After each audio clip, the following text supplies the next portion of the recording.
Welcome, everyone, to the regular City Aspen meeting on March 24th. We have a full audience in attendance. I'm going to announce early on for those viewing who may be calling in that we are going to rearrange our agenda. So we are going to be taking the Meadows application information after our lunch break, our dinner break. We usually take that at 7. We're going to try and finish the other business faster and get that done. But I wanted to let you all know that. We do have a very lengthy agenda for this evening. So with that, I will call to order and ask you, Nicole, to call the roll, please. Councillor Benedetti. Here. Councillor Doyle. Here. Councillor Guth. Here. Councillor Rose. Here. Mayor Richards.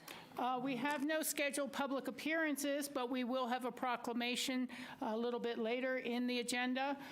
To now, it's time for citizens' comments and petitions. We ask you simply that you keep those to 3 minutes, and those are for items not on tonight's agenda. Is there anyone here for public comment? Tony, please come forward. Thank you.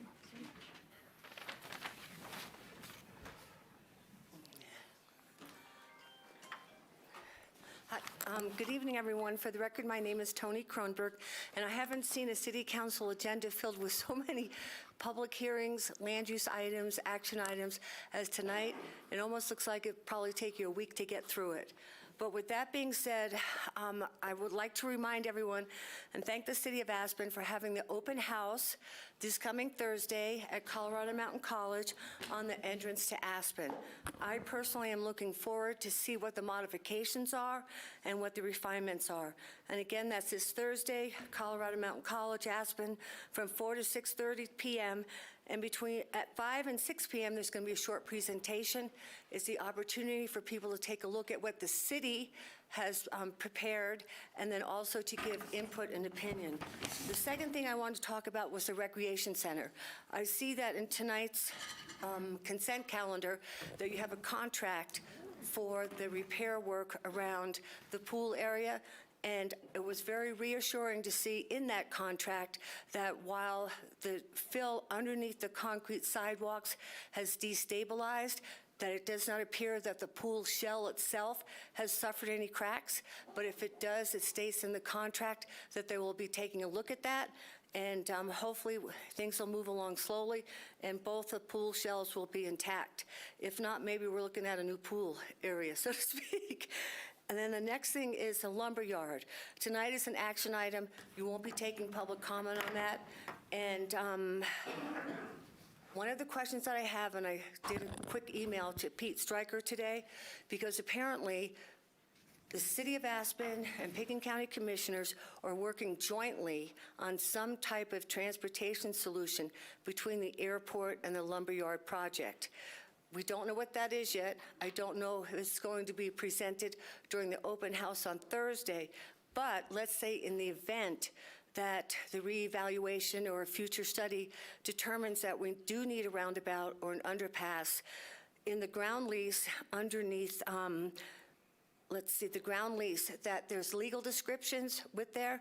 And the question I have is that if something is more involved than what's planned right now, if that ground lease can be changed so that things can be moved around. And that's part of the Gorman contract that you'll be discussing tonight. And then the very last thing is that, again, you have so many things on your agenda tonight between the wildfire resiliency, and that's affecting clearing your property and also shoring up buildings. We still don't have anything in place yet for evacuation in the event that we have a catastrophic fire that's engulfing Aspen. And then you have a couple of affordable housing projects online, and the projects, I support those. And That's your 3 minutes, Tony. Nuances. I think that's the most I've ever gotten in 3 minutes. You really covered a lot of territory, and I hope you were able to see the wildfire preparedness work session that we had not long ago. I asked very much about evacuation and where we would meet and how to do that, and they said it really will depend on the type of fire, and we'll have to wait to be told. Yes. So I understand that, but thank you for your questions, and thank you for being here. All right, and thank you all for all the work that you do. I appreciate it. Okay. Is there anyone else here for public comment this evening? And I am not seeing anyone online. I will announce it one last time for any latecomers. We are going to rearrange the schedule. We are going to hear the Meadows property probably at about 7:30 after our lunch. And please pass the message along to anyone else who comes in late. Thank you. We're not hearing the Meadows until after 7:30 tonight, just so you know. Thank you. Thank you.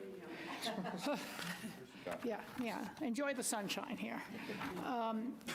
So I will close the citizen comments and petitions. Oh, did somebody else? Hand up. Was there someone with a hand up? Please. I'd like to speak on the Meadows, but that's later tonight. Correct. Online, you might have a public comment from, I am not seeing a hand up here. or it's on the left screen, actually. Okay, sorry, it's off the screen. Sir, no, we don't take comment on things that are on the agenda for public comment later. But I appreciate that. And Steve, we can see your hand up now. They're going to allow you to talk. Steve, what's up? Steve, can you hear me? Okay. You have been allowed to talk if you want to say anything, Steve. Can you hear me? Yes, we can. Okay. I'm not going to go into details about the Aspen Meadows. We're not going to discuss that item until after 7:30. It is on the regular agenda. I understand I am recovering from surgery and will not be able to attend the meeting that late. And I would just like to ask if you will reopen the public comments, given the changes that have been proposed by the applicant and the number of staff comments. I think it would be appropriate. Yes, we are going to be reopening the public comment. I mentioned that at the last meeting, that if the application changed, we would reopen the public comment. Okay, I'll try to stay up for that then. Okay, thank you, Steve. Sorry for the inconvenience. I hope you get better. We now have any other public comments? There was a hand over here.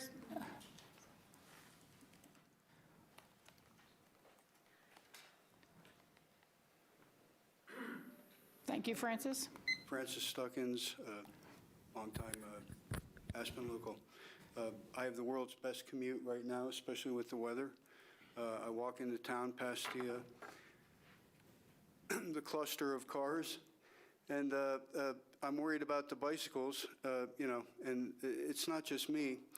My friend and coworker Kyle has been in a near miss and pushed off his bike on the trails around all the employee housing here up by Centennial and all those trails. He's really safe. He's all lit up. So, and he wears a helmet. But I'm walking, and I have this great commute over the bridge. And yeah, I walk past cars. I wasn't going to say anything, but I think it's really environmentally conscious, especially when I see one person in a giant SUV. But, I have this thing about that. But that's my public comment. And hopefully there'll be the cyclists will be announcing with their bells when they come up behind you. You can't hear anybody. And, I might start dancing or something. But that's all. I just want to be more safety conscious and have everyone play their part too, because the commute past the cars is quite a relief. It's fun. Yeah. Sorry. Thank you for your time, and thank you for coming in. I do believe that RAFTA and Pitkin County and even our Parks Department are all collaborating to talk about the safety on the trails, the Rio Grande Trail, e-bike management, and public safety. So there's a lot of people taking this very much to heart and working on it. I love hearing that. Thank you. Thank you. Thank you. Is there any other public comment today? Nothing online. Okay, we will close the public comment section, move to council members and mayor's comments. Just to kick us off perhaps on a timely fashion, I'll get started with this. The entrance to Aspen Open House, which Tony has also alerted us to, is going to be at the Colorado Mountain College from 4 to 6:30 p.m. this Thursday, March 26th, excuse me. It is short presentations held from 5 to 6 p.m. It's a chance for the design team to show what is possible for modifications on the entrance without kicking into a new supplemental EIS or an entirely new EIS. There will be free food and drinks available, and materials will be offered in Spanish. For more information, you can visit entrancetoaspen.co. So thank you for that. The other thing I would just like to take a moment to point out is many of you may have gotten this notice in the mail. It is a survey that our Aspen Fire District is doing so that they can accurately use a urban spread model that helps predict how fire would spread within an urban environment. The more complete the survey is, with people filling in information about the home, the more successful the results are, up to 90% in terms of helping our fire district learn how to protect you. So I'd like to just point that out. You can see all the red is all the high-intensity will burn stuff around us. They don't really know how to gauge cities and urban areas without this type of additional work. So please fill in your surveys when you've gotten those in the mail. From there, I will turn to my colleagues and see what board member comments we have. Do you have anything today, Bill? I do not. Thanks. The only thing today was just I had mentioned to you earlier about the cycle bikes and potentially bringing them out earlier if possible. So just wanted to mention that publicly. I think it'd be a good thing to look at. It's a great idea. Thank you. And then down to this end, board member comments. John Doyle. Yeah, this is from Protect Our Winters earlier today. U.S. weather records ratio that changed everything. Heat records versus cold records. In a stable climate, hot and cold records break evenly. That's no longer the case. Since 1999, 2 heat records broken for every 1 cold record, and that's based out of 424 different weather stations across the United States. 87% of U.S. stations broke more heat records than cold since 1999.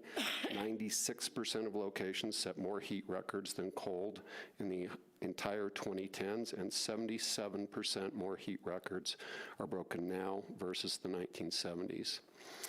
And this is from today's memo about our fire resiliency codes. I'm reading directly from it. Snowpack and drought conditions. Since the last information-only report to Council on February 23rd, 2026, drought conditions have remained throughout the Roaring Fork watershed.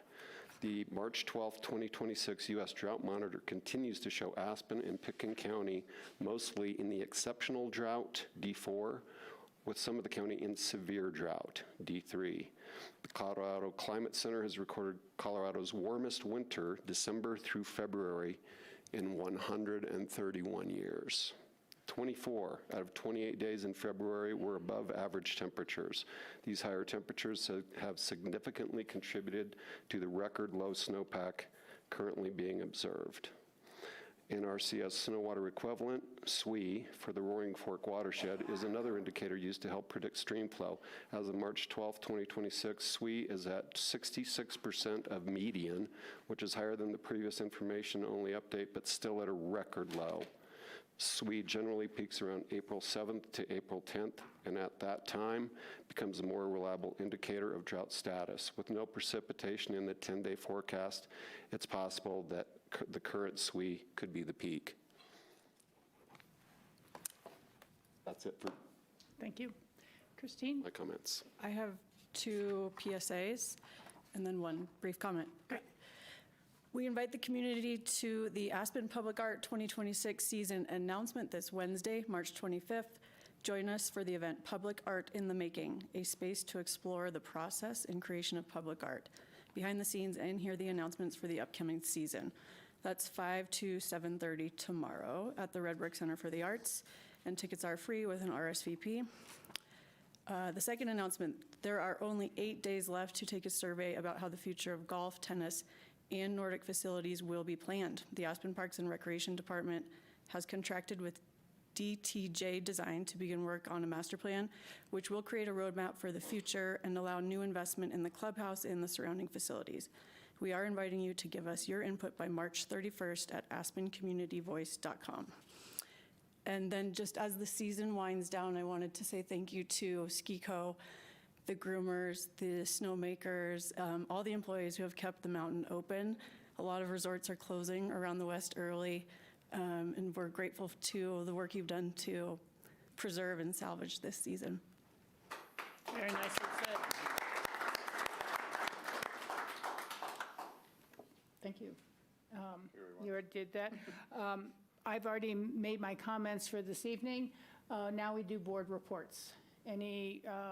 I did miss the RAFTA meeting at the last meeting. I'll do mine first. I had attended the Club 20 Policy Committee meetings. Club 20 is an organization of the western 20 counties of Colorado that banded together originally 60-plus years ago to make sure we had the fair share of spending on the side of the state. So I heard updates on rural schools, higher education, which are both pretty chronically underfunded in Colorado. We are down, past the 45th number on both of those for state funding of those type of items. It was a good contribution. They actually had the 4 state transportation commission members who govern the West Slope for highway CDOT projects. They presented their 10-year plan. They presented their top priorities being fix our roads, safety, and then choice for mobility and seniors. And the odd part, of course, is that contradicts directly what the Club 20 Executive Board had in an earlier meeting decided to endorse ballot measure 175, which will take money away from K through 12, higher ed, and Medicaid reimbursements in order for the state to balance the budget should it pass. It was really disconcerting that they never mentioned to the highway transportation commissioners that they had taken this position on a potential ballot measure 175 that would end all mobility funding through CDOT and mass transit support. So that was disappointing, but I was there to object and to make some points known. Following that, let's see, I was at a forum for Colorado Mountain College down Valley in that CMC campus, the Mordridge Commons, with all the Valley mayors and a few of the mayors up and down the I-70 corridor talking about common interests and common issues. And then on the 20th, we sat in, John and I, on a Colorado Municipal League's policy legislative update for what's going on in this session. We've had a couple of bills that we're following, but in particular, we were reviewing their future policy committee endorsements.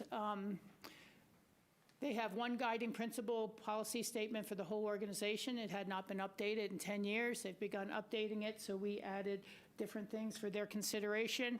One of the measures that went forward, we'll have to see what the actual board of CML decides to include for a vote in June to accept any new changes. But we were able to include things such as allowing school districts to set their own mill levy via a public vote as opposed to having a cap imposed on the state, by the state. That's part of why they were asking for city sales tax revenue, is they have a mill levy cap that is not sufficient. And so that seemed to be all of my meetings to this point. Now, John, if you'd like to go, and then I think Christine's going to have you do housing, we'll come down the line. Say yes, please. Yep. Thanks.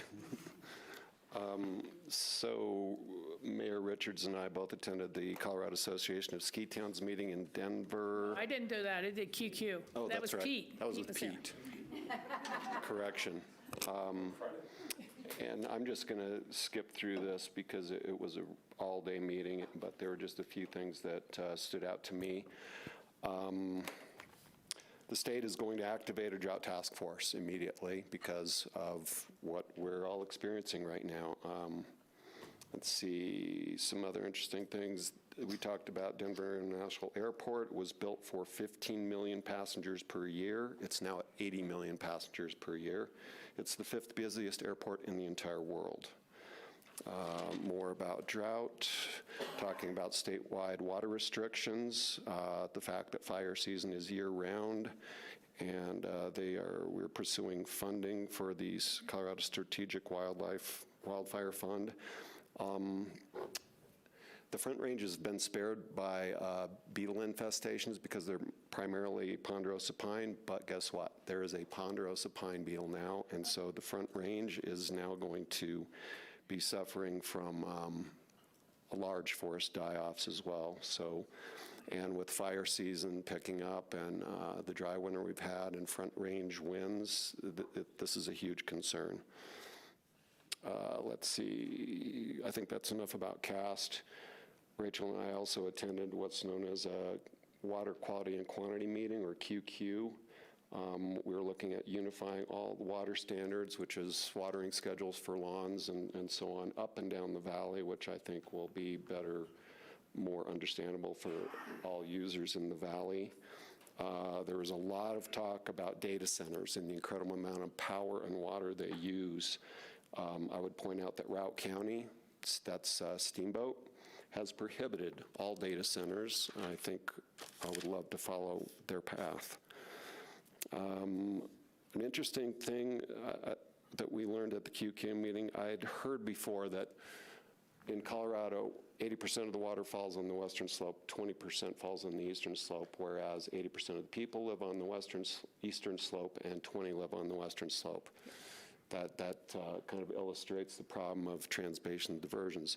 What was news to me that in the upper and lower basin of Colorado, 90% of the water falls as rain or snow in the upper basin, 10% in the lower basin, whereas 90% of the people live in the lower basin and only 10% live in the upper basin. So it's the same thing on a larger scale, but if you think of LA, Las Vegas, and Phoenix, seems like they may have been built in inappropriate places.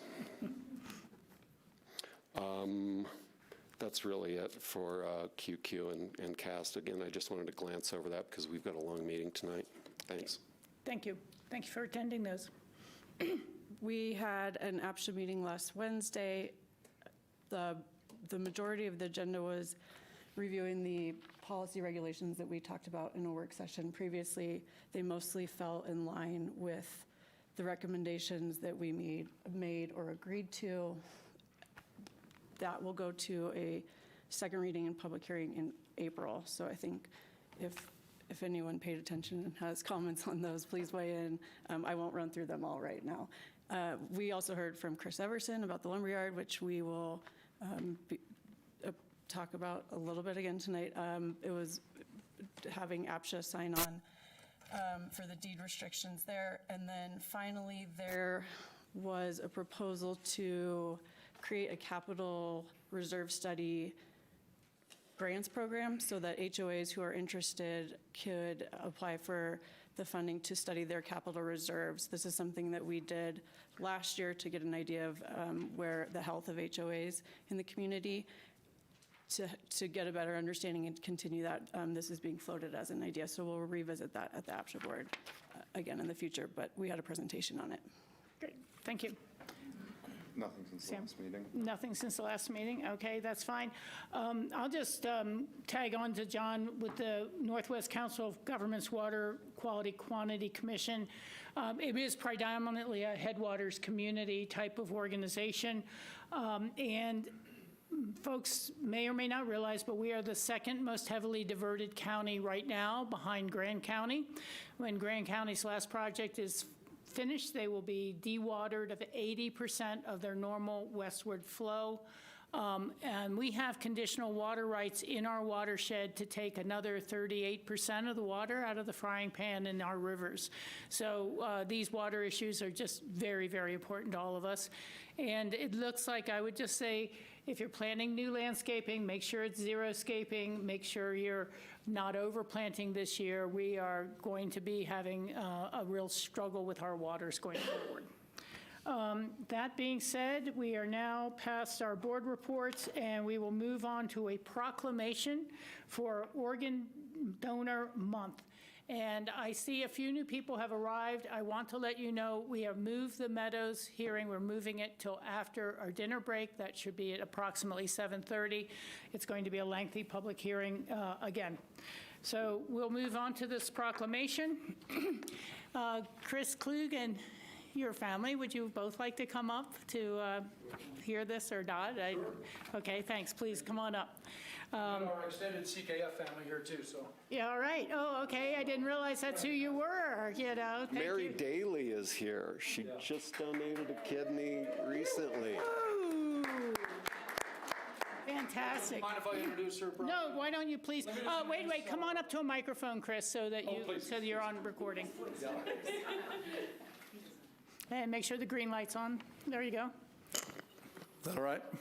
Great, thank you very much. Hi to all of you. It's time to say happy springtime. It's been spring almost all winter long for us, but it's also, we're approaching April and Donate Life Month, and as a 25-year liver transplant recipient, I'm very grateful to still be here. I'm just a lucky guy that got a liver transplant, but we have a few heroes here that I want to recognize. Mary Ryerson, who's a donor mother. Yay. And helped others through organ donation. Our awesome program director, Anna Morgan Pillardi, who leads our programming and outreach with CKF. And you said we recognized Mary Daly, and she gave a kidney to her husband, J.D., had a wonderful write-up in the Aspen Times just last week. And I think these are the real gold medalists that make this whole process possible. And one donor can save up to 8 lives, improve as many as 50 lives. And I'm here because of it 25 years later. And never shy to share this story. And I've said this before to all of you when you've let us do this proclamation before, that this community should be really proud. In the past years, we've been the #1 donor designation state in the whole country. We're not at the moment, and we're going to get back there.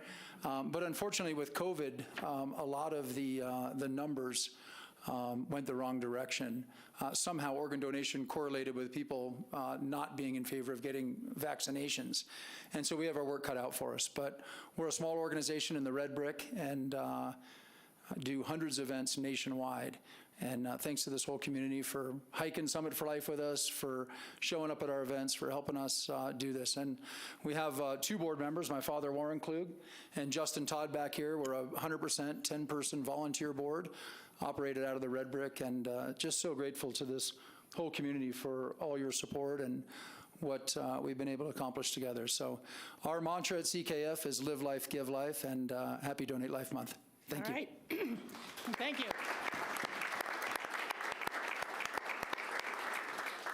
And I think it's great you took your own personal experience and then turned it into something to benefit others. That's huge. Proclamation of the City of Aspen, Colorado, incorporated in 1881.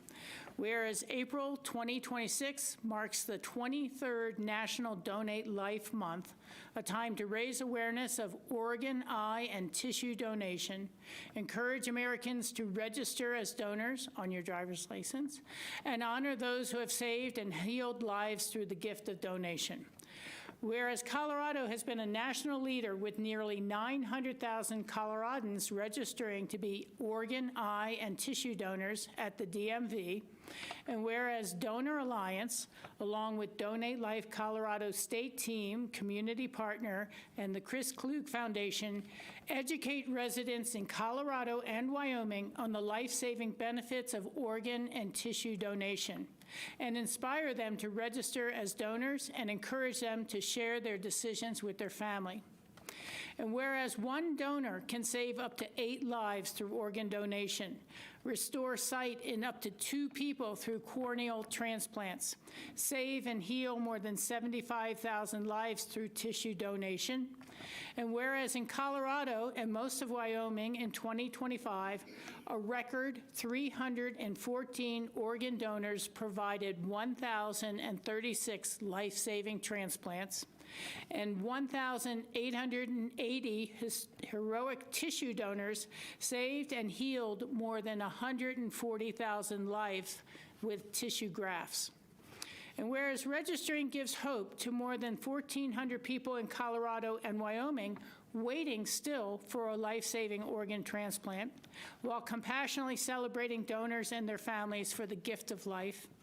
And whereas organ, eye, and tissue donation would not be possible without our community coming together for one united purpose.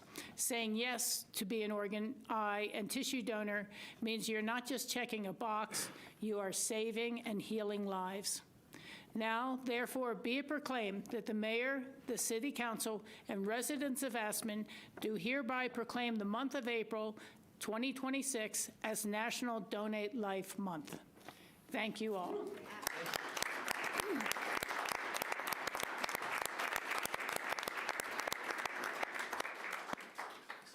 All right. Thank you so much. And we will now go to, where is that part of managers' comments? Did we have any managers' comments this evening? I thought you were going to skip over me. No, I've got strange In the sake pages here. of a 1,684-page council packet, I can forego my time. Okay, thank you for that. Let me ask you, Pete, should we accept a motion to move these agenda items? How do we go about doing that? Want to start with the consent calendar?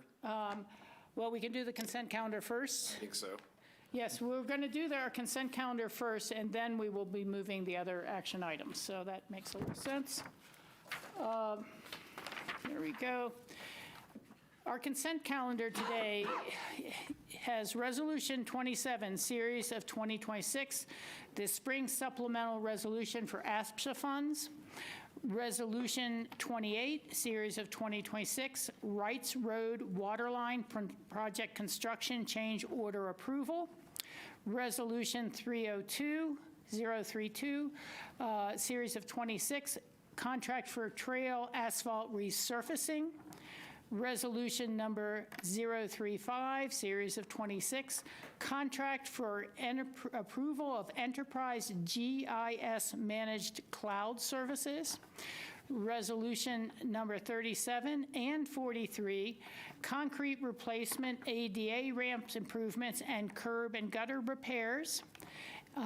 Then we have the resolution number 39, Series of 2026, the Aspen Recreation Center Facility Improvements, and we have the draft minutes of March 10th, 2026. Is there any item that anyone would like to pull from the consent calendar? Yes, please, 39. Number 39. Okay, thank you. Is there a motion to approve the remaining items on the consent calendar? So moved. Second. Okay, it's been moved and seconded. One comment, though, before we call the roll. Pete, do you want to make this comment, or you want me to? Certainly, yeah. Councilmember Guth had reached out to me because Exhibit A through D on the first resolution regarding the APCHA funds and the reappropriation of some monies there didn't have the full list of exhibits in there. And so just for clarity, there's roughly $1 million of new revenue coming in and roughly a little over $1 million in expense to move items off the balance sheet. This is all related to 2 housing units at Woody Creek that we purchased about a year or 2 ago, and we scraped the sites, purchased new homes, placed those, and we're going to sell those in 2026. So we'll move them off in inventory, which is when we expense them, and we'll receive the revenue. So that's the reasoning for the funds that are being requested there, and I apologize for the incomplete packet on that. Okay, is that satisfactory? Absolutely. Okay, that being said, I think we're ready to vote on the consent calendar other than resolution number 39, which we'll discuss in a minute. Nicole, you call the roll, please. Counselor Benedetti? Yes. Counselor Doyle? Yes. Counselor Guth? Yes. Counselor Rose? Yes. Mayor Richards? Yes, thank you. Resolution number 39, Series of 2026, is the Aspen Recreation Center Facility Improvements and Repairs. Bill, take it away with your concerns. Thanks. I voiced these during our work session, I think, on this subject, and I just think that it's a mistake not to try to advance the outdoor pool at the same time as we undertake this major amount of work. And I understand the need for this work. I'm supportive of this work in general. I just think that there's got to be some efficiency by doing both at the same time. We've never talked about what today's cost or tomorrow's cost on this pool the outdoor pool might be. It's a amenity for the community that's been in planning for a long time. I think we should take advantage of the pool shutdown to do both. I wouldn't want to shut down either or both pools more than once. And so I'd like to revisit this, and I'd like to suggest that if there are sort of near-term immediate stopgap measures that we could put in place to address some of the issues that have been shown to us, I'm open to that conversation. Like, I certainly don't want to make the problem worse if there's anything that we can do to sort of delay this, but I'd encourage that we delay this at least until we can have a conversation about what that pool might cost, how we can pay for it, what looking at doing these things concurrently might look like. Staff response on that? Bill's right. Good evening, council and mayor and remaining council members. Bill did bring this up when we did a site tour a couple weeks ago, talking about the outdoor pool.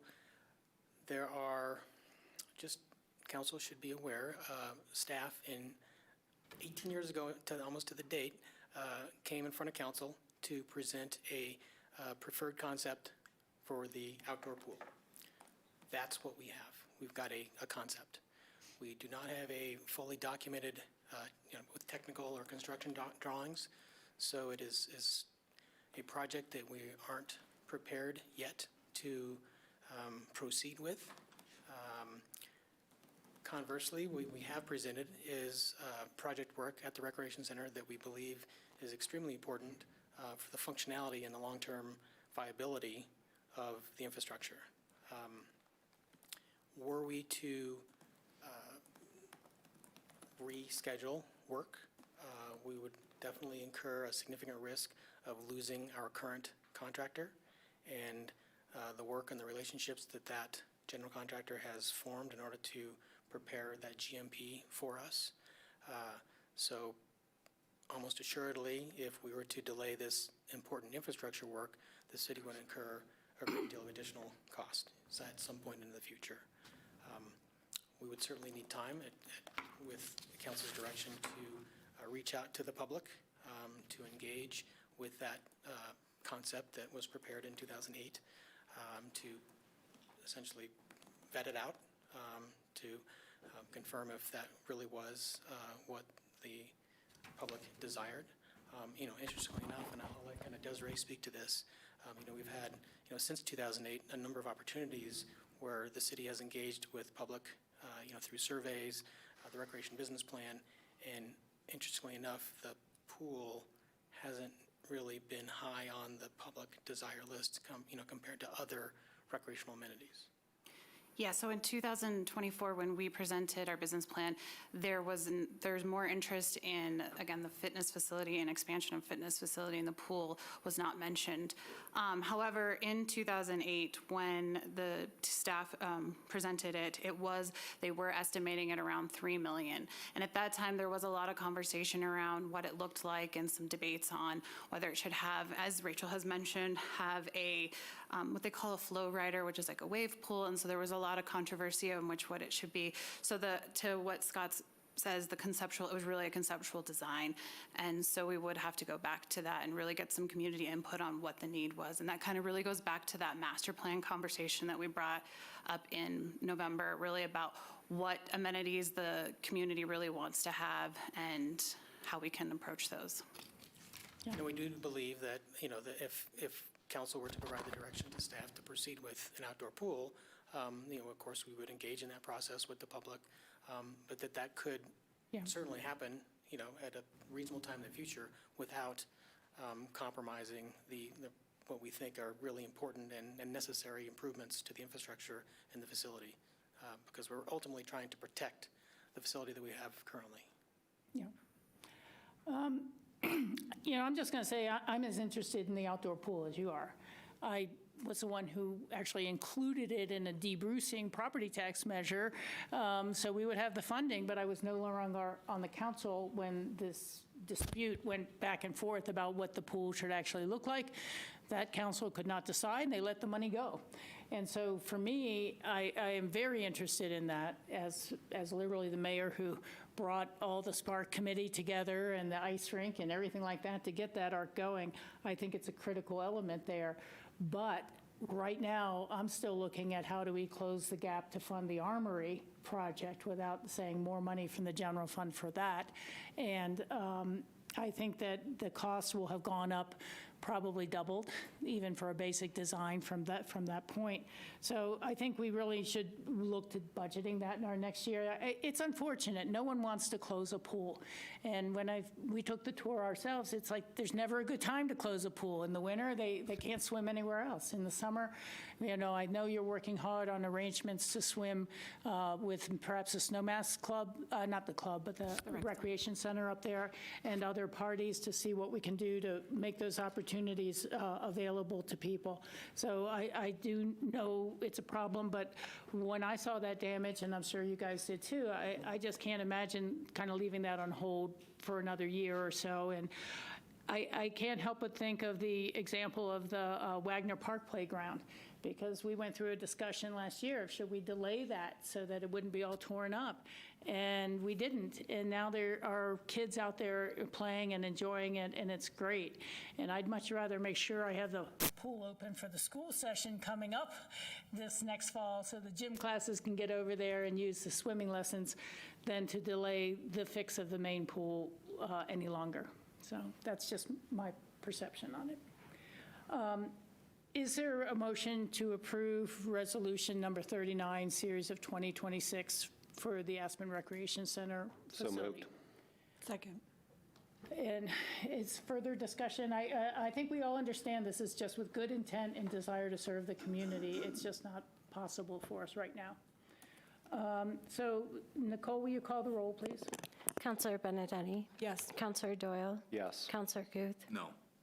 Counselor Rose? Yes. Mayor Richard? Yes, thank you very much. That is the consent calendar for today. We have no notice of call-ups, and I hate these double-sided pages. We are going to have the Beaumont housing. This is a first reading. There is no public comment. It will be a presentation by staff. After that, we are going to rearrange the agenda so that the Meadows, again, goes after the other one. Can you write me as a presenter? Mayor Richards, while Jeff is getting set up, if I could make some initial comments. Please, go right ahead. Ms. Johnson may want to interject on this topic as well.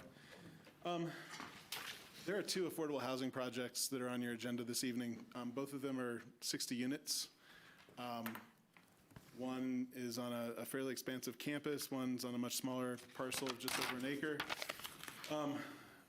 One of those applications, we've had the application in and done review for nearly a year and a half. The other, we've had an application in for just a couple of months now. Council has previously considered projects through the Public Project Review, which is a special section of the Land Use Code. And we've used them for city projects to allow for combined review. But in this case, this project is really going through the review that it was designed, that this section or this review was created to consider. And that is to give a little bit of direction and structure to what's called a location and extent review. Location and extent is part of Colorado revised statutes that basically gives direction to how jurisdictions review each other's development projects. In those Colorado revised statutes provisions, we are on a 60-day timeline to review those projects. State statute says that if within those 60 days or at the expiration of those 60 days, if the project isn't approved or gets a review, that the project automatically gets reviewed. It also gives some authority to the applicant, which is from another governmental jurisdiction, that if a jurisdiction were to turn down the application, that project can go back to that entity's review board, and if they vote by a 2/3 majority, that project can proceed, regardless of the actions of the municipality. And so, Which board does the voting on that two-thirds? in this case, it would be the Aspen Valley Health Okay, Board. gotcha. So as you're considering this tonight under first reading, we're certainly going to have a public hearing for it, but I did want to talk a little bit just about the intention of this public projects review, and that this is being reviewed in a fundamentally different fashion than the other affordable housing project that's under consideration this evening. And we think that the proposal, through our review that we've done, meets the land use code as proposed. But I did just want to give those parameters and those constraints and those, I think, unique aspects of that review process that's specific to this project, just so that there was understanding both for council and for the public as these two projects proceed. Okay, thank you, Ben. If I could ask a question. Ben, when you say it meets the land use code, does it meet the land use code as it is currently zoned, or only if it is rezoned? If the rezoning is approved. Okay, thank you for that. And then does the Aspen Valley Hospital Board of itself have the ability to rezone the property? They do not. They do not. And again, I'm just questioning on location and extent, but other tax collecting organizations, jurisdictions have this ability under state law. Basically, they just need to inform the body where the property is located of the location they're planning on building and the extent of what they're building, and that's about it. There's not any other further requirements or permission allowed. But again, that is, can they do extension and location and extent to the density that they would like without rezoning? It's my opinion, yes, if they follow the procedures that are outlined in Colorado statute. Okay, so this board could potentially consider denying the zoning at that density and then see how the process plays out through Colorado courts if that's where the hospital chose to go forward. So I just want to clarify. First of all, I just want to say I think the hospital wants to work with the city, wants to comply with its land use code. I don't want it to be presumed that this introduction is being given for any reason other than to provide information about the process. That's correct. So my understanding of the statute is, again, it's found in Colorado statute, as you've pointed out, Mayor. The hospital is a political subdivision with taxing authority. It also has powers over topics that fall within its jurisdiction, including the use of its land. So they do have to notify us. They have gone through the land use process. They have advised us what they intend to do. If you approve the ordinance that's before you, and again, it takes 2 readings, they do have the power under Colorado law to take that to their board, and that board can choose to override parts or all of the conditions of that ordinance and move forward anyway. Now, I don't think that requires any further court action for them to do that. We could, the only court action I see that may arise out of this situation is if we wanted to challenge their ability to use the location extent review under Colorado law. But I think in this case, it's fairly clear. To the extent they did things sort of outside of, that we felt were so egregious, that would be how you go about challenging it. But the limit, your power is extremely limited in what you can control in these areas. And I don't think in this particular instance what they're proposing would, in my mind, lead to any sort of challenges. So I don't know that this would ever see a courtroom. But I do think they can move forward without, contrary to any approval you may issue to them, so long as they follow the procedures in the code that require them to go back to their board and seek the approval of their board.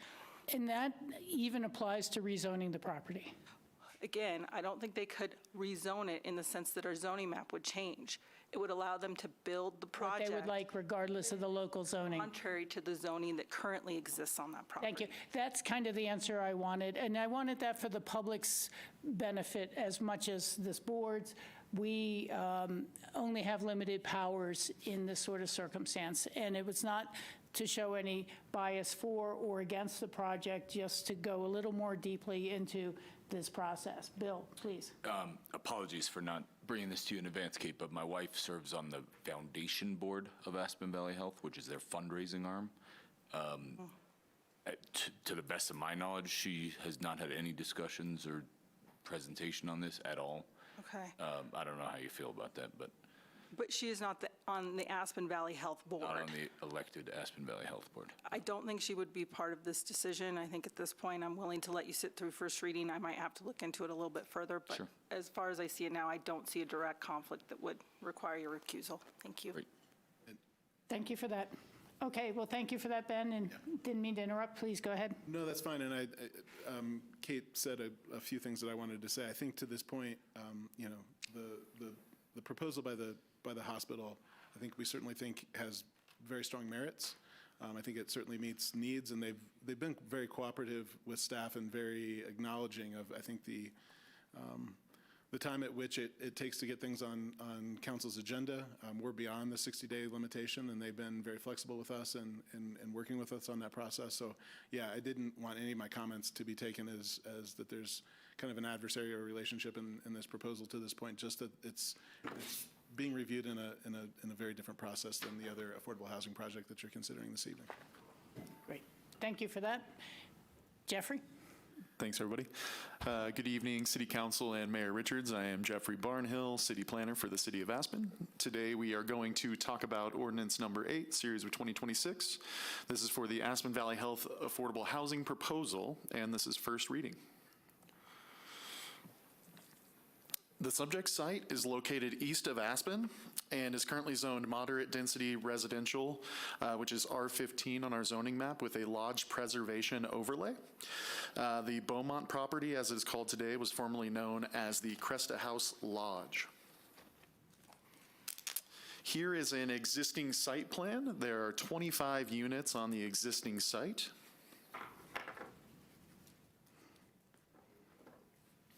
The proposed project is a full redevelopment consisting of demolishing the existing structures on site and redeveloping the site with 60 affordable housing units spread out over 5 buildings with 58 proposed parking spaces. The project would require rezoning the lot from moderate density residential with the lodge preservation overlay to residential multifamily. This slide shows some of the proposed dimensional standards for the site.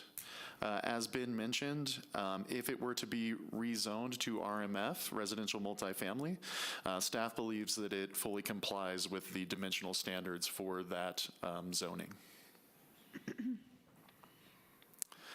Here's a slide showing some of the unit dispersal on site with the number of bedrooms, the unit net livable calculations, and the amount of each unit type.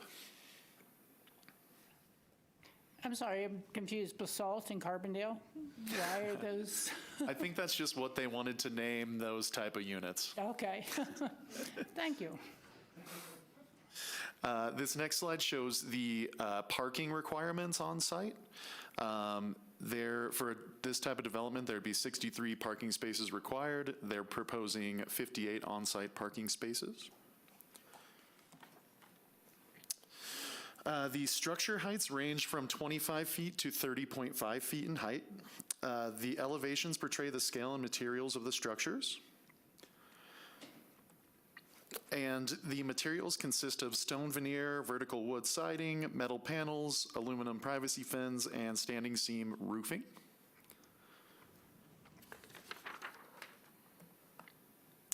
As we've talked about, the subject request is to rezone the property from R15, moderate density residential, to residential multifamily. Current use of the property is affordable housing for Aspen Valley Hospital employees. This was approved by a conditional use approval in 2000. And as this slide portrays, this did require, the process required a recommendation from the Planning and Zoning Commission. The applicant requires special review of the housing units due to the size of the units and the below grade percentage of the units. The project also requires growth management review. There are no annual allotments for affordable housing. However, the application still requires the allotments and must demonstrate compliance with the criteria.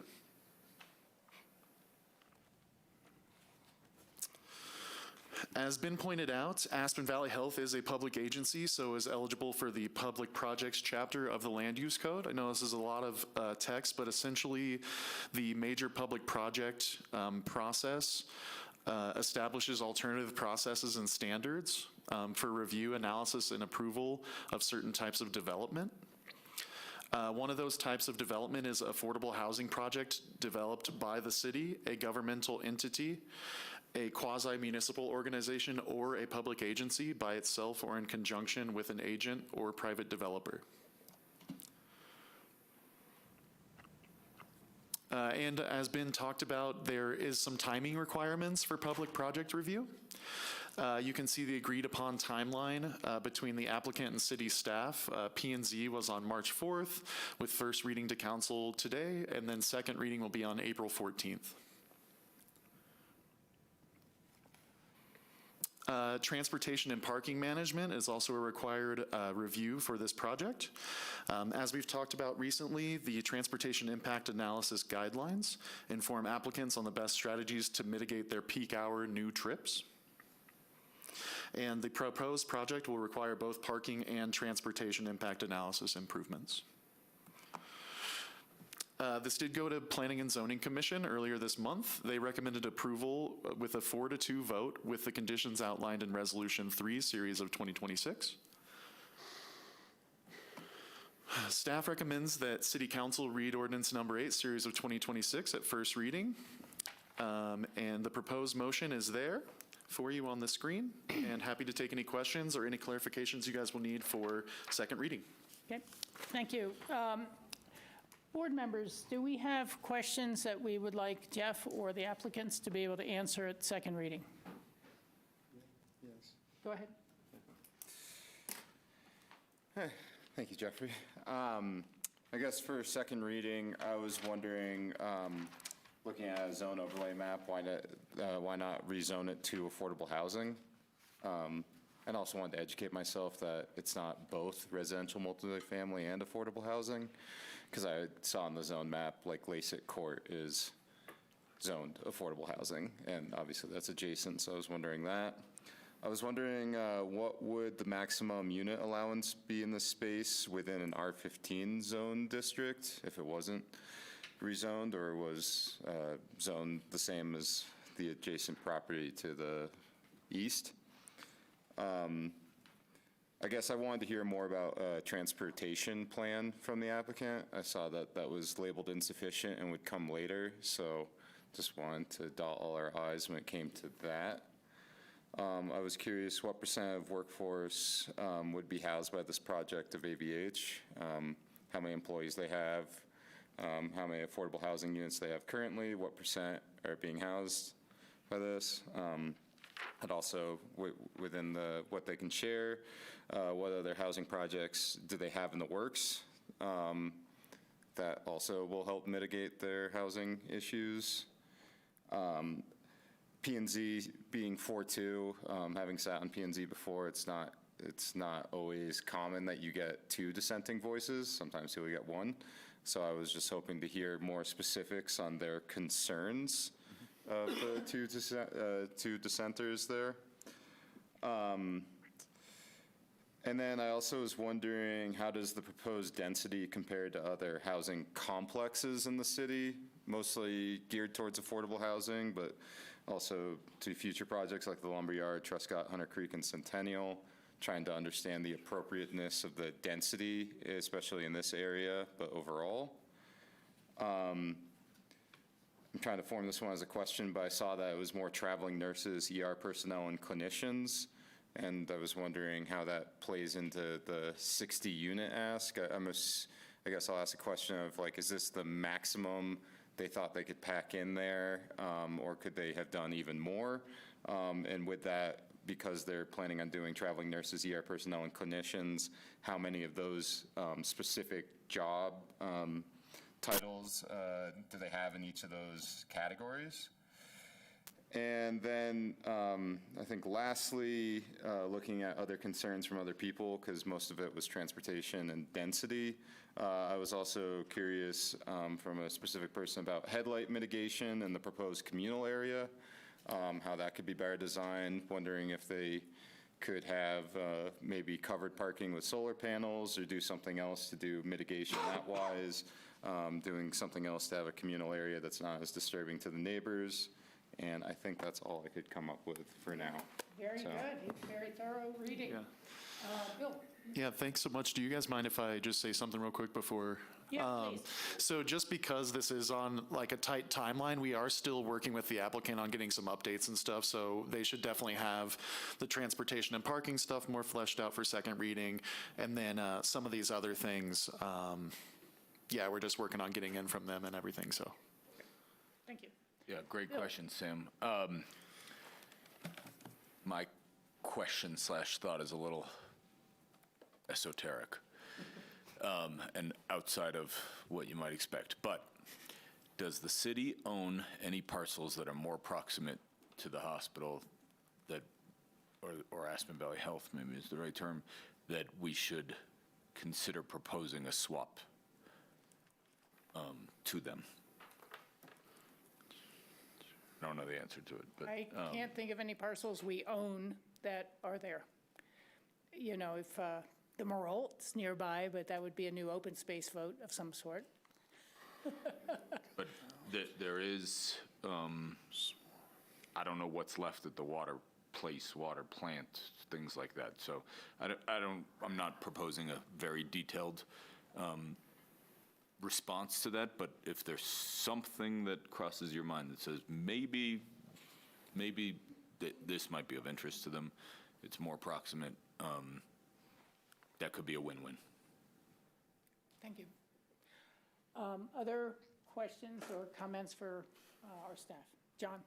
Yeah, I had a few. Sam asked almost all of them. Now, I noticed the total square foot proposed is 35,136. Is that correct? And allowed is close to 67,000. What's the existing square footage on the parcel? I don't know off the top of my head, but I can get those numbers for next time. It's not super important, but that's the only question I had other than the ones that were already asked. Yeah, Sam, thank you for that list of questions. You asked some of mine. My additional question was on transportation too. I think some numbers on dial ride and some of the services that already head in that direction, how this might impact the city transportation that we're already providing to this neighborhood. Yeah. Would be great. It's a good question. We have, I think, half-hour service there, but it's important to know, I mean, the quantities might push it up. I also had this very similar items to say, you know, the lighting and landscaping are going to be critically important, especially headlights and parking, not shining into neighboring properties. And I believe I read through the public comments at the P&Z that they had already changed this from being short-term to committing to long-term rental, so that's a 6-month minimum lease. So that's a good thing. I think that needs to be within the ordinance very clearly to make sure that that's clear. And then there was a little bit of comments about whether there should be reduced parking. And I just don't know. Some had suggested, why don't you start with 35 parking places and add more if they really need it? But having the parking right there going to create more incentive just to drive? And, you know, I think we need to think very seriously about that. I mean, I'll say frankly, I'm very happy to see the hospital taking care of its housing needs and finding ways to do that. It's a critical service for any community, and especially one with 4 ski resorts nearby and an aging population. The other question I was thinking about was I'm sorry, I think that just slipped away. But can we ask with RAFTA? Oh, I know what it is. Can we compare this density to, say, 7th and Main or any of our other dense housing projects? I know density can be done very well. And it looked like there had been some reduction in the requests for units thus far. Did they go from 70 to 60, or was that just somebody asking about that? It has been 60 since the application that we've got. We haven't seen any change to that. Well, the one thing I was thinking is if they reduce the density a little bit, maybe 5 or 6 units, up to 10%, could the units that are substandardly sized be sized appropriately? And I think it would be a little less impact on the neighbors. 6 units would be a 10% reduction. I realize they're trying to get everything they can from it. And as has pretty much been explained, we really don't have a lot of power over the outcome. We can ask for things, and that's what we're doing. So I would like to ask them to consider whether a slightly smaller project would still be viable for them. And it does look pretty packed in there, you know, in terms of real space for people when they're outside of their unit. You can make a little more of that community area space by doing that. So those are my comments. Did anything else jog anybody else's thoughts? No. So second reading, we'll have the applicant's response and then our staff response, and we'll make a final determination at that point based on the timelines we are being held to by statute. So given all that, let me ask, is there a motion for first reading of this ordinance? So moved. Second. Okay, and I was finding the name of the ordinance, and it just disappeared. So Nicole, will you read first, I guess? Roll call first. Roll call and then read. Counselor Benedetti? Yes. Counselor Doyle? Yes. Counselor Guth? Yes. Counselor Rose? Yes. Mayor Richards? Yes.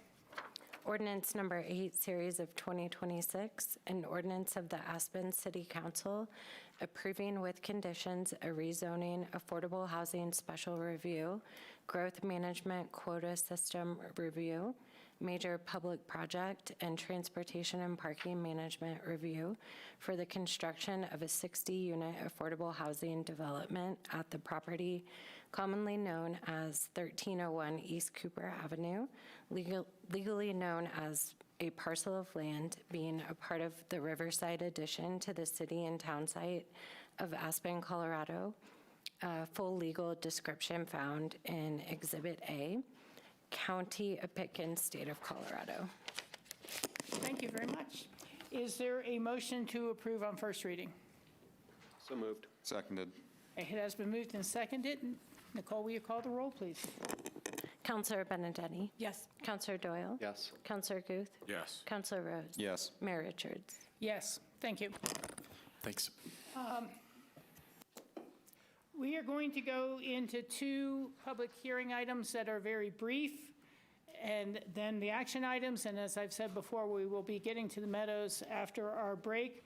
The first public hearing we're going to take is the adoption of the Colorado Wildfire Resiliency Code. Do we have the appropriate staff here to speak to that? And we have seen this in a work session as well as a first reading.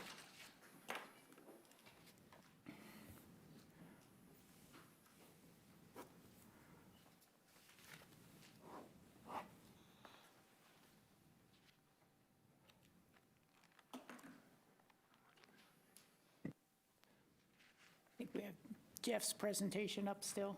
There we go. Welcome, Bonnie. Hi. There we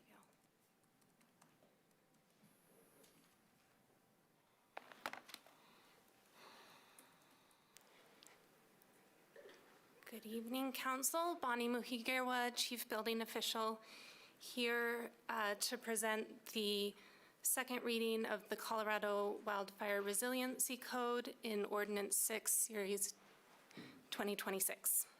Ordinance 7. No, 6, you're right. I got 7 right below it. 6.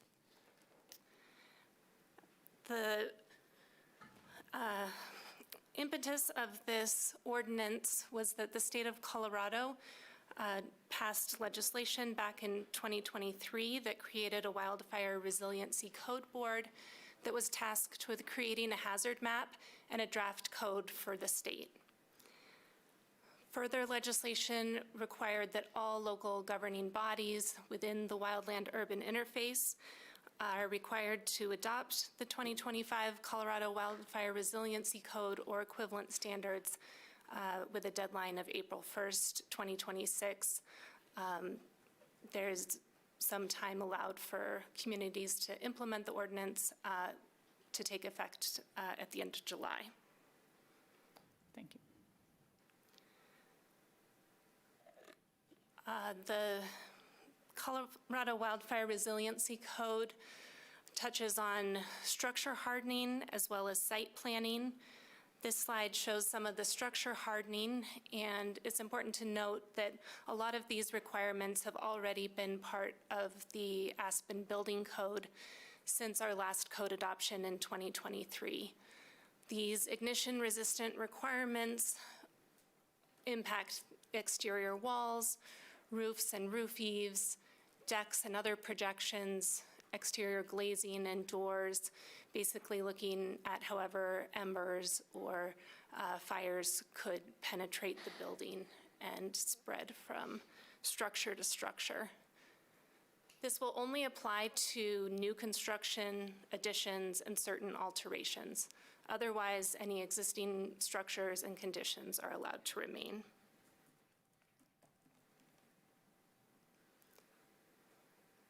There are new site management requirements that were not previously in Aspen's local code. Some of the highlights of these site requirements include a 5-foot perimeter around every structure with non-combustible materials such as rock, gravel, concrete. There are some exceptions for ignition-resistant landscaping. Further out from the structure in the 5-foot to 30-foot zone, trees are allowed, but they need to be pruned. And then another new requirement is for fences to be non-combustible or ignition resistant. Again, this would only apply in instances of new construction or larger alterations that exceed 500 square feet. As we discussed at first reading, staff is recommending that the highest level of structure hardening called for in this code is applied across town. That is because, as you can see from the map, the city is completely surrounded by high and moderate risk properties. The city of Aspen itself is considered to be urban and not designated as any hazard on this map. Staff worked closely with Kate from legal on how to phrase the ordinance to be sure that we are not reclassifying the hazard of any property in the city. We are just increasing the requirements.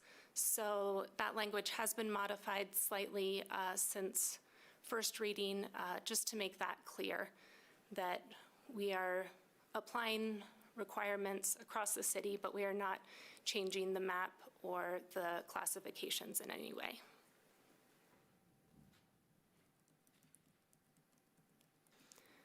The request of council is that you approve draft ordinance 6, series 2026 at second reading. Happy to answer any questions.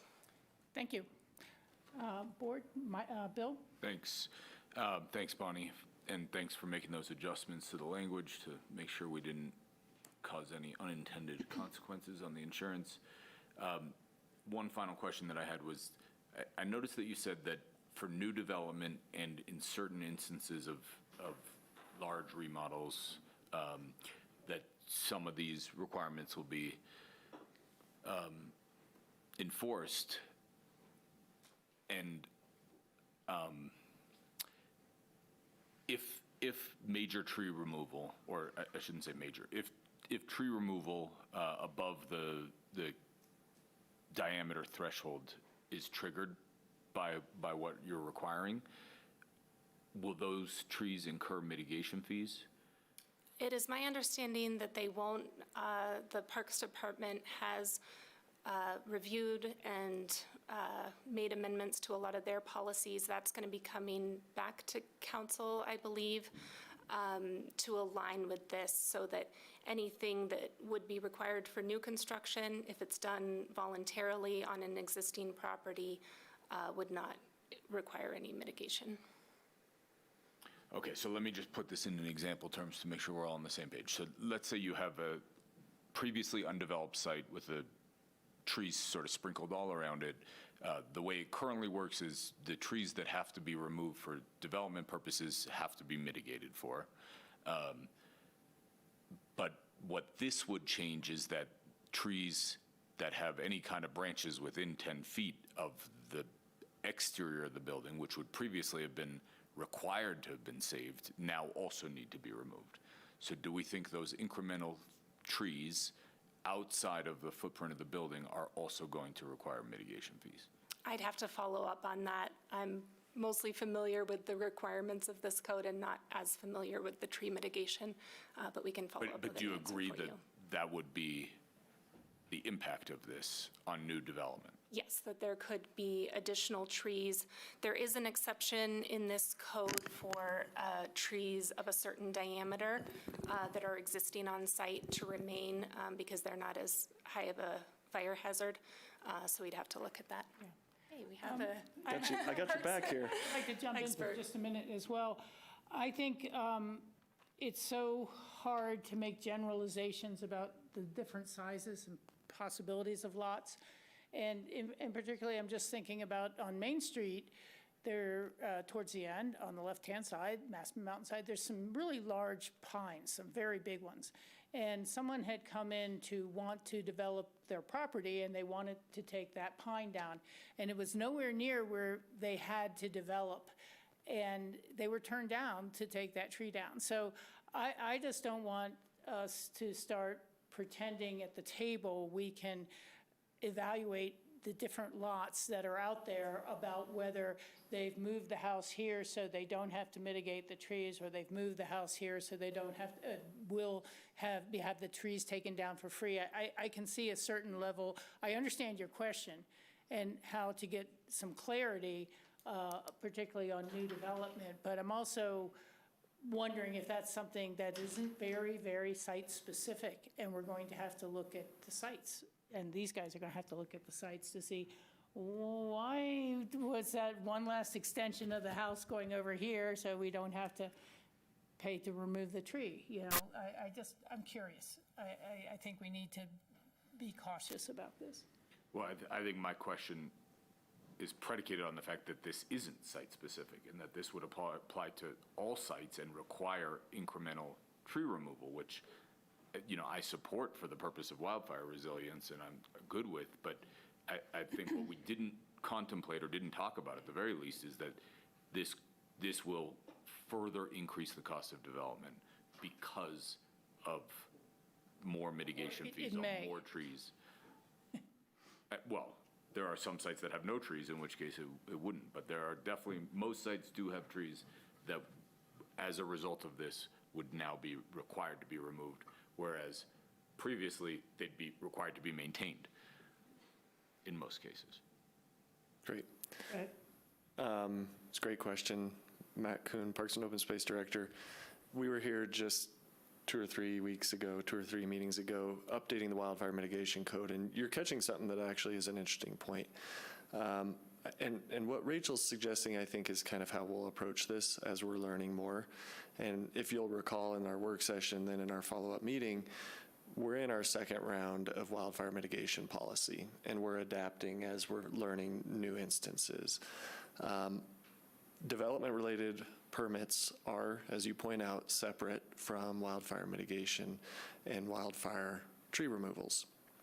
This variable that you're trying to kind of call out here is in what I would characterize as the 5 to 10 or with anything within 5 to 30 feet of a new future development related project. I think we're going to need to lean on our forester and each site and each of those instances to review that. And that's consistent with whether or not there's a building there. When we're assessing a development-related permit, it's pretty defined. And as we're layering in this wildfire risk on a new development-related, it's a little less defined. And I think that's okay. I'm pretty comfortable with where our code is right now. There could be grounds that if it's 6 or 7 feet from the structure and it makes a lot of sense to call that a wildfire fuel reduction removal, that the forester should have that discretion to waive the fees on that. If it is clearly the applicant using it to try to improve their views of Aspen Mountain, we might ask those questions and assess mitigation to it. So I think we have enough leniency there, and we'll have to play it out as it goes. Okay, I think I'm good with that. Do you think that any language needs to be added to Bonnie's ordinance to support your discretion? At this point, I don't think so. I think our wildfire mitigation policy is nimble enough that we don't need to add ordinance changes to this. Okay, Great. great. Thank you. Additional questions from the board? I have one more question. Please. Should have asked earlier in this process, but for ignition-resistant materials, for new construction additions and certain alterations, does that apply to replacement Yes. in all cases? There's a 25% threshold, so if you're doing a small section of siding, we wouldn't be looking at it, but if you're doing, a full re-siding of the house, a full re-roof, those instances. Okay. So everyone who reinstalls their fence from this point forward will not be using an ignition, will be using an ignition-resistant material? Correct. Okay. And then, Ben, I had asked you a question about this, and I don't know if this is appropriate time to ask, but for historic structures, how do those two guidelines? Yeah. There is an exception in this code at the state level and also in our code for historically designated properties. I think as we come to better understand mapping, once we have better mapping within the city of Aspen's boundaries, filling in that blank spot with some better information about, there might be some reconsideration of that, of different requirements in different parts of town, depending on what we understand about hazard levels. But at this point in time, we're going to be relying on that exemption for historically designated properties. That's a huge question. I think it's a similar question to the topic that Matt and his team have been responding to related to urban forest. We've long very much valued our historic resources and the efforts made to preserve those projects, particularly the kind of preservation of historic materials, notably siding. I will say that we are and have made changes around roofing materials on historic properties. It used to be that we wanted wood roofing. In the past, that kind of thinking is changing, and we're becoming more flexible about that on historic properties. But I think until we better understand the hazard mapping in town, I think we're going to kind of be sticking where we are on designated properties. Okay, thank And you. the only other thing that I'd add to that is that it's not all or nothing on historic properties. Building staff works closely with historic preservation to see where there are opportunities to comply with the code to the greatest extent possible without sacrificing any of the architectural details that make it valuable. Very good. Thank you. Are there any further questions? Is there a motion? Public hearing? Oh, yeah, we are. I'm sorry. I thought I was in the action items. I'd like to thank this gentleman for helping me out up here all the time. Thank you. Okay, so this is a public hearing on Ordinance 6, the adoption of the Colorado Wildfire Resiliency Code. Is anyone here to comment on that item? I am not seeing anyone in the room. Ma'am, please come forward for your name and record, and we'll take your public comment. Yes, please. associated, but I've often And your wondered- name, please, for the Oh, record? I'm sorry. That's okay. Gloria Crystal. Thank you, Gloria. And I did fill out, I'm sorry. Here we go. You're on now. Okay. I did fill out that form. Oh, good. But I've often wondered if there's a fire, where do we go? And I've asked lots of people. Everyone says go to the golf course and lay down. And that happened in the Paradise Fire in California in a parking lot, and it worked. So is there a way? You know, the Aspen Fire District on their website has all the recommendations for where you should go and what you should do. Some things, depending on where you're coming from, might be go into the parking garage underground. Others is to go to a heavily... Like here? Yeah, a heavily watered area like the golf course. It may be that it's early enough with the evacuation order that people are just leaving town and getting out of town.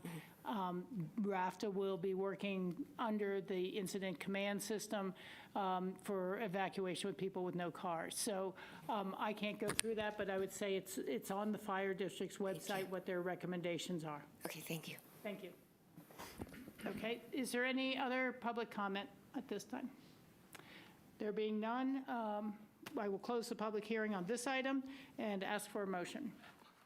I'll make a motion to approve ordinance number 6, series of 2026. Second.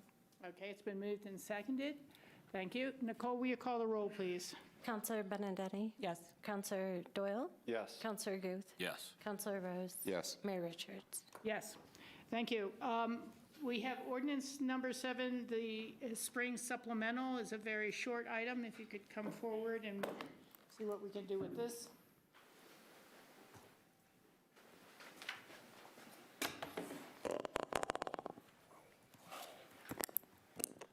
All right.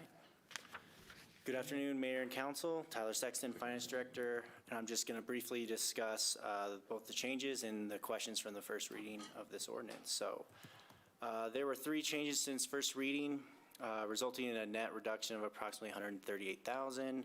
The first one, we added $46,752 for the additional lodging tax for the overcollection of 2025. It wasn't quite ready during the first reading, so we slapped that in just to get that complete and out the door. The second is the $230,857 reduction in capital carryforwards. We did receive a few late invoices for 2025, some capital, so we went ahead and reduced that so we had the proper carryforwards. And then lastly, there was $46,125 for digital media and community engagement. This was approved during the 2025 adopted budget, but was just inadvertently omitted. Not material to the overall funds, but is material to that specific department. So we want to correct that for them going forward. Lastly, Councilmember Guth asked if we were able to secure a discount for the lease buyouts. We were able to secure a 13% discount on one of the leases, which resulted in about a $3,000 savings. The other second lease we bought out at the remaining contract price. And so we do, however, have some buyers potentially looking to purchase some of that, so we can potentially recover some of that cost that we originally bought into. So thanks. That is all I have. If you have any other questions. Are there any questions at the board level? No. I will open the public hearing on ordinance number 7, series of 2026, the 2026 spring supplementals. Is there anyone here to comment on that? There being none, I will close the public hearing and accept a motion. I'll make a motion to approve ordinance number 7, series of 2026. Second. Great. Thank you very much. Nicole, will you call the roll, please? Counselor Benedetti? Yes. Counselor Doyle? Yes. Counselor Guth? Yes. Counselor Rose? Yes. Mayor Richards? Yes, thank you. We have 2 resolutions on the documents for the lumberyard financial closing. I would like to take those next. I don't know who is in attendance on that for this item. Can we have a 2-minute bathroom break while they set up? Yes, okay. While you set up, we're going to have a 2-minute bathroom break. Thank you. We'll be back. I can always use one more.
It's okay, he'll be here in a second.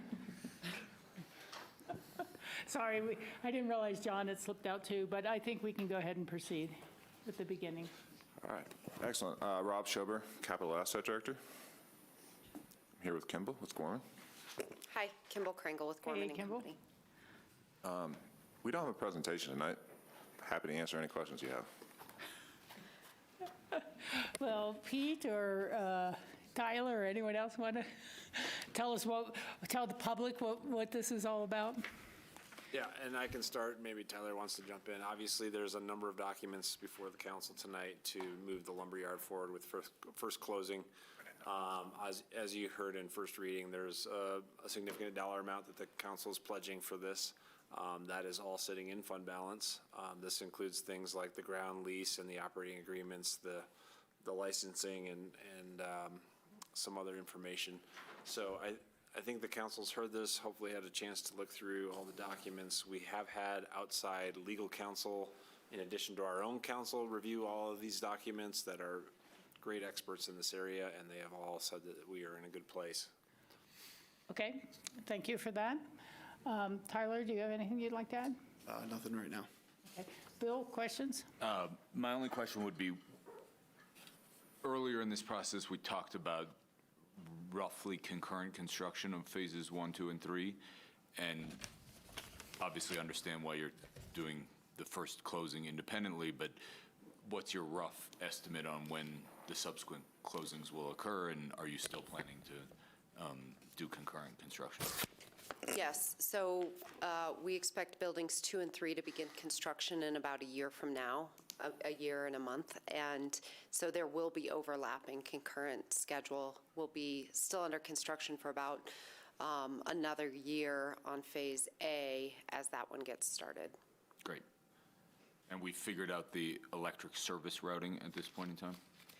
Yes, we presented that last time at work session, so we have two options. One is absolutely able to move forward. We're working on another option that is more ideal. Perfect. Thanks. Thank you, Bill. It's helpful to council. I can kind of run through, and again, our counsel, Kim Crawford, is online. There are several protections built into these documents. I think, Bill, you asked some questions at the last meeting. Our consent is required before they sell if they were to sell the project before construction were to end. There's protections in both the ground lease and the operating agreement. Our rights are primarily set forth in both in the ground lease and the operating agreement. The other documents, such as the deed restriction, has been approved by APCHA, so they've been involved in these conversations. That's in your packet here tonight. That had to be done in order for Kimball and her team to move forward to closing. There are also protections that we get to, we have some ability to object if the budget seems to be, we get to look at the budget annually, we get reports on a biannual basis. So we do have eyes on the finances here throughout on a biannual basis. We also have some right to withhold approval over use of reserves. We've built in protections that call for if they dip below a certain percentage of reserves, it's 70%, they need our consent to continue to spend on those reserves. After 50%, they have to notify us of that, so we're aware of any financial difficulties that may be on the horizon. Those are kind of the highlights that we work through in these agreements. We've been negotiating them for quite some months, and I really give credit to Butler and Snow, our outside counsel. They helped us through this. But I do just want to assure council, also any assignment, Gorman is obviously the manager of this project. Any assignment of that manager will have to come through you. There are some limitations because this is a private endeavor and has investors in it. You can't unreasonably hold certain consents in these cases, but it does give you the right to look at their character. If Gorman were to seek to assign their management and the operation of this project, you as council would have a review of that and get to look at that. Again, there's some reasonableness standards in there, which is normal in this type of situation. But I just wanted to highlight those for you here today. Thank you for that, Kate. I don't really have, I'm happy to answer questions if there's any questions about the operating agreement or the ground lease. Kimball obviously can answer those questions as well. There is, insurance and liability clauses in here that protect the city as well. And I think I've hit on most of the ones we really spent some time with, so. Great.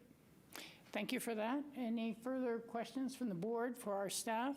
This is not a public hearing, so I would solicit a motion on resolution number 42, series of 2026, the documents for lumberyard financial closing. So moved. Second. It's been moved and seconded. Nicole, will you call the roll, please? Counselor Benedetti? Yes. Counselor Doyle? Yes. Counselor Guth? Yes. Counselor Rose? Yes. Mayor Richards? Yes, thank you. We will now take resolution number 45, series of 2026, amending resolution 160, series of 2025, the lumberyard lottery priorities. Sure. So, 2 weeks ago when we were here, there was we presented the council amending this resolution, which would allow for owner transfer to the lumberyard facility. As the resolution is written here tonight, it's going to hold 10 units total, no more than 5 per building. And that will slot in after the employee partnership priority and prior to the right sizing priority.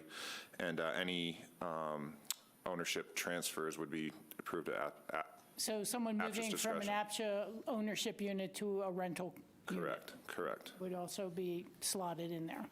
That sounds good. Are there any further questions on that matter from the council?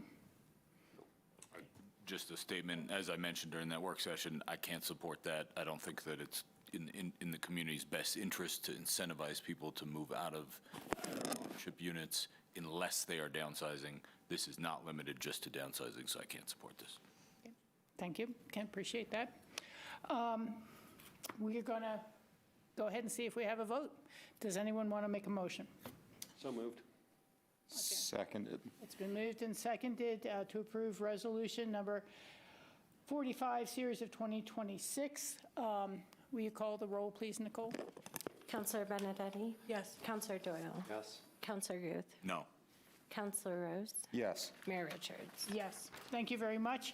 And now there is one other action item I think we can clear up fairly quickly. That is the resolution number 41, series of 26, demolition allotment for Spruce Street, 534 and 536.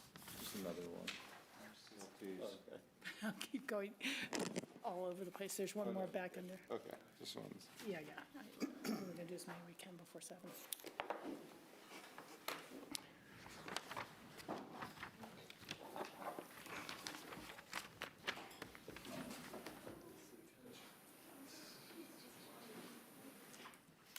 Thank you for being here. You're welcome. Thanks for moving us up on the agenda. Well, your client was nice enough to send an email, and we're moving the Meadows to after dinner anyhow, so we're covering as much of this as we can. All right. Good evening, City Council and Mayor Richards. For the record, my name is Tilly Pines. I am a city planner in community development. I am joined here by Chris Benden, who is here on behalf of the property owner, John L.J. Erspamer. I'm going to have Chris and John speak a bit first, and then I have a few slides to present. Yeah, and as you're aware, we are a little short on time Yeah, tonight. I'll be brief. Thank you. Chris Benden with Benden Adams here on behalf of L.J. Erspamer, who's this gentleman sitting to my right, who is the owner of 534, 536 Spruce Street. He's owned it for 1 million years. He does qualify for the 35-year allotment. He applied in end of 25. The allotments have been exhausted for through 26. We submitted the appeal, and that's why we're here tonight. We do appreciate staff's perspective on this thing and supporting a settlement of the appeal with the granting of a 27 allotment. We've reviewed the proposed resolution, and we're happy to move forward on that basis. I'd be happy to answer questions that you have for myself or for LJ. Thank you. If you have just a couple slides, we can see them real fast and take a look. Yeah, we can run through this really quickly. So in front of you is Resolution 41, Series of 2026, for the consideration of a longtime local demolition allotment for the duplex property at 534, 536 Spruce Street. Here's the review criteria within GMQS Section 26-470-100G. For the longtime local demolition allotment provision, this provision gives City Council the ability to grant a longtime local demolition allotment to the owners who have owned and occupied the property as their primary residence for 35 years. We have reviewed the application, and the applicant has met this criteria. I just want to add that there is currently a policy resolution open to amend the demolition allotment system. The proposed amendments will be brought to you all later in 2026. For now, staff is working internally to improve the efficiency of this demolition allotment process with the intent of shortening review times for applicants. So here is just a quick map of the property. It is a duplex with the addresses 534 and 536 Spruce Street. The application also included this affidavit confirming that one half of the duplex was purchased by the applicant in 1990, the other half was purchased in 1993, and the applicant has lived there with his family since 1990 for 35 years. And here are the two deeds of that property, stating the ownership in 1990, and then the other half being purchased in 1993. So staff recommends approval of Resolution 41, Series of 2026, granting a 2027 longtime local demolition allotment. I also want to add that all 2026 demolition allotments, including the two longtime local demolition allotments, were granted in 2025. So far in 2026, one regular 2027 demolition allotment has been granted, and two longtime local demolition allotments for 2027 remain. Great. Thank you very much. I appreciate that. This will not be a public hearing. Again, it's another resolution, so staff can answer any questions or comments the boards may have. Okay. John? Just a quick comment. I think I first met LJ when... You were 15. Close. That's how old I am.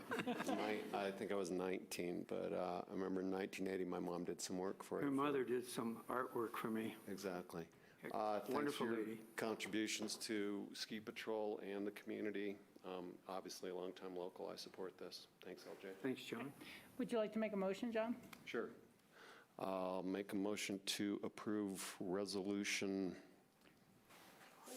41. Is there a second? Second.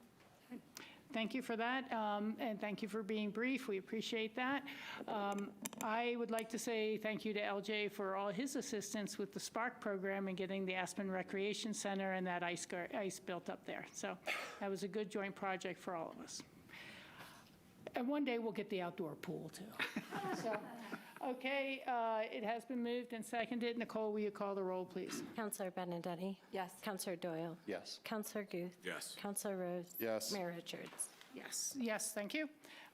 We are going to take resolution number 44. I saw Ann Mullins come in with the acknowledging the incorporation of the Aspen Community Trust and initially defining the relationship of the nonprofit with the city of Aspen. So just come on up. Go back and see what I have left. Oh, Come on up, sure. Yeah, come on up. I'm going to make some initial comments and then hand things over to Ann to speak on behalf of the board. This is a pretty exciting development for those of us who have been involved in this process in standing up the Aspen Area Community Trust, a nonprofit that has been incorporated in the state of Colorado. This resolution tonight in front of you, number 44, series of 2026, if approved, would do 5 things. And one thing that isn't stated in the resolution that's also very important.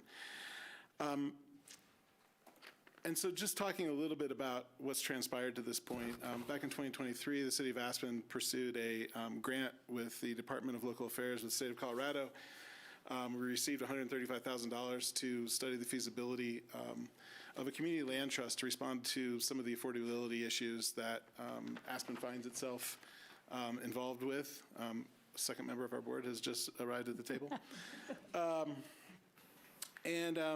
You know, over a long series of, we hired a consultant, some leaders in community land trust to really just talk to lots of people up and down the valley to see if a community land trust was a good idea here in the Roaring Fork Valley. We didn't have something. We certainly have land trusts in the valley that work on preservation and conservation of land, but nothing to respond to affordability issues. And I will say my thinking initially was around affordable housing. And as the conversation proceeded with the folks that we brought in to talk from the community to talk about this idea, there was a lot of interest in commercial space affordability. And as the process has played out, that's really become the focus of the group. But we spent a lot of time in conversation about what this organization should look like. And over a lot of conversations that these two people were involved in over many months, we came up with what I think is going to be a really great organization for the community, trying some new things that haven't been tried here before and haven't been tried in a lot of other places as well. So I'm going to, before I talk about what the resolution does, I want to just talk, give a chance for Ann and Chris to say a couple words in describing who we are and what we're doing. Thanks. Ann Mullins. And I'll make this short because I know you have a lot more to go tonight.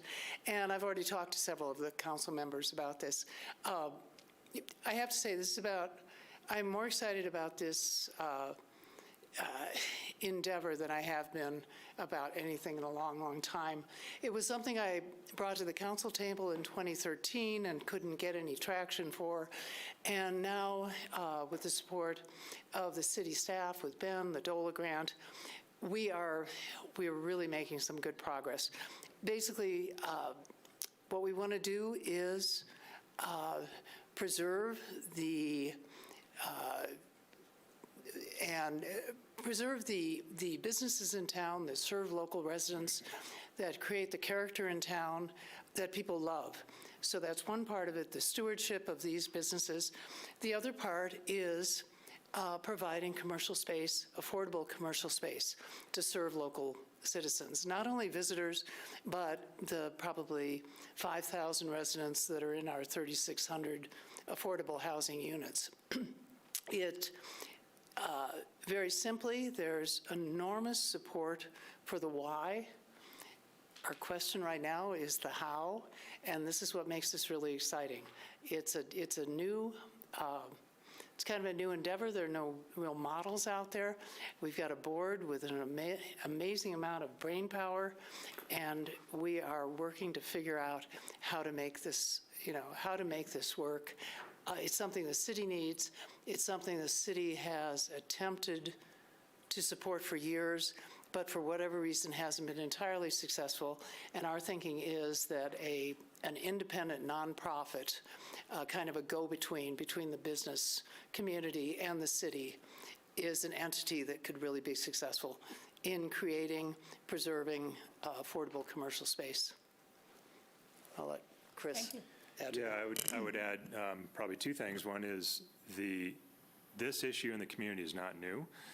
I mentioned to the mayor the other day that, and I believe this is true, is in the original community plan of '66, mentioning the preservation of locally serving businesses. And as you all know, from being in this community, from time to time, the issue gets, sort of burbles up, and the responsibility pathway usually ends up pointing at the city, and this becomes your obligation and your burden to solve. Rightly or wrongly, that's kind of what happens in this community. There has been, while it's been difficult, there has been some successes of community-owned space in town that support local businesses. Sometimes it's a little painful when lease terms come up and you have to pick someone out of the, all of your friends and so on. But there are some successes that have occurred in this community with this.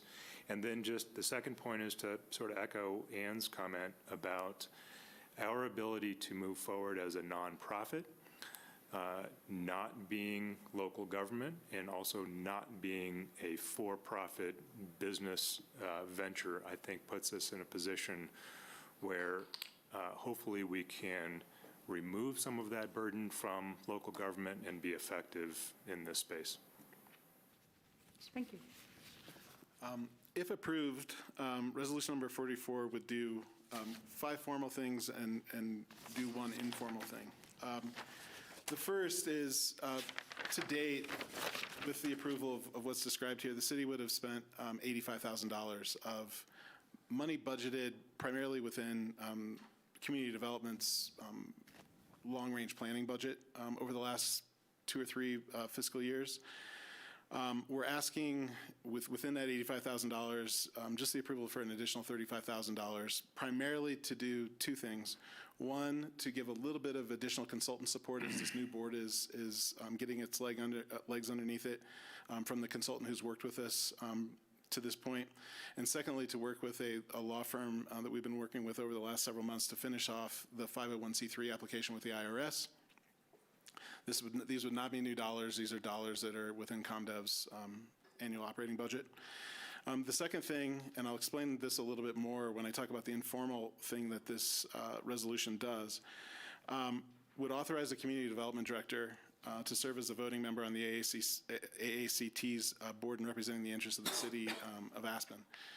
We did have lots of conversation about whether or not it made sense to have city council members on the AACT, and I can talk more about why we did not make that choice. But I do think some of you have been involved with nonprofit boards as city council members, and that's a complex role for you to play. We also just wanted to formally acknowledge in public that the work of the AACT eventually may result in consideration of policy changes or amendments to the land use code or consideration of site-specific development plans in coordination with the work of the nonprofit board. Number 4, would anticipate a request from the AACT for monies in support of the organization's startup costs and potentially as a long-term partner in the work of the AACT. This doesn't commit you or a future board from granting that request, but it simply acknowledges that there's likely going to be a request coming to you in the future for that. And then lastly, and this is really important, and I think this obviously was initiated by a grant by the City of Aspen to DOLA. Certainly, City of Aspen staff have spent considerable time. Myself, long-range planner Haley Hart, we spent a lot of time on this to this point, and so the city's been very supportive of this effort to this point, both in terms of staff time and dollars. But ultimately, this is going to be an independent nonprofit, and we want to be very clear about that idea. But also recognizing that this is something that we hope to be in partnership with the city sort of on moving forward. But the other thing, and I just want to talk a little bit about where the organization is, we are going to be applying very soon for 501c3 status with the IRS. And you can imagine 501c3 is a pretty powerful thing for a nonprofit organization. It allows to gain donations, maybe a donation or reduced sales price for a piece of property from someone, and be able to provide tax benefit to folks that make those kinds of donations. You can imagine this application to a member of the IRS who isn't familiar with Aspen's legacy and what it looks like to say that we're going to be engaging in commercial space in one of the world's most expensive real estate markets as a charitable enterprise. That's a difficult argument to make. And so we are going to be using an argument that's within the 501c3 status application allowances for lessening the burden of government. And this resolution, on top of a lot of evidence that the City of Aspen has engaged in over the years in trying to respond to this issue, we hope that provides evidence that this is something that the city has given a lot of time and effort to, money to over the years, made a lot of policy and regulatory effort in trying to respond to. And so this resolution is part of that, is going to be part of that application to the IRS for the 501c3. So this resolution does a few things, but I think that last bit is an important an important part of the story. Haley Hart's traveling today. I did want to acknowledge her role. I'm guessing in a 1,700-page packet that perhaps you didn't see the exhibit to this resolution that Haley put together. It's an amazing research project describing the years of efforts of the city to respond to this set of issues. It's a fascinating read. I encourage you to look at it. Maybe not tonight, but I do think it's a really important document that, again, is going to be submitted to the IRS on behalf of the organization. So with that, the AACT would love council support on this resolution. Great, thank you very much. Council member, are there questions at the table? Bill. Firstly, thank you for generating this idea and volunteering your time to do it. I totally get the why. I think the board that you've put together is exceptional. I'm excited about this idea. I understand why and agree with why it should be a 501c3. My only question is, why should we invest the money to do that now as opposed to figuring out at least the major hows before we do that? You want to take a shot at that? Or? President, go for it. Okay, well, one very practical reason is we're on a track, we're on a momentum. We've got a board of directors, we've got a lot of support in the city. We have sector law, which is just about to submit the 501c3 application. Burlington, our consultants, have helped us quite a bit, and they're at the very last kind of part of their consulting job to pull this whole thing together. There's momentum, and I would hate to see that momentum stop. This has been really difficult, and for my history, it's been since 2013 when I first brought it in front of council and could not get support for this. And I've been fighting to get here. And, you know, to stop at this point would be really tough. The other thing is the how, and as I said, everybody knows the why. I mean, we saw Machola disappear. We've seen all sorts of other things disappear. Everybody knows the why. We don't have the black and white how at this point. And the reason we don't is because no one else has done this. You have affordable housing groups that dip into affordable commercial because perhaps they build a complex and the first floor is not that appropriate for housing. So why don't we make it some commercial that supports the, that's great, that works. We don't want to compete with affordable housing. We've been really successful. This Pitkin County, Aspen have been successful at affordable housing programs. We don't want to touch that. We want to focus on the commercial, but our biggest challenge is how do you do it? And one of the things, you get me going on this, Bill, one of the things I'm seeing is that almost every project is going to be unique. Whether it's talking to a landlord that has a history of renting to, offering affordable rents for locally owned businesses. Does he want to create a legacy? Is there some kind of tax thing we can figure out? Some type of easement, like a conservation land easement? You know, is there some solution there? Do we pick up some property and do some type of land lease? Every solution is going to be somewhat unique, and I'll be very honest, we do not have the answers now. I don't have a list of things that we can do.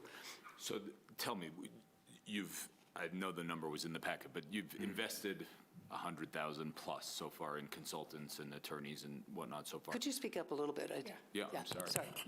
I think collectively over 100,000 has been invested in consultants and attorneys to date, right?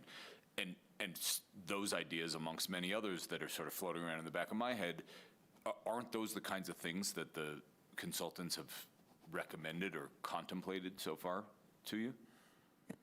They have given us suggestions, but they, again, come forward and say, this hasn't really been done before. Now, there are programs. There are individual programs. There's the Legacy Business Program in San Francisco, where San Francisco subsidized businesses that had been there historically, had been there for a long time, contributed to the local character. There are individual programs that target individual businesses, but not an overall program that would support a range of commercial, bringing, and the other thing that's very important about this is the stewardship of the existing businesses in town, the places we want to keep, but also bringing in the places we've lost. This is not competition with people in town. This is bringing back the laundromat.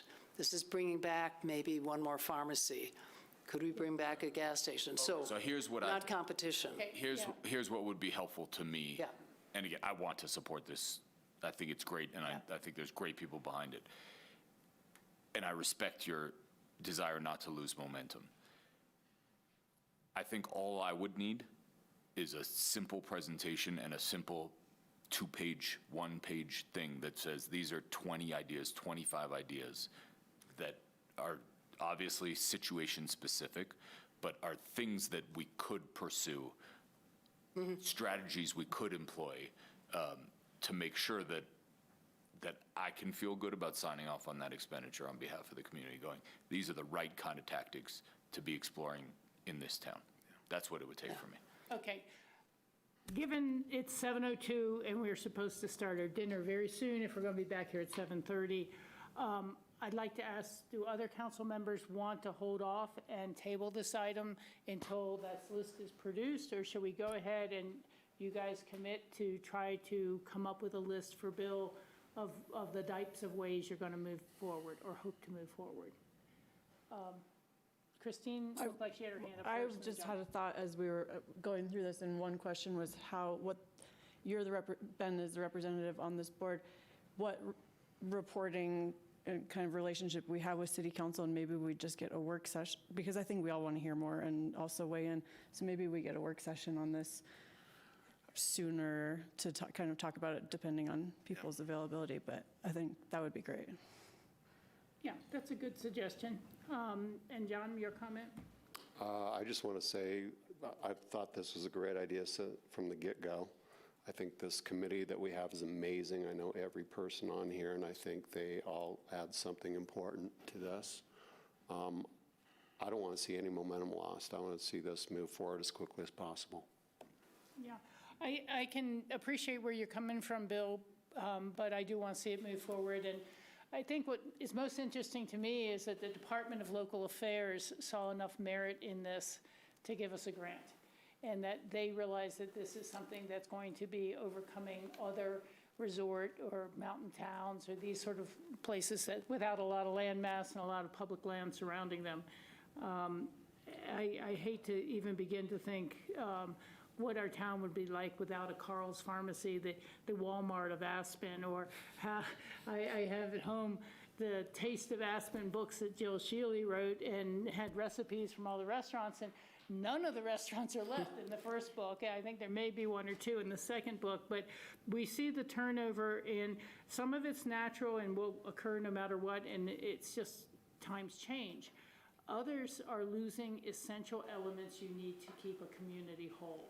And when people who don't have a washer and dryer have to go to El Jebel to do their laundry, that's not a good thing. And if we all start having to shop in El Jebel because City Market has decided their property is more valuable as a hotel site than a grocery store, we're going to have lost something really significant in town. So I'm willing to move this work forward now and try to get us to dinner. Let me ask if there's a motion, and we can have further comments after a motion. So moved. To approve Resolution 44? Correct. Second.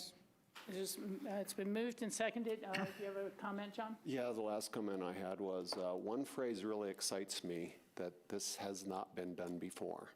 I think that is the kind of thing that Aspen thrives on, and I think with this committee, I think the world's going to see some new stuff coming out of Aspen. Thanks. Very good. Thank you. Bill? One last comment. Again, I don't feel ready to support the expenditure in this next step on behalf of the city, but I do love this idea, and I will contribute ideas to you, and I will support this in the future when we get it to a place where I feel good about it. Good. Understood. Understood. Nicole, will you call the roll, please? Counselor Benedetti? Yes. Counselor Doyle? Yes. Counselor Guth? No. Counselor Rose? Yes. Mayor Richards? Yes. Thank you very much. Council is going to take a dinner break now. We hope to be back just at about 7:30.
welcome everyone to the remainder of the Aspen City Council regular meeting on March 24th.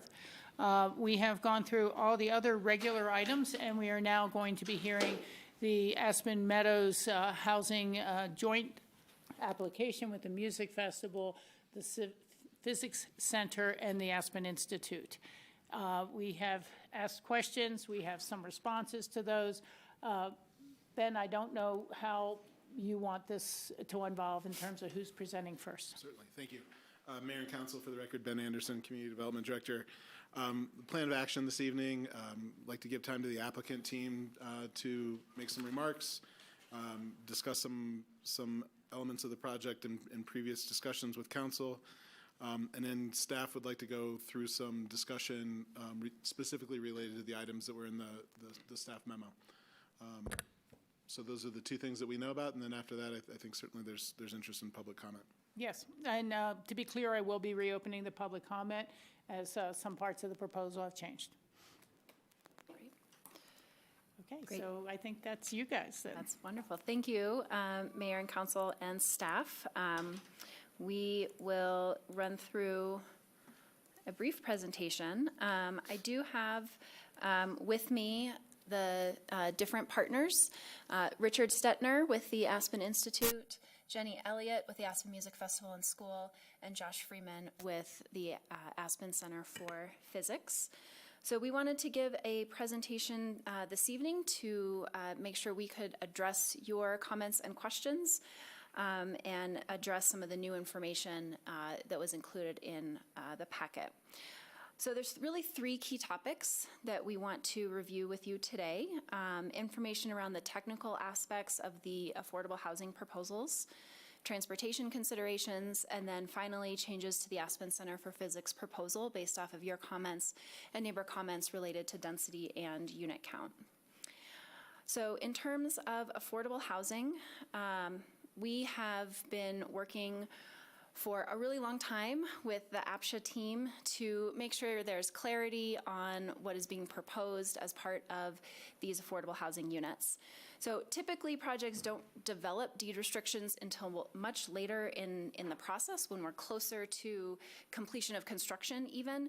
But we really wanted to make sure that there was a lot of clarity there between the applicant team, planning staff, as well as the APCHA staff. And so we have been working, as I said, for quite a while to make sure there's clarity there. And again, all tenants can qualify through the APCHA process and making sure that we're focused on the key pieces within those deed restrictions.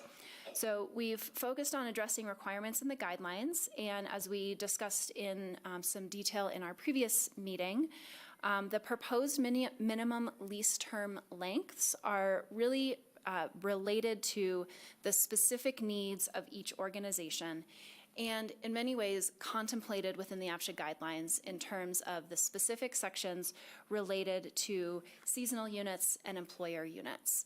So we covered this in more detail in our last presentation. We're happy to answer any additional questions, but requesting minimum lease terms of 3 months for Aspen Institute and Aspen Music Festival and School based off of the fluctuations in employees over the year.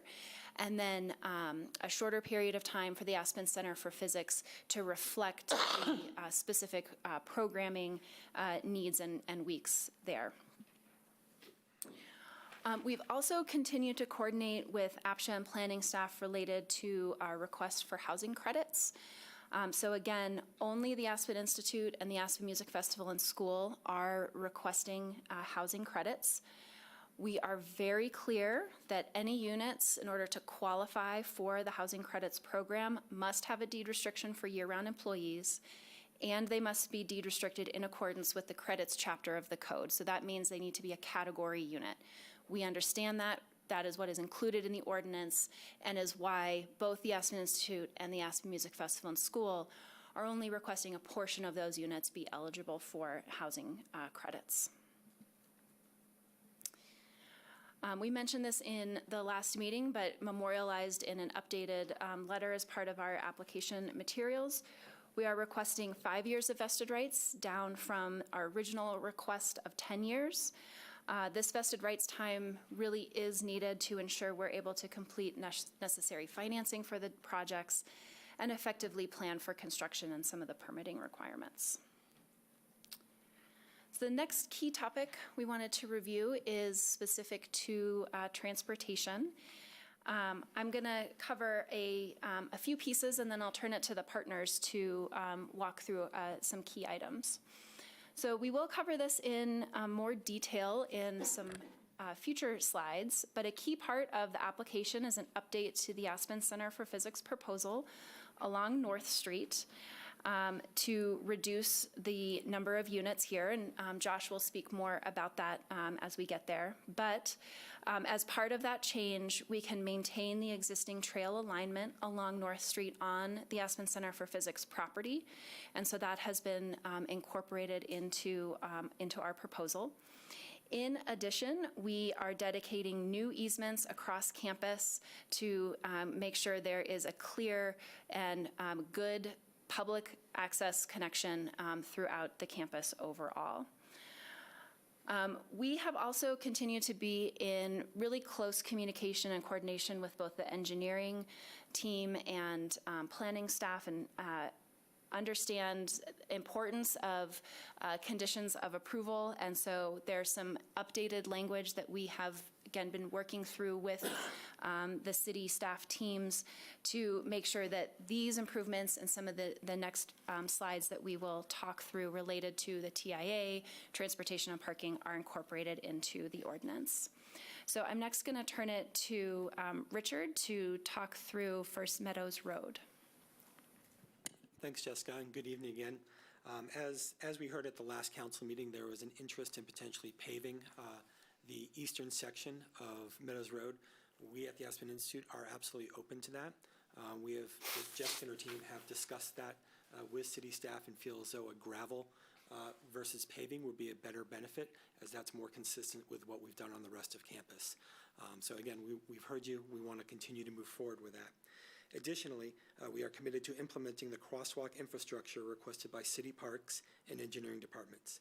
We've also had several conversations with our neighbors, including the neighbor immediately across from the proposed housing, and we are committed to enforcing parking related to the AI events and working with them on key topics that will be covered in detailed review, including landscaping and material selection. Can I make a real brief comment? I really appreciate you looking to, taking care of the mud situation there. It's not that, for me, it had to be paving. Gravel is good. It may be a little noisy. You might want to look at the porous pavers that have a lot of water flow through as well for the trees and things like that. It may be more aesthetically pleasing to you. Absolutely. But either way, it's just more about not having the mud. No, we agree with you on that. Thank you. All right, we'll next go to Jenny to talk a little bit more about our 4th Street access point. Thanks, Jessica. At the previous council meeting, we were asked to consult with City of Aspen Engineering Department regarding the 4th Street entrance. So our team met with engineering, planning, and transportation staff to ensure that we're meeting all the code requirements for our proposal. I'm sure that both city staff and Jessica are going to get into this in more detail, but they do have revised recommendations from engineering, and those revised recommendations focus on bike and pedestrian safety at all of our access points. And so we have agreed to do further analysis of our property's connection with all of the city streets and walkways from all the access points, not just 4th Street. So that is something that'll be done in between now and detailed review. For the project, we're focused on ensuring the impacts from the proposed housing are mitigated and that our infrastructure meets with city requirements. As this slide shows, all the access points in the parking area do meet the city requirements of 22-foot lanes. We've been consistent in describing this, and we're focused on meeting those requirements. In addition, as part of the DRC comments from engineering, we've updated the sizing of the street parking along Gillespie to ensure it meets requirements, as well as adding crosswalk infrastructure along Gillespie and 4th. Thank you. Yep. And so as Jenny mentioned, we have been in, again, close coordination with engineering department to make sure that the ordinance has the right conditions to ensure pedestrian and bike safety. We know that it has been raised as an important consideration. So new ordinance conditions requiring an additional analysis related to multimodal connectivity and safety improvements, really focused on making sure that any public infrastructure improvements that are part of this project are the most meaningful improvements related to bike and ped safety. And so this is really focused on the areas of Gillespie at the intersections with 3rd, 4th, and 5th. And that this is something that would be required as part of the detail review ordinance. I'll next turn it to Josh to talk a little bit more about Aspen Center for Physics. Great. Thanks, Jessica. So we understand there's been a lot of conversation about the Aspen Center for Physics existing and proposed parking. We take these comments seriously, and we're addressing the concerns in 3 ways. First, our friends in music have expressed willingness for us to use their lots in weeks when we are in session and the music festival is not. And that would extend an arrangement that they already have with the Aspen Institute. So this would take care of any overflow parking from our lot for our 8 winter public lectures and for the 8 summer public lectures early and late in the season when we're in season before and after music. We would direct public lecture attendees to park in our lot, or if our lot is full, to park in the nearby music lot instead of using street parking. For the 8 summer weeks when both the Aspen Center for Physics and the Music Festival coincide, we will strongly encourage our public lecture attendees to use alternative transportation options to get to the center. In fact, we'll do that during all the weeks, not just those 8. And I want to note that we will not be increasing our summer public lecture programming.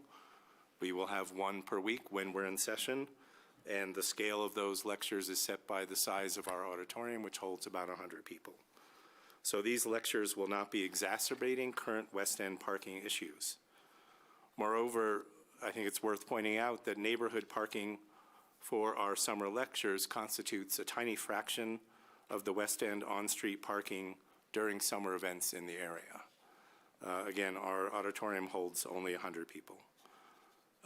So this plan, I think, addresses neighbor concerns about street parking generated by our public lecture events by eliminating any need for street parking for the majority of our events, that is 16 out of the 24 that we hold annually. That's the first point. Second point, we're in active discussions with the Aspen Institute regarding the potential for a small number of our physicists who would be housed on our campus to use the expanded underground lot at the Institute. Coupled with this, we'll only allow a very small number of on-campus physicists to bring cars to the center, particularly those with accessibility issues, with childcare or elder care needs, which would really necessitate them having a car. And I want to thank both of our partner institutions for their openness to helping us address these concerns. We believe this demonstrates the vitality of this partnership and benefits the city. Third, all of our participants will be required to adhere to strict parking protocols as described on this slide. The center supports the city's transportation demand management policies and strongly encourages our participants to utilize the various alternative transportation modes the city has to offer, as well as what will be an expanded fleet of our own bikes, e-bikes, and car shares. I note that currently only a minority of our participants bring cars to Aspen. We've recently retained a nationally renowned transportation consultants, Fair and Peers, who are experts in transportation demand management and parking, and we're working with them to develop a parking management and monitoring program for the ACP. The core elements of this program will include requiring residents of our new housing, and in fact all of our participants, to sign a parking management agreement, register all vehicles they will be bringing to or renting in Aspen. We will be clearly identifying the penalties for not abiding by the parking and vehicle ID requirements. We will clearly state before and after our participants arrive in Aspen that our participants are strictly prohibited from parking within Aspen's residential parking zones, and we will allow for no exceptions for weekends or holidays or overnight. We will identify the many options that both the city and we offer to facilitate a car-free lifestyle, including our free bike program, e-bikes, free public transit, microtransit, bike share, car share, and a robust walking and bicycling environment prior to our participants signing their lease for our housing. We will ensure that the Aspen Center for Physics will actively monitor for compliance with these agreements during the summer months when our participants who bring cars are present. Monitoring will be performed by a third party that's mutually agreed upon by the center and the city, or by city or contract staff that's otherwise engaged in parking monitoring by the city. And the core of our travel demand management strategy is relocating our participants from Snowmass and elsewhere to on-campus housing, which will dramatically reduce their need to use vehicles while in Aspen. Again, those are some of the key elements of the plan. We want to emphasize that we take complaints by our neighbors and parking violations very seriously. So we will go further by signing a specific parking and program participation agreement. Our participants will acknowledge the following. First violation, they'll get a formal written warning and an immediate demand to remove their vehicle from any neighborhood parking area. If they are found in repeat violation of the policy, that is, if they park more than once in the surrounding neighborhood, we will deem them in breach of their contract with us, and we will ask them to vacate the accommodation, and we will not invite them to return to the Aspen Center for Physics in the future. So we take this very seriously. We're also exploring conducting a detailed parking occupancy study this summer with our consultants while we're in session to guide further enforcement efforts. So we believe that these additional commitments, beyond what we've already described related to multimodal improvements, demonstrate our strong commitment to minimizing our parking impacts on the neighborhood. Thank you. Very thorough. I think next we want to review the proposed changes to the Aspen Center for Physics proposal related to project density and unit count. So we'll have Josh go through those again. Thank you. So before I do that, I want to just before describing the changes to our proposal, I just want to share a little bit more about our organization, since we're the smallest, the shallowest pocketed, and the least well-known of the three partner organizations. We've kind of flown under the radar for 60 years, I think, by design. So the Aspen Center for Physics is a primarily voluntary rotating academic community of 75, with my exception of me, 75 prominent scientists from around the world who donate their time to creating a vibrant program of summer workshops, winter conferences, and public lectures that annually brings 1,000 top-flight scientists, from early career researchers to Nobel Prize winners, to Aspen to work, to exchange ideas across geographic and disciplinary boundaries, and to make fundamental discoveries about the natural world. Simply put, that's our mission. That's why we're here. By any measure, we feel it's been remarkably successful for over 60 years, and by creating the special conditions for discovery, we attract these outstanding scientists to Aspen every summer. The profound impact the center has had on generations of scientists, just a few of whom you heard from 2 weeks ago on Zoom, is why these 75 volunteers, like me, donate our time to operating the center, along with a paid staff of 4.5. The center is the place where many of us have formed our most important lifelong collaborations and professional connections. It's existed for over 60 years, and we believe it's been a positive contributor to Aspen, and that we've been good neighbors to the community over this period. Personally, I've been participating at the center for 40 years. I have volunteered my time as a member, as president, and now as chair of the Board of Trustees for over 20 years. And that's how the center operates. So the ACP is a unique institution in the world. There's no other institution that operates like this. And the goal of this project is simply to preserve the Aspen Center for Physics by enabling us to control the housing costs of our participants who have limited grant funds to travel and stay here. The collision of declining federal grant funding for scientific research, which is a multi-year trend that, as you, I'm sure, are all aware, is now accelerating, with the sharply increasing costs of Aspen rental accommodations starting with COVID, means that we're starting to lose, and will soon lose more of our early career participants, and then we will lose all of our participants. They will simply no longer be able to come. We're already starting to see that. That's why you've heard us describe this repeatedly as an existential problem for the center. We've never presented this project as employee housing, and unlike our partners, as you've heard, we're not seeking housing credits from the city. We understand some concerns have been raised about our applying for this project through the affordable housing application process, and while it might have been possible to apply as an essential public facility, the affordable housing approach was recommended to us as the best avenue to take, and it also matched the approach of our Meadows partners.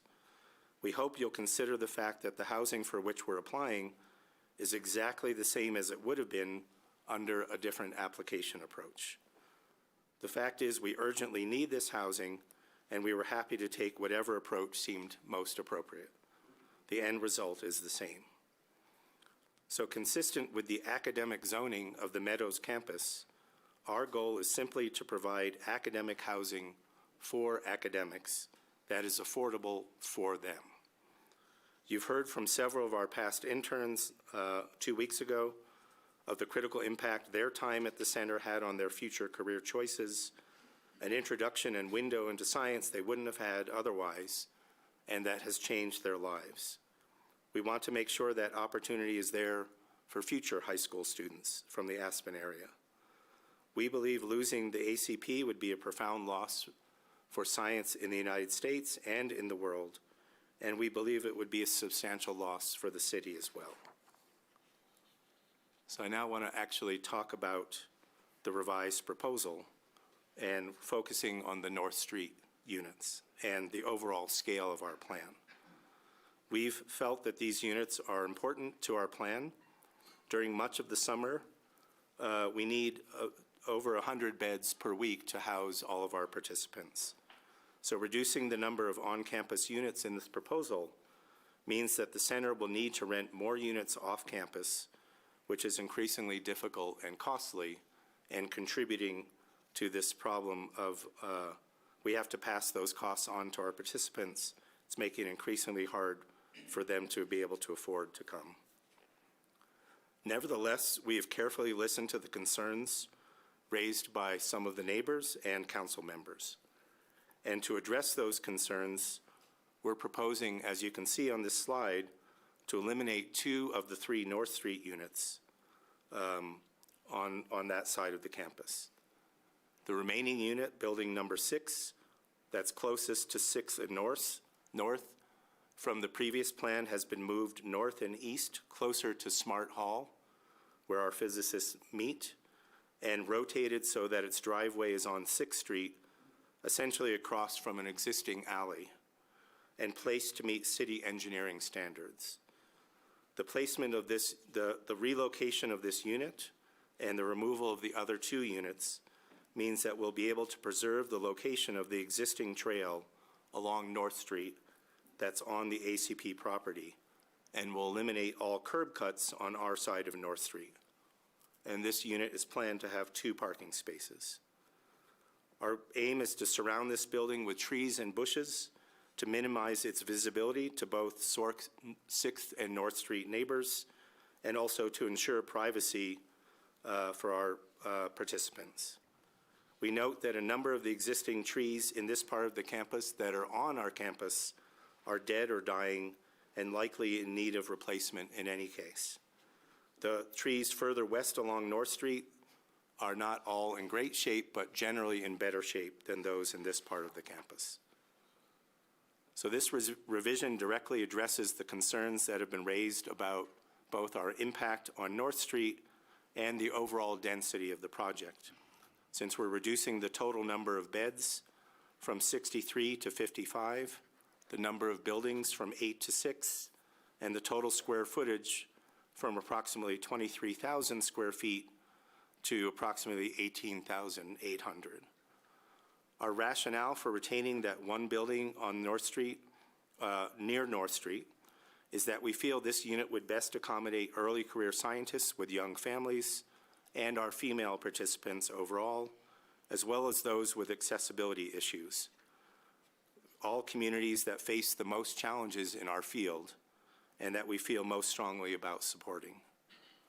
We emphasize that this reduction is a loss for the center, and we feel for the city in terms of the number of cars taken off the roads, the amount of housing opened up in the city for other uses, and the flexibility the center will have to house its younger participants. But we've heard you, and we feel this is, we hope this is met with as a reasonable response.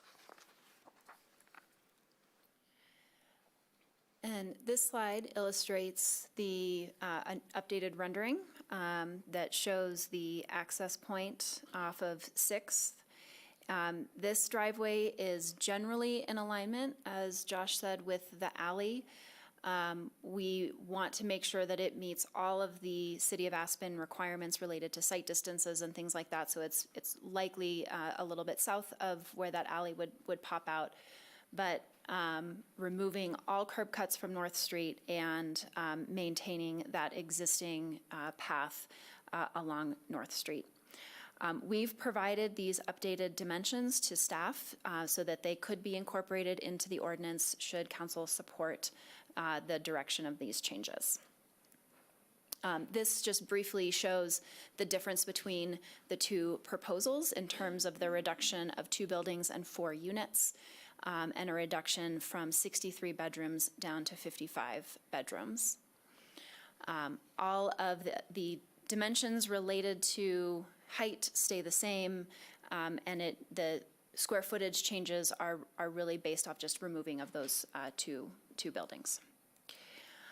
And so with that, I think overall, each of the partners has put in really significant effort to address all of the questions and comments from council and neighbors.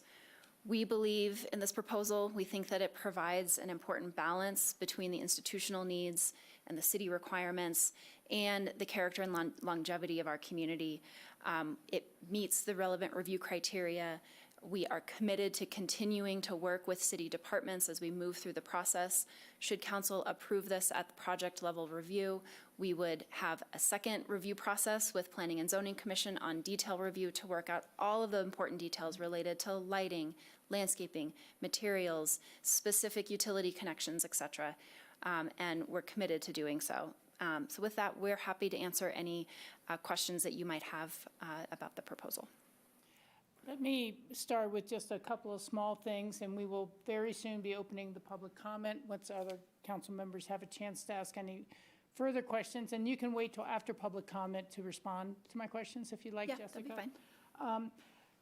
There were a couple of letters that we've received related to restoring the ditch water and the appropriate water necessary to really keep those cottonwoods alive. I'd love to hear a little more about what plans we can provide more along information. those lines. And you mentioned, and it was in the memo, about further transportation and engineering work being done between now and the detailed final. Is that correct? Can you go into that a little more, explain that one more time? Yeah, so we've provided a level 1 TIA as required by the code. We've additionally provided the Jacobs study, and for detailed review, part of the conditions of approval are to finalize the TIA and have it fully signed off by engineering and transportation as part of that detailed review process, which is pretty typical. So that's part of what we would continue to work through. So An example is, what is the best and most appropriate safety improvements for 4th Street? What is the best connection and materials for a crosswalk on Meadows Road? So getting into those types of details are what we would anticipate occurring at detail review. And in addition, the Aspen Music Festival and School is committing to the additional analysis related to pedestrian and bike safety, as has been brought up. Great, I appreciate that. The only thing I want to make sure I'm not having a disconnect is if that additional transportation work identifies that, the city should go and reclaim more of its easement on North Street at where it narrows down now, and should the city, to make it safe, needs to curb and gutter or add cement sidewalks, whose cost would that fall to? If you're asking to change the alignment to that street, and yet engineering will come back and say, hey, to really make that street passable for pedestrians and buses in opposite directions, you need to do this. Who would the cost of doing that fall on? I think it would be part of that with more facts, right, of what is the impact of this proposal and the changes that we are making compared to what is an overall maybe city connectivity adjustment. In this moment, our position is we are not changing the North Street Trail any longer as part of this proposal, that we are maintaining that, and that would be the focus of things as we move forward versus curb and gutter on North Street. Well, no, I was talking about 4th Street for the exiting traffic. I hope I didn't say the wrong number. I'm sorry about that. Yeah. I know. Yeah. I was like, I'm not sure where. No, I was not talking about North Street Okay, or 4th Gillespie. Street. I was talking about 4th Street. Yeah. If the further transportation studies show that there are necessary real physical engineering improvements needed to North Street, 4th Street, see, they rhyme even. Yeah, sorry. To really accommodate this type of traffic in the future. Who would then pay for the 4th Street potential improvements this study might point out? And by changing your access. The city engineering team may be able to answer this in more detail as part of the staff presentation, but what is included right now in the ordinance is specific information related to 4th Street, and that part of what we are committing to is pedestrian kind of safety infrastructure, some kind of permanent separation. We don't know exactly what that is, but down to Pearl Court. And so from Pearl up to Gillespie, I think that is where we would be focused on those improvements, because has the relationship to the site, and that's what we've talked through. Okay. Thank you. Do you have for anything that. to add, Jenny? No, the pedestrian bollard type. Yeah, Pretty pedestrian accurate. bollards or something, yeah. Thank you, Jane. Board member questions or comments from what we've heard or what we've read or anything, or do you want to wait till after public comment? Okay, great. I do have a list of people who had signed up. I realize some other people may have walked into the room and not signed up, so we'll be calling for you. But right now, let's start with Val Stevenson. What? If I may, I'm Mayor sorry. Richards. Sorry, thank you. And it's totally up to you how you'd like to handle this, but we'd propose that Mr. Barnhill have a chance to speak with you about, with the staff presentation on some of the things that were in the memo. Okay, thank you. Before going to Sorry public about that. That's okay. I did. I was depending on it.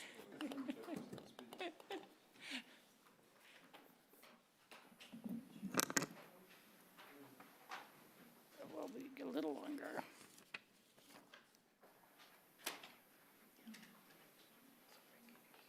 Be right with you.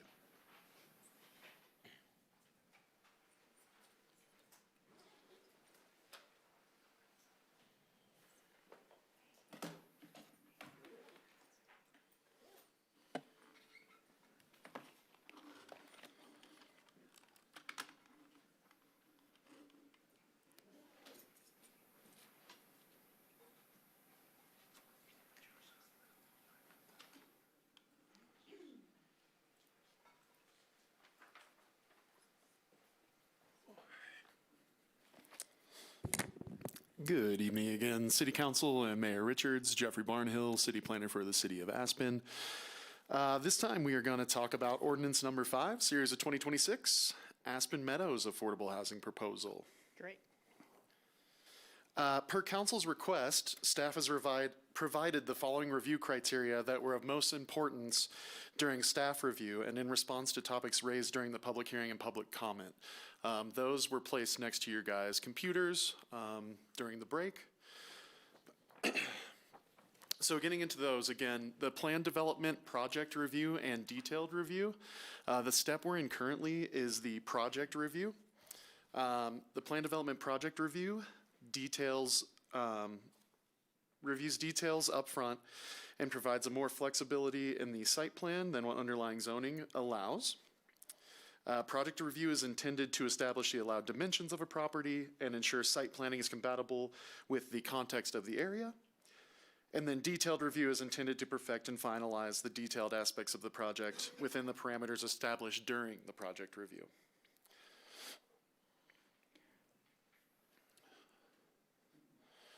When staff was reviewing the project, we found that the proposed development complies with the majority of the plan development project review standards. The last unresolved issue with the project review criteria was that Aspen Center for Physics replacement easement that we talked about maybe a meeting or two ago.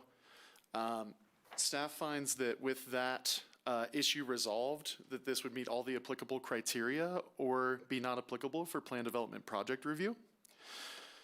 One thing in talking with Parks is we would like to see that easement memorialized for that trail, and that would eliminate their concerns about the replacement easement. For the use variation criteria, as part of a plan development, a development application may request variations in the allowed uses permitted in the zone district. I know I've seen some comments about not requesting a conditional use approval, and that is because this use variation is allowed as part of the plan development process. The burden shall rest upon an applicant to show the reasonableness of the request and its conformity to the standards and procedures of this chapter and title. The permitted and conditional uses allowed on the property according to its zoning shall be used as a guide but not an absolute limitation to the land uses which may be considered during the review. And when staff was reviewing this, we found that the closest use to the proposal would be a boarding house or dormitory for housing students and faculty of schools and other academic institutions. Again, as we've mentioned, that doesn't fit neatly into either of those categories, but as the use variation criteria states, it's based on the allowed uses, but doesn't have to just be the allowed uses. The next review criteria in the handouts that I put up there earlier was for growth management review.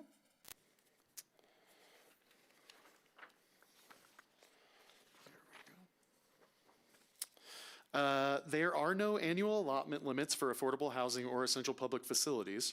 However, the development must demonstrate compliance with the applicable criteria. Growth management helps ensure an orderly and efficient development pattern and requires that new development quantify and appropriately mitigate for new employee generation. In staff's review of the growth management criteria, we found that all of the criteria were either met or not applicable. And there are some purpose statements in the growth management quota system section that talk about conformance with the Aspen Area Community Plan. And staff found that some of the concepts of the project do conform with the Aspen Area Community Plan. And the Aspen Area Community Plan calls for a collaborative effort between private sector, public sector, key institutions, nonprofits, and individuals to rediscover and reinvigorate the Aspen idea.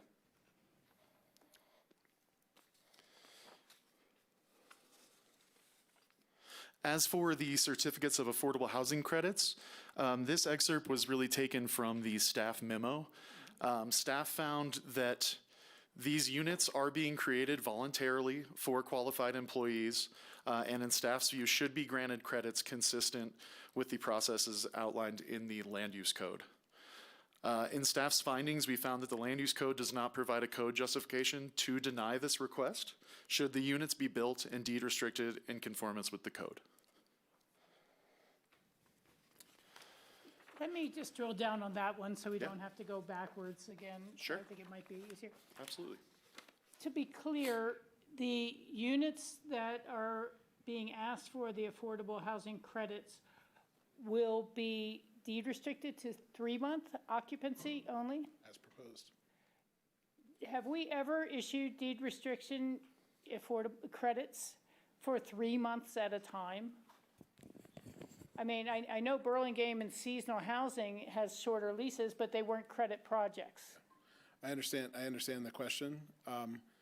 The answer is no. I mean, I think that the credits program to this point has been private Ground sector. ownership pri- or private- 6-month rental? Private sector developers who were developing either ownership units or rental units for a particular employer. And I think they have been traditional APCHA deed restrictions that have been sort of put on those properties.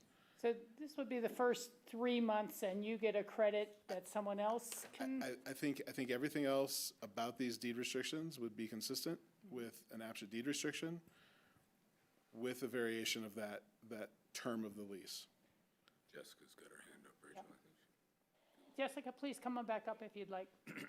Thanks. I just want to clarify. So the 3-month lease is a very important piece for both Institute and Music.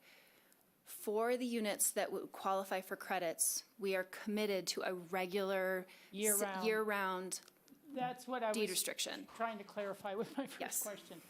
So None of the 3-month leases are would asking qualify for credits because we understand the requirements of the program.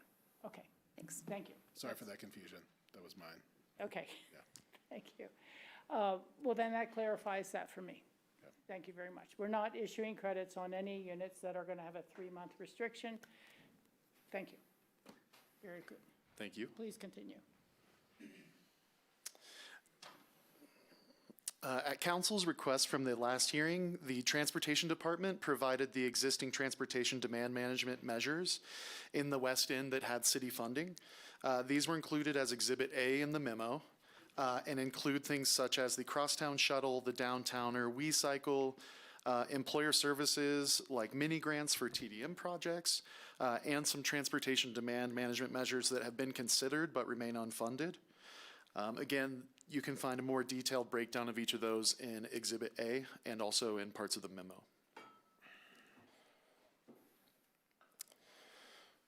With the removal of the units off of North Street, parking will be reduced from the initial application. Staff still believes that there are options for the applicant team to fulfill their parking requirements in relation to the Aspen Center for Physics project. We understand that they're putting a lot of time and effort into figuring out different transportation measures to mitigate their trips. However, we just don't feel that, we feel that they could do more in meeting their parking mitigation. They could use additional TIA credits to fulfill their parking needs or fee in lieu to pay for the remaining spaces. And as Jessica talked about earlier, staff has been working with the engineering and transportation departments and the applicant team on firming up some of those additional conditions that would be required at detailed review prior to Planning and Zoning Commission review. There are proposed updated conditions for all of the properties. These were included in the packet as Exhibit B. Since posting of the packet, the engineering department and applicant team have updated these conditions further. That was the second piece of papers underneath the review criteria in your guys' stack there. And I just wanted to show again the Planning and Zoning Commission recommendations from Resolution Number 10, Series of 2025.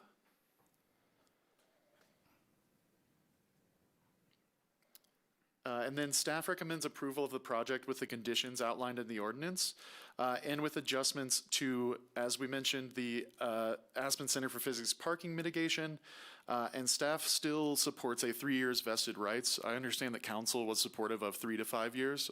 However, staff feels like 3 years of vested rights is appropriate.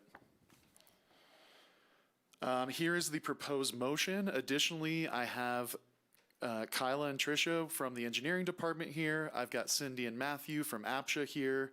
and Matt Kuhn with Parks. So they're here if you guys have any questions whatsoever on the deed restrictions, on the trail, anything engineering and transportation, we can help get those answered for you. Thank you, Jeffrey. Thank you so much. Council members, questions for Jeffrey? Comments? No? All right. We can go back to that. We will now start the public hearing. Thank you. Thanks so much. Thank you. I'm sorry I got that out of sequence. No worries. Val Stevenson, are you here? Val, you've been so patient tonight. Thank you. It's been interesting. I'm Val Stevenson, and I'm an Aspen resident on West Smuggler. And I want to thank you for the time. And I know both all of you guys and the applicants have put in a lot of time and have really tried to make compromises. And I really appreciate that we have this venue and the time you put into reading all of this. And the main thing that I wanted to bring up was just some changes since the last meeting. And I know that they've gone down to a total of 98 bedrooms.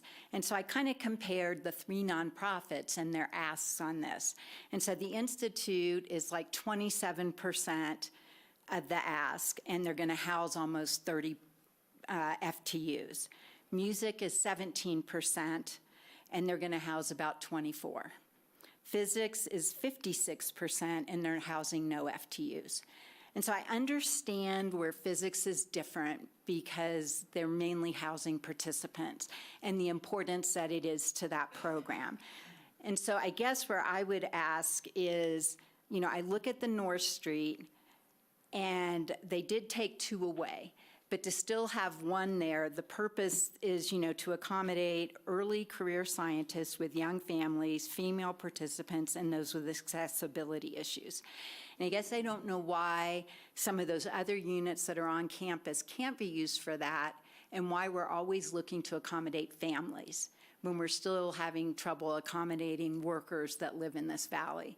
So if you're just looking at participants, I think they were saying they have like 88 to 100 per week. Do you change maybe some of these to make it more dorm, more studio? Why do you need 2 and 3 bedroom units if you're a single participant? That's where I'm coming at, because I tend to see that if you do want to bring your family, then maybe you do go off campus and do a rental. And I also see, like, when you bring in like the transportation, the traffic issue, if the majority that have to house off are in snowmass, I don't see why they can't use a bus. One of the physics, it was an employee, said that he traveled in from Carbondale every day to work, and he takes the bus. So for scientists or participants that are here for 2 weeks out of the year, I don't see why you don't take a bus and you need to get a rental car if you can't be on campus. And I guess I also look at this and see that it is an academic zone and you are catering to academics. But I wonder, is that supposed to be housing for like all the family, or is it dorms? And so that's kind of my question, is that's where I'm struggling on the physics side. Not that I want their program to succeed. Yes. I just think it's a big ask. And then just to direct, like a lot of public comments that we had at the last meeting, they were mostly from physicists, you know, to support the program. But I would bring up, they're all non-residents and they're here for about 2 weeks out of a year. Thank you. Thank you, guys. Thank you very much. We're going to try to contain the comments to about 2.5 minutes. It's going to be a long meeting as it is. Gloria, I think you've been waiting all day too. Thank you. I apologize for bringing such a large photograph, but I didn't know how to get a picture to you. So, is this on? Okay. So there are only 2 houses that are across the street where they're proposing this new building. The Mark Lunas house and my house. They're proposing that it goes through the alley and then it's behind this truck. This is very common here, a Cisco truck, all kinds of vehicles that just stop in the street. There's nobody directing any traffic. People wait, they kind of wing it, go a little bit around, and then these people, you know, it's just a lot of chaos. FedEx trucks, cars that just sit there idling in the front, you know, picking up a single person. And this is the way that it has been since I've moved in almost 10 years ago. So currently, there hasn't really been a good stewardship regarding this corner, which, by the way, at its narrowest is 22 feet. Yesterday, I saw 2 SUVs that could not pass each other, regular SUVs. So I wanted to keep it short, but the chaos here, and you're talking about putting children here? Oh my goodness. I'd be terrified to put a child there, so just. Thank you. Thank you for the know if anyone visual wants to display. see that. That covers the entire street. Okay. Thank you. You're welcome. John Norwood?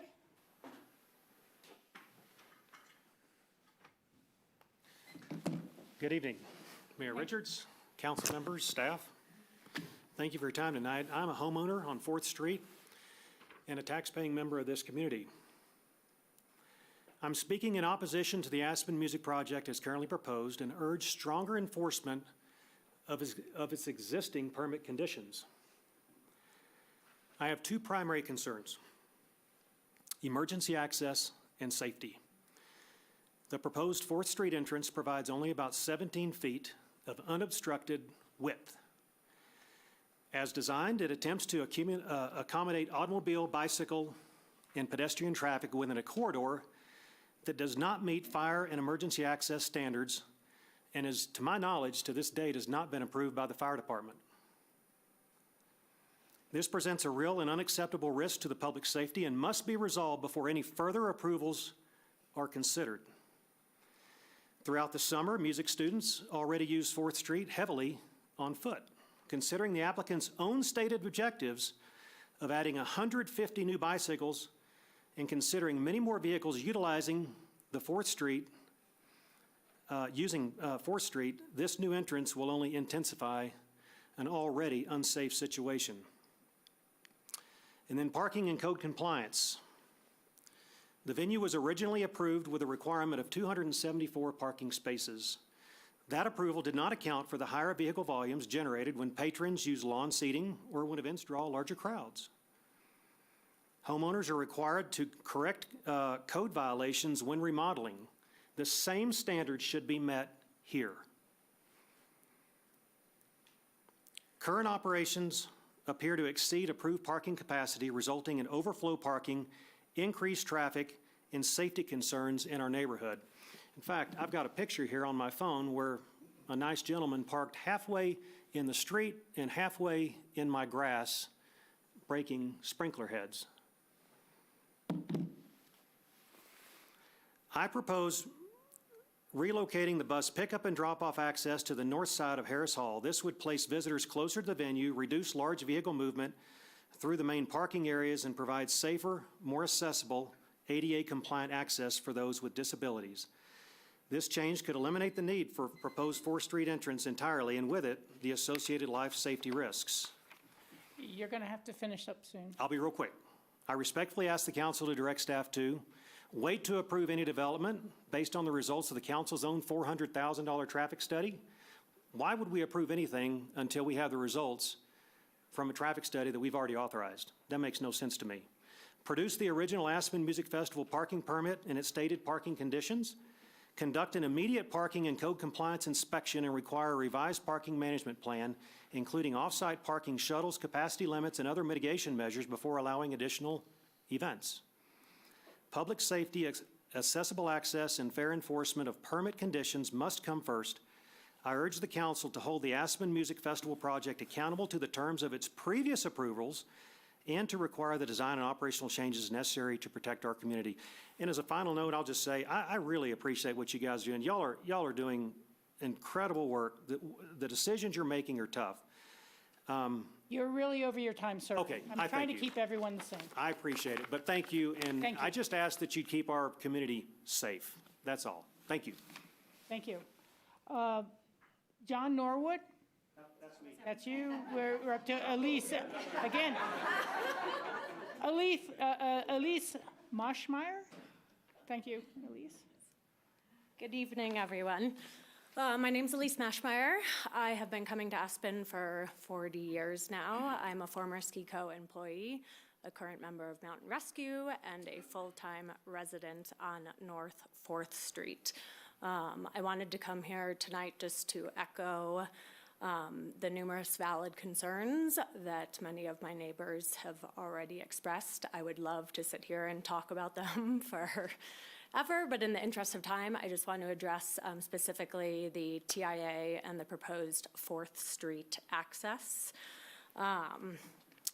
Regarding the Jacobs engineering study specifically, I have flagged numerous issues reading through it. I know that they claim that they have analyzed several key metrics, including accidents, pedestrian vehicle volume and speed, and the sort, and they came to the conclusion, I quote, "Unless the city of Aspen changes the existing no parking restrictions on 4th Street, Jacobs anticipates little change to pedestrian travel patterns on both 3rd and 4th Streets if the parking lot entrance is realigned to 4th Street. Concert goers will likely continue to park and walk along 3rd Street to access the concert venue because parking is not allowed on 4th Street." I would say that anyone who is a resident of 4th Street would say that this is a blatantly false statement. Traffic in the West End is already a nightmare. It's either gridlock or people are flying down 4th Street, zooming through stop signs, creating a very dangerous environment for the residents. But as far as the parking and added parking is concerned, or the no parking, I can say that I have had people park in my driveway, park in front of my driveway, block in my cars, block the entrance to my home. I have left a bunch of polite notes asking people to please be respectful and to park in appropriate places. And pretty much every time I have found those notes ripped up and tossed on the ground. It's very frustrating. And like I said, I would just like to echo that it seems like the Jacobs report, their data is kind of skewed in favor of people who have a vested interest in this project. And it would be very appreciated if everyone would take into consideration the concerns of the residents with equal weight to the opinions of the visiting physicists and the kind of revolving door of proposed short-term residents. So, Thank you. that is it. Thank you very much. Lauren Magos? Pardon my pronunciation skills. That's okay, say it, the green. My name is Laura Magus. I'm a 40-year local. I actually was brought to the community on a fellowship with the Rocky Mountain Institute in 1985 and knew the Stranahans from the Physics Center. So I've always been supportive of these organizations. I now am a West End homeowner since 2005 and live on 4th Street, and I just got into learning about this. I agree with all of the neighbors, and the thing that I wanted to say more than anything is that the noise level of traffic where in my home is not peace and quiet anymore. So the city is studying the issues of traffic in the West End, and it's changed the nature of the West End. And if I am a local that can go on Main and 4th and get RAFTA, I go to the airport, I come back, and I use the pedestrian, and I just don't see how 4th Street can handle any more traffic. I can barely get out of my driveway. So it's changing the nature of the neighborhood, the quality of the neighborhood. And that's my point. So I hope you consider not having it go down actually one specific, let alone making a street look any differently than the West End historic community that it is. Thank you. Thank you very much. I'm going to leave that on. Next person is Karen Collins. Last name is Lindsay. Okay, so it's a combined last name, Karen Collins Lindsay. It's Thank you phonetic. very much for that. Thank you, Mayor and City Council. I'm a member of the Collins family that have owned the house at the corner of 5th and Gillespie for almost 60 years. And while my parents have passed and the house is in transition, we still are very concerned neighbors of the Music Associates. We've been part of their growth for years. My mother as an executive director there, all the way to watering the trees across the street to make sure that when the ditch was reconfigured, that those trees didn't die. We have had the can kicked down the road by the Music Associates for many, many years. We sat down with them when Harris Hall was being developed, and they talked about creating an entrance to the parking lot. We sat down with them when the music tent went from a tent to a complete structure. They said they would make an entrance and they would create a buffer between Gillespie Street and the parking lot. There is no buffer. If you look on those plans, there's 10 feet between the parking lot and the street. And it's a street that they've also got parking out on the street. So when you look at what you've designed now, what is being proposed, we know that 5th Street is the access point, the primary access point to that parking lot. It's also now the only egress for all the shuttle buses, the limousines, the cars. And what they're doing is nobody's paying attention to the fact that Gillespie is the one that connects the impact from 3rd, 4th, 5th, 6th. What is happening along Gillespie Street? The new housing that's being built on the corner of 3rd and Gillespie for MAA, the setbacks for those new units are larger than between this Gillespie Street and where the cars are going to be parked in that parking lot. They've got them angled in, and there's a 10-foot strip that's got old trees that we're trying to save. There is no room for landscaping. There is no room for berming. There's no room for anything to mitigate the buffer or to create a buffer. I know that they want a campus there. They've had a campus there. It's a gorgeous place, and my family has enjoyed it. But I will say this, if they're going to have their campus there, they need to find some parking for those units that are on 3rd and Gillespie. And they need to make sure that there's an entrance here into that parking lot that doesn't get wider. They've called it out as 5 feet wider, and that there's something that softens it. Otherwise, all that parking is like in our front yard. Thank you. Thank you for your time. Thank you for coming in. Linda Davis? Linda, still here?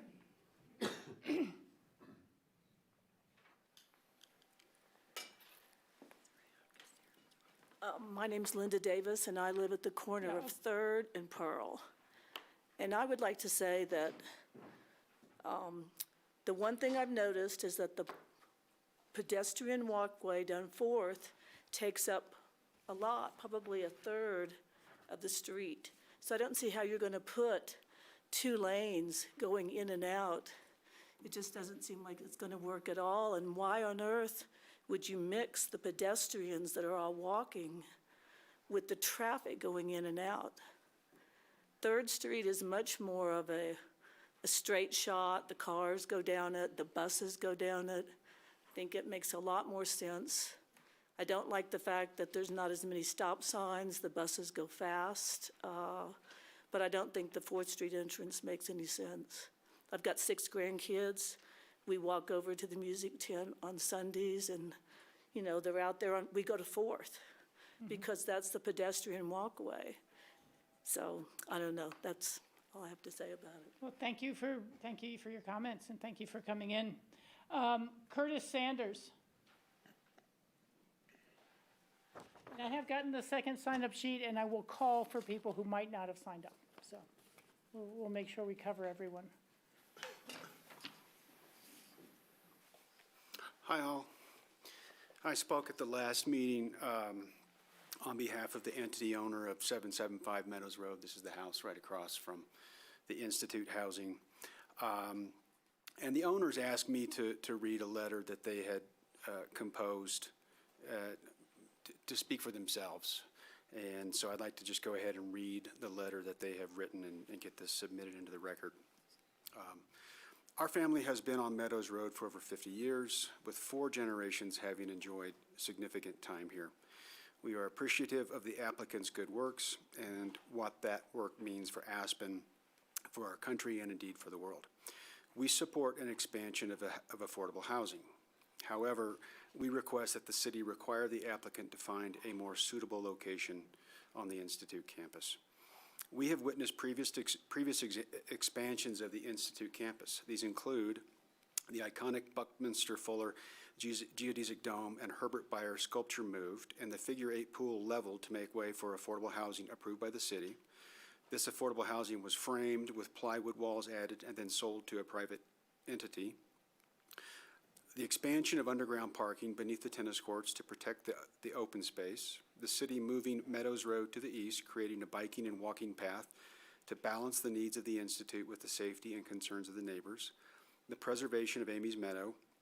The addition of surface parking spaces to the 2 southernmost tennis courts.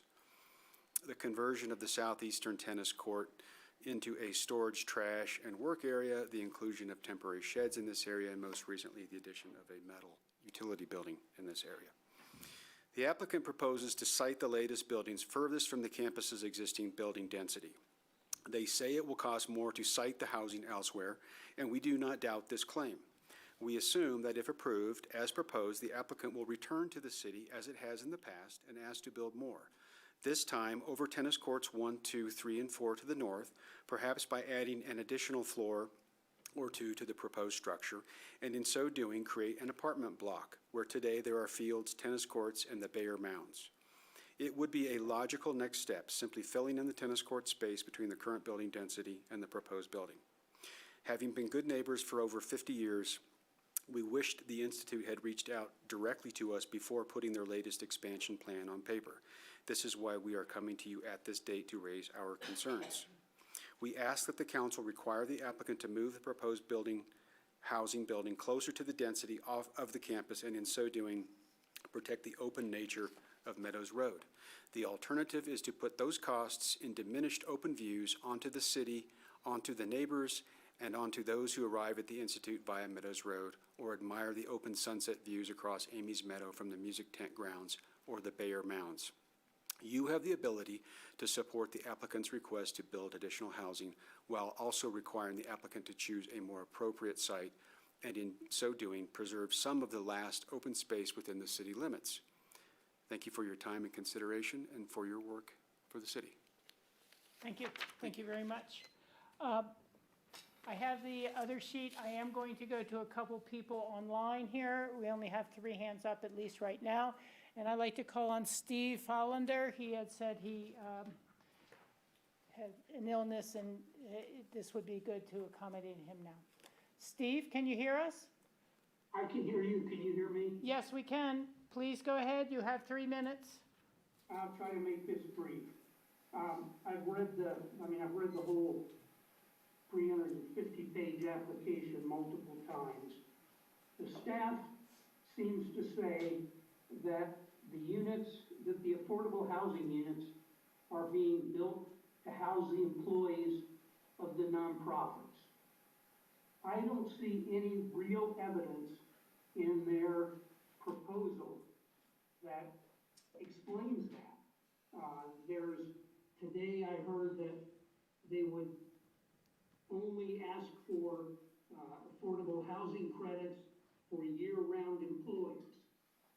I don't know whether that's year-round employees on campus or just year-round employees from somewhere else. There's also a 3-month minimum term that they're asking for. This is important to me because of the impact of the traffic and the public transportation that's provided to the West End. Bikes aren't going to work in the wintertime. They just don't. The roads are not suitable for it. the crosstown is a small bus.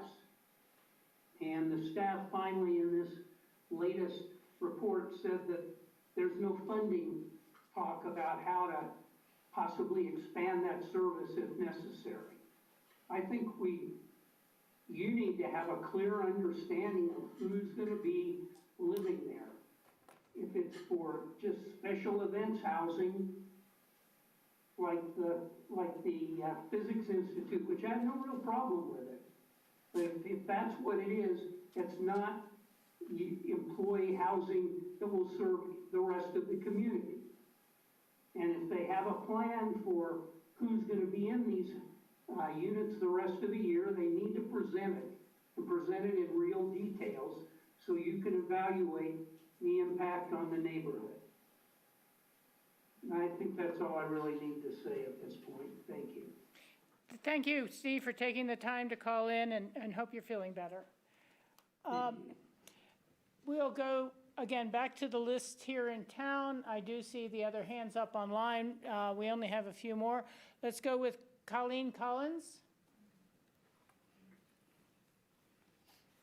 Thank you. I'm another owner, family house on 5th and Gillespie. And I think it's important, as an overview, I think hearing this whole process, what's really sad and unfortunate to me is that all of us neighbors to neighbor in the area are all sort of having to duke it out for our streets. And I think that speaks poorly to how this whole thing is being handled, that we're all trying to protect each corner, each street, because the plan doesn't work, particularly the MAA plan. I think that there's too much density in the housing there. The 3rd Street and Gillespie entrance exit is being closed off, and that the interior of that whole affordable housing has an oasis of green trees and no parking, and they're now down at the end, at the north side of the campus or of the parking lot, which could be used for public parking. That's right next to the Dina K Gardens. You could be getting people to Harris Hall easily there. Like, that's a real sort of a short-sightedness, I think, to have not looked at trying to insulate the housing away from the parking problem, which is huge for all of us. 3rd Street from Gillespie down to Pepke is complete fire zone and no parking on either side of the street. Curious, okay, that seems like we're now losing that opportunity. I think there's a problem out on Gillespie Street, that Gillespie is taking such a huge impact, and unfortunately I will stay with my corner, which is, that is sort of been the main entrance, and who are these people, who are the entities that are going into the parking lot, who's managing that parking lot? It's a common element, yes, no. I'm hearing the Physics is now going to bring their parking for their events over to that main lot. We have Betcher, we have private enterprise in Betcher, not-for-profit, for-profit. The museum, like, this corner is just getting slammed, and I don't want to be adversarial with my neighbors. I love 4th Street as a ped walk too, as much as the next person.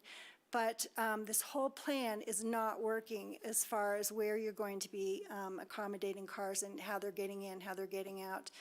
And as my sister spoke to the buffer or the green belt across the street from our property, it's been sorely neglected. It's never been landscaped. It's the welcome face to the entire campus, and it looks like an abandoned strip of whatever, sorry trees and weeds. So I would like to see that be a priority, and it has to all work together, and it's just still not gelling for me. And I think the MAA is asking for too much for their housing. Too many units. Thank you. Thank you very much. Lisa Markalunas.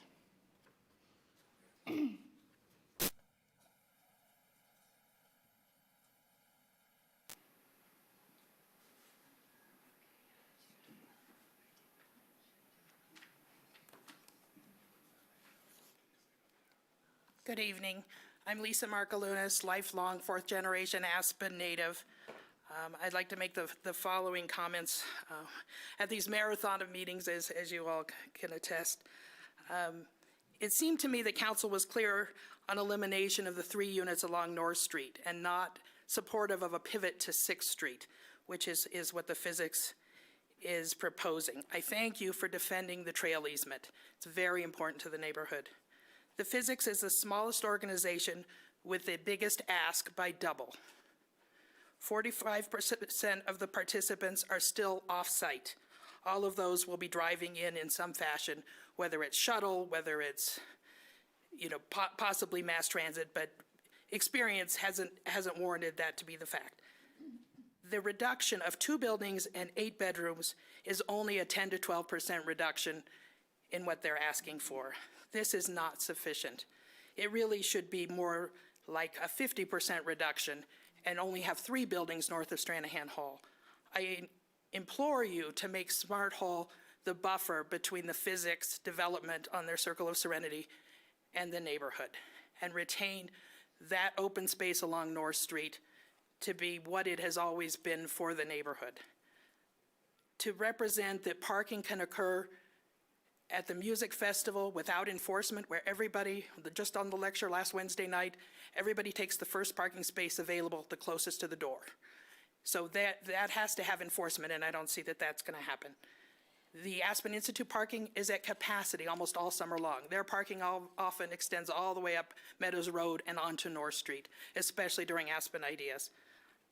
I would hope that you would memorialize, as I think was actually a recorded trail easement, but any part of this process should ensure that that trail easement is protected and it is not revisited to be eliminated at the next development ask that comes forward in 10 or 20 years, as it was memorialized in 1994 or 1996 when they built Smart Hall.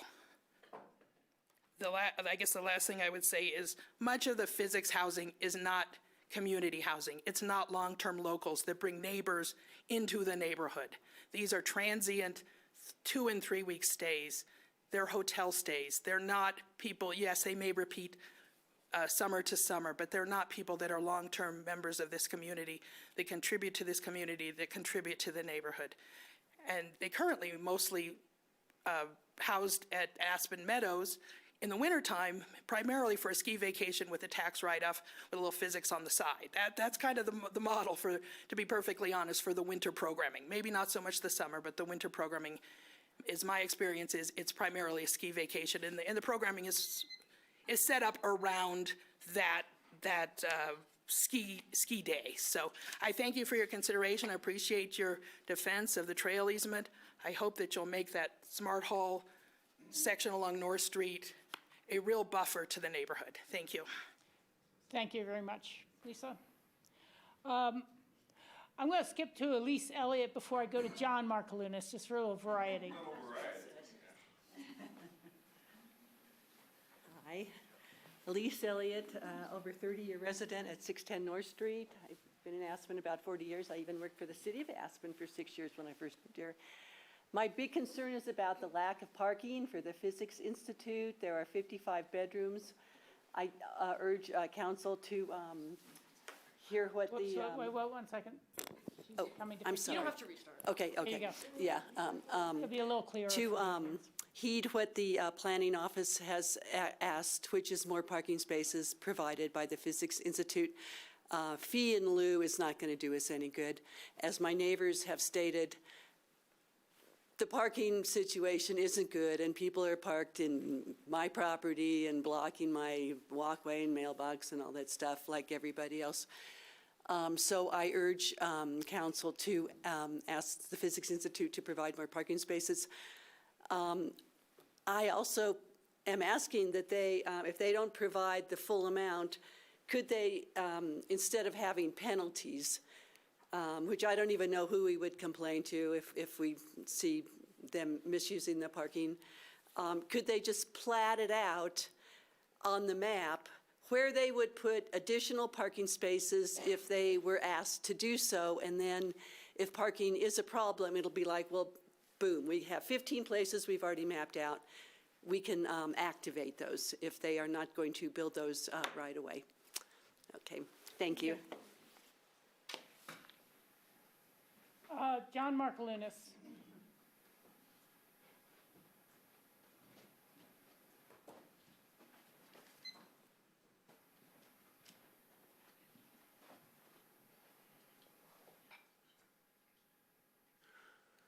Can you hear me all right? Is that good? All right. I wanted to, John Markolunas, resident of 6th and North Street, 624 West North for about the last 4 years. Grew up there, went to work for the Forest Service for about 25 years, and then came back to take care of my pops. I want to thank the council and the applicants, the planning staff. I mean, this is a big ask for you all to do, and balancing the needs of the neighborhood with the Aspen idea and the nonprofits. You know, we can all agree that everybody in Aspen holds those organizations in high esteem. We love the nonprofits. It's been a little bit of tough love at times in the West End for both the residents and the nonprofits because of the impacts that have continued to grow. Like everything, if you've been in town a long time, you know, we're always kind of, the tail wags the dog until we catch up to things with growth. And this is some serious growth for the West End, and it needs to be weighed and balanced. Additionally, you know, the traffic and the parking is just not sufficient. And even if you solve the parking, you magically get all of the people to park in the right lots and you have enough parking, you're still going to have all those folks transiting the West End nonstop to get to that version of parking or that version of e-bikes, like the plague of the Hetchy Hetch Valley. They're like the sheep of Yosemite. They come after you. So, you know, and going back in time, the deal was made in '91 when they abandoned the Gillespie easement that the Circle of Serenity would stretch to North Street, and that's how that trail easement came in. And to put a driveway and a house on that corner coming around Gillespie, which is, as Gloria's pointed out, is like head-on central right now without an extra lane of traffic. Living right there, it is really, really not a good layout to push that there. It'd be much better, give them that house, but put it behind Stranahan Hall. But the ask is huge. You know, we appreciate all these nonprofits and how they've worked with the neighborhoods over the years, going back to Ramona and Jan Collins. They made concessions, but it seems like Wednesday nights, they have a physics lecture, a Harris Hall event, and a Pepke event it just lines up. They need to check each other's calendars and pre-plan that because it's a huge impact on the West End. Mostly the parking and the impact of the traffic. They keep growing. So we gotta rein it in and keep the West End livable, because right now it's just like crazy out there, and it's off-season almost. So I appreciate your time. Really appreciate the good work of everybody working for a good compromise. We love those organizations. We just have to live by them. Yeah. So thank you. Thank you. Well said. We'll go to a couple online comments now and then come back to anyone in the audience who has not signed up or raised their hands. Jeffrey Welcher, we're going to unmute you now, and you'll be able to speak in a moment.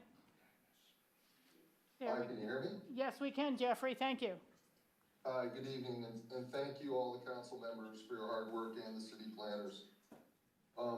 As Sam Rose pointed out, the pedestrian way is really vital to 4th Street in the way you get down into town. At his last meeting he talked about. And this entrance and the fact that we would even consider altering 4th Street for the music and take this dedicated bike pedestrian lane, which is the safe haven of the West End, is really just unconscionable for me. You know, I'm not coming here with a complaint, I'm coming here with a solution. The solution is really simple. The bus entrance that they're gonna use on 3rd that they proposed, they move that up to where the auditoriums are, which would be better for handicapped people, better for people arriving by bus, and use that bus entrance as a way to enter the parking lot off of 3rd. and not touch 4th Street. 4th Street is a quiet, safe haven that is used by all the pedestrians. And by the way, they're adding 150 bikes. Where do you think they're gonna go? They're gonna go up 4th Street, the flashing crosswalk at Main to get to town. That's how it's gonna work. So I think it's incumbent upon this council to really fight for protecting 4th Street the way it is and come up with a really simple solution. It won't cost anybody anything except if they have an ulterior motive or later development for the other parking lot, because it's not used. It's a simple place to put the bus. It's 1 block away, and it would be really a really simple adjustment, and we could protect 4th Street. One other thing I want to say to you, that whole page 101 of the application, number 7, where they talk about their study talks about historical accidents. It doesn't talk about when you drive all the traffic onto 4th Street with pedestrians and bikes. I can almost promise you, and you should find out and ask the question, did anyone from the Jacobson study go out to 4th Street and look at the width of the street, or bring the fire marshal out there and understand that the street is only 17 feet wide, unobstructed with the bike pedestrian lane? And there's driveways on both sides. You can't widen that street. So if you do, you're gonna be right in people's properties. And why would you take a safe haven like the other people have spoken about walking down that street and changing that? And so I really think this council needs to press the engineering and everybody on solutions other than a 4th Street entrance. And I haven't heard anybody really press them, but a really simple solution, and I'm giving you the solution. Move the bus to the other parking lot and use that 3rd Street entrance as the other entrance to the parking lot. And that would solve everything. And also, I want to say one other thing. They do a beautiful job on campus at Aspen Music. It's a beautiful campus, but they don't take care of the exterior, and everybody's right about Gillespie. It looks like a trash dump half the time between equipment in the parking lot. We shouldn't have to see that anybody in the West End on Gillespie. They really need to work on that barrier. Thank you very much. Thank you very much. Appreciate it. We now have Chris Bryant. We're unmuting you, Chris. Can you hear us? I can. Thank you very much. Great. We can hear you.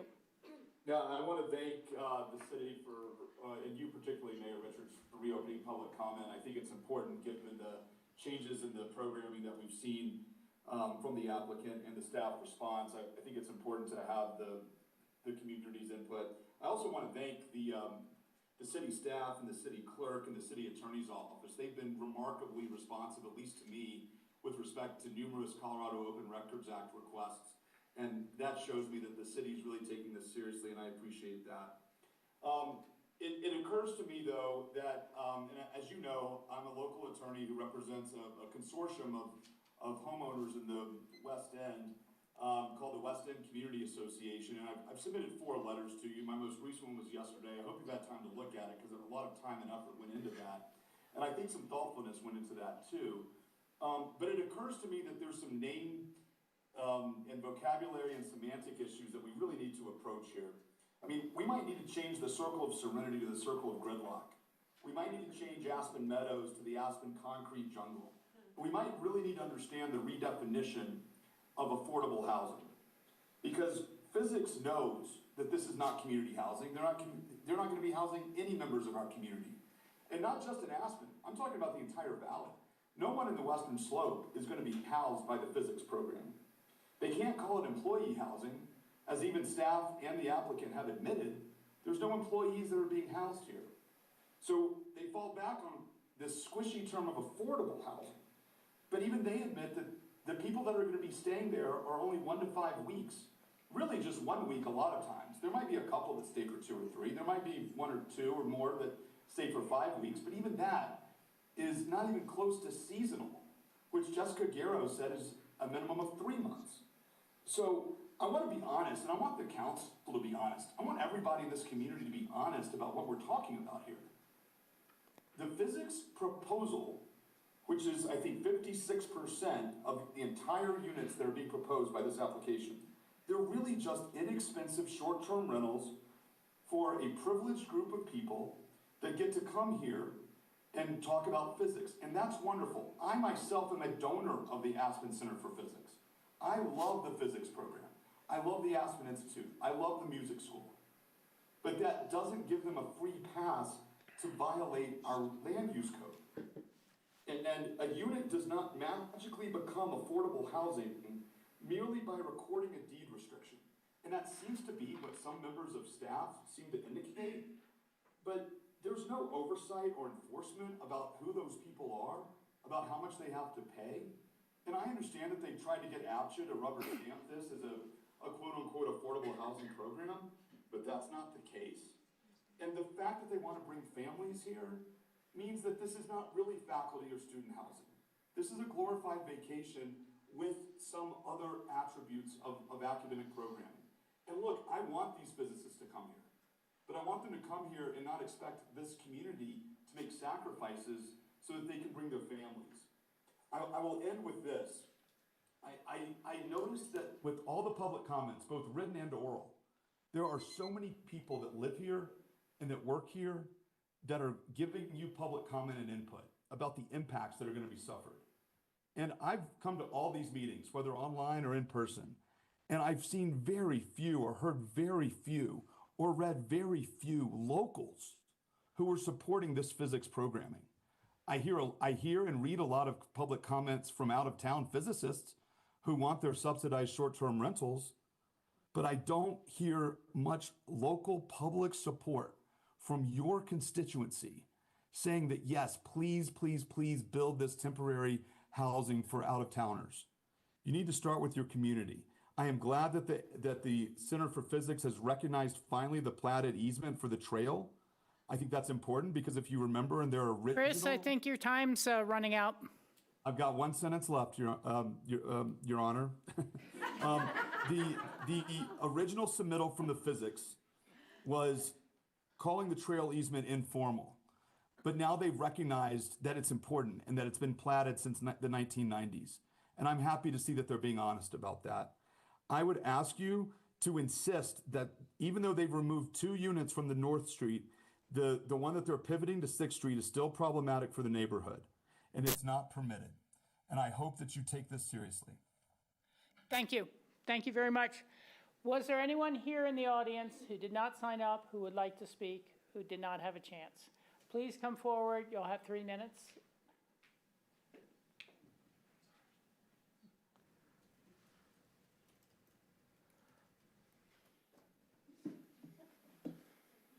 Hi, Ryan Doherty, excuse me.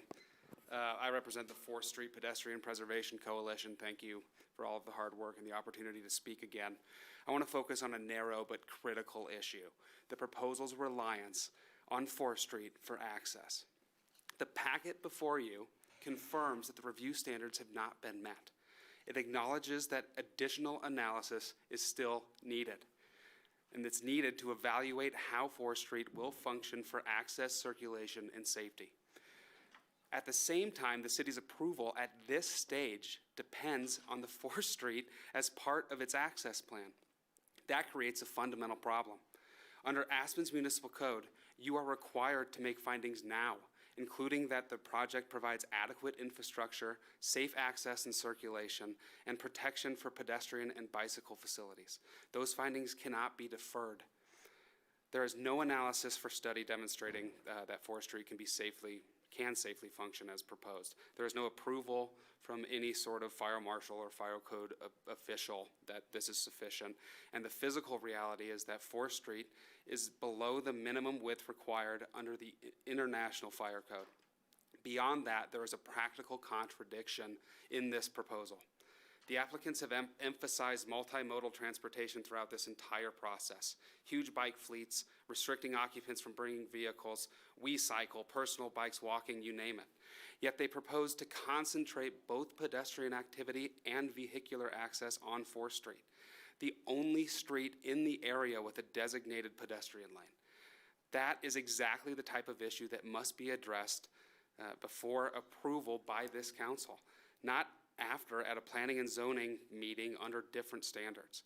This isn't something you can just kick down the road. And Mayor, to address your question from earlier tonight regarding who is responsible for infrastructure and infrastructure costs. Code Section 26, 44550H, titled Public Infrastructure and Facilities, is clear. It provides the proposed plan development shall upgrade public infrastructure and facilities necessary to serve the project. Improvements shall be at the sole costs of the developer. That is a standard that must be met for your vote at this stage, and the packet says that additional analysis needs to be done for 4th Street. These promises are void from the application. The applicants just effectively said that they aren't making any promises. Please acknowledge and consider these shortfalls and failures to meet the codes and standards before you vote regarding this application. Thank you. Thank you. Is there anyone else who has not yet had a chance to speak who had hoped to? Then I am going, and there's nothing else online. I see no more hands up online. I'm going to close the public hearing. It's 9:04. We're going to take a short 3 to 4 minute restroom break, and then we're all going to come back and discuss this. Okay? There we go.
Welcome back to the Aspen City Council meeting of March 24th. Thank you for ending the conversations in the back of the room. It is now 9:09, and we are going to continue the conversation. Our applicants will have a chance to respond to some of the comments they heard and some of the suggestions, hopefully. Thank you very much. Please take it away, Jessica. Okay, great. I think we wanted to start with some of the questions related to the ditches and water for the cottonwood trees. I think Mayor Richards, you brought up and was included in part of the comments. Richard and Jenny, if you might share a little bit about what you do currently for some of the trees and what we would anticipate. Sure, I think the trees are divided on both of our properties here. There are 2 cottonwoods that are located on the Aspen Institute property. When we built the Buyer Center and renovated Betcher, part of the ordinance was a specific watering schedule, which we have adhered to. We no longer need to have an outside company do that. We do that manually now, and we would be more than happy to provide a watering schedule if that would make everybody happy. The trees on our property they're actually divided in half. Half of them are still, sorry. Yep. On our property, half the trees are still served by an existing ditch and half are not. And so the ones that are not are needing to be watered manually. But I think that landscaping for us has come up a lot, so it's not just the ditches, if I can expand on all of it, right? The whole Gillespie interface that'll go in front of the parking lot and then continue in front of the new housing. You know, all of that detailed landscaping plans is gonna be part of detailed review with planning and zoning. We have not done a detailed landscaping plan yet. I can't tell you what's going to be planted there. We've committed to those trees, we've committed to the walkway that's there, and we've committed to landscaping that entire area. I don't have a detailed plan for you for that yet, but that is part of the plans. And so watering all that new landscaping will also be included in that detailed plan. Thank you. And what I wanted to just quickly pull up for just purposes of describing some of these pieces is the actual widths that are kind of occurring along Gillespie related to landscaping and some of the reasons for a jog in the sidewalk. And we talked about this on the site visit. There are some existing trees that we are trying to maintain along Gillespie as part of this project. And so we are specifically proposing a soft surface sidewalk or trail, whatever terminology you would like to use, here in order to protect those root zones, and that is why there is a jog that you can see here on the site plan. In terms of the spacing, there is about 17 and a half feet from the edge of this parallel street parking to the head-in parking spaces. Some of that is on our property, some of that is within the right-of-way, but that provides a generous area for landscaping. And again, very committed to making sure that landscaping is in appropriate locations, has the right irrigation to be successful, and can screen the vehicles. There's slightly more of a setback, as was mentioned in the public comments, about 20 feet between the frontmost portion of these buildings and the paved area. So again, a lot of opportunity for screening and landscaping that would be detailed as part of the detailed PD review. There are ditches that go through all of the properties. We're not proposing changes to water rights, water flows, any of those pieces. Our application has included information related to how a ditch might be reoriented. You can see here, using music as an example, the current ditch kind of flows diagonally through the parcel.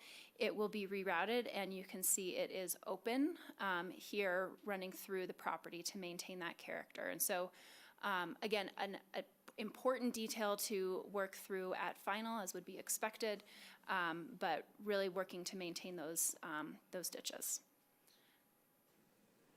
Thank you. Any other questions on that? Yeah, go ahead, Richard. So there were a couple other points made about the Institute project. One of them was who was going to be living in our units. and where are they coming from. They're going to be, part of the ordinance that we've put together is you have to be employed on lot 1A and 1B in order to live in our units, so it's not going to be out there for just anybody. So that is very clear, that they are employees, they're not short-term rentals. The second point was why did we pick that location? And we've shared with this group before how we got to this location. We shared with the individual and the homeowner at 775 Meadows Road the whole thought process of the two locations on our campus where we could build, and we went through the pros and cons of each one. They understandably do not like where the site that we selected, but we feel that this site fits best into campus and for the needs that we're trying to do here. Thank you. To go further into that piece, again, this is a slide from our previous presentation on the 10th of March, highlighting the specific rental periods. And while it, I think, is popular in the letters to claim that the physics proposal is short-term rentals and glorified vacations, it is anything but. And I'll let Josh speak a little bit to that. But very specifically within the ordinance and the proposed deed restriction framework, there is a prohibition on short-term rentals, which we take very seriously. This is not a short-term rental project. Go ahead, Josh. Yeah, I'd like to just respond to that and a couple of other points. Sorry, I'm a bit emotional because I take this very personally. Physicists do not come here for a glorified vacation. We come here to work, to interact with our colleagues. And what do physicists do? We produce papers, we produce knowledge, we produce discoveries. At the Physics Center, tens of thousands of scientific publications, discoveries have been produced. These are papers acknowledging that they were written, conceived at the Physics Center. And those papers, that scientific knowledge would not have been produced without the existence of the Physics Center. So we don't come here for a glorified vacation. We come here to work, to interact with our colleagues in a very concentrated way, which is increasingly difficult for us to do at our home institutions when we have many other duties. So I really take that quite personally. We come here to work. I have done some of my best work here in my own work and interacting with colleagues. We learn from each other. This is not a vacation spot. We don't have 75 volunteers running the Physics Center as a glorified vacation spot. Those 75 volunteers who come back year after year. Each of our members is a member for at least 10 years, and they have to volunteer to carry out the programs of the center and to come here to carry out our programs, interact with each other. So I wouldn't call these transient people who come here for a week, right? These are people who come here year after year. I started coming here 40 years ago. I've been a homeowner in the Valley for 32 years. I don't consider myself a tourist or a vacationer here. I consider this my home.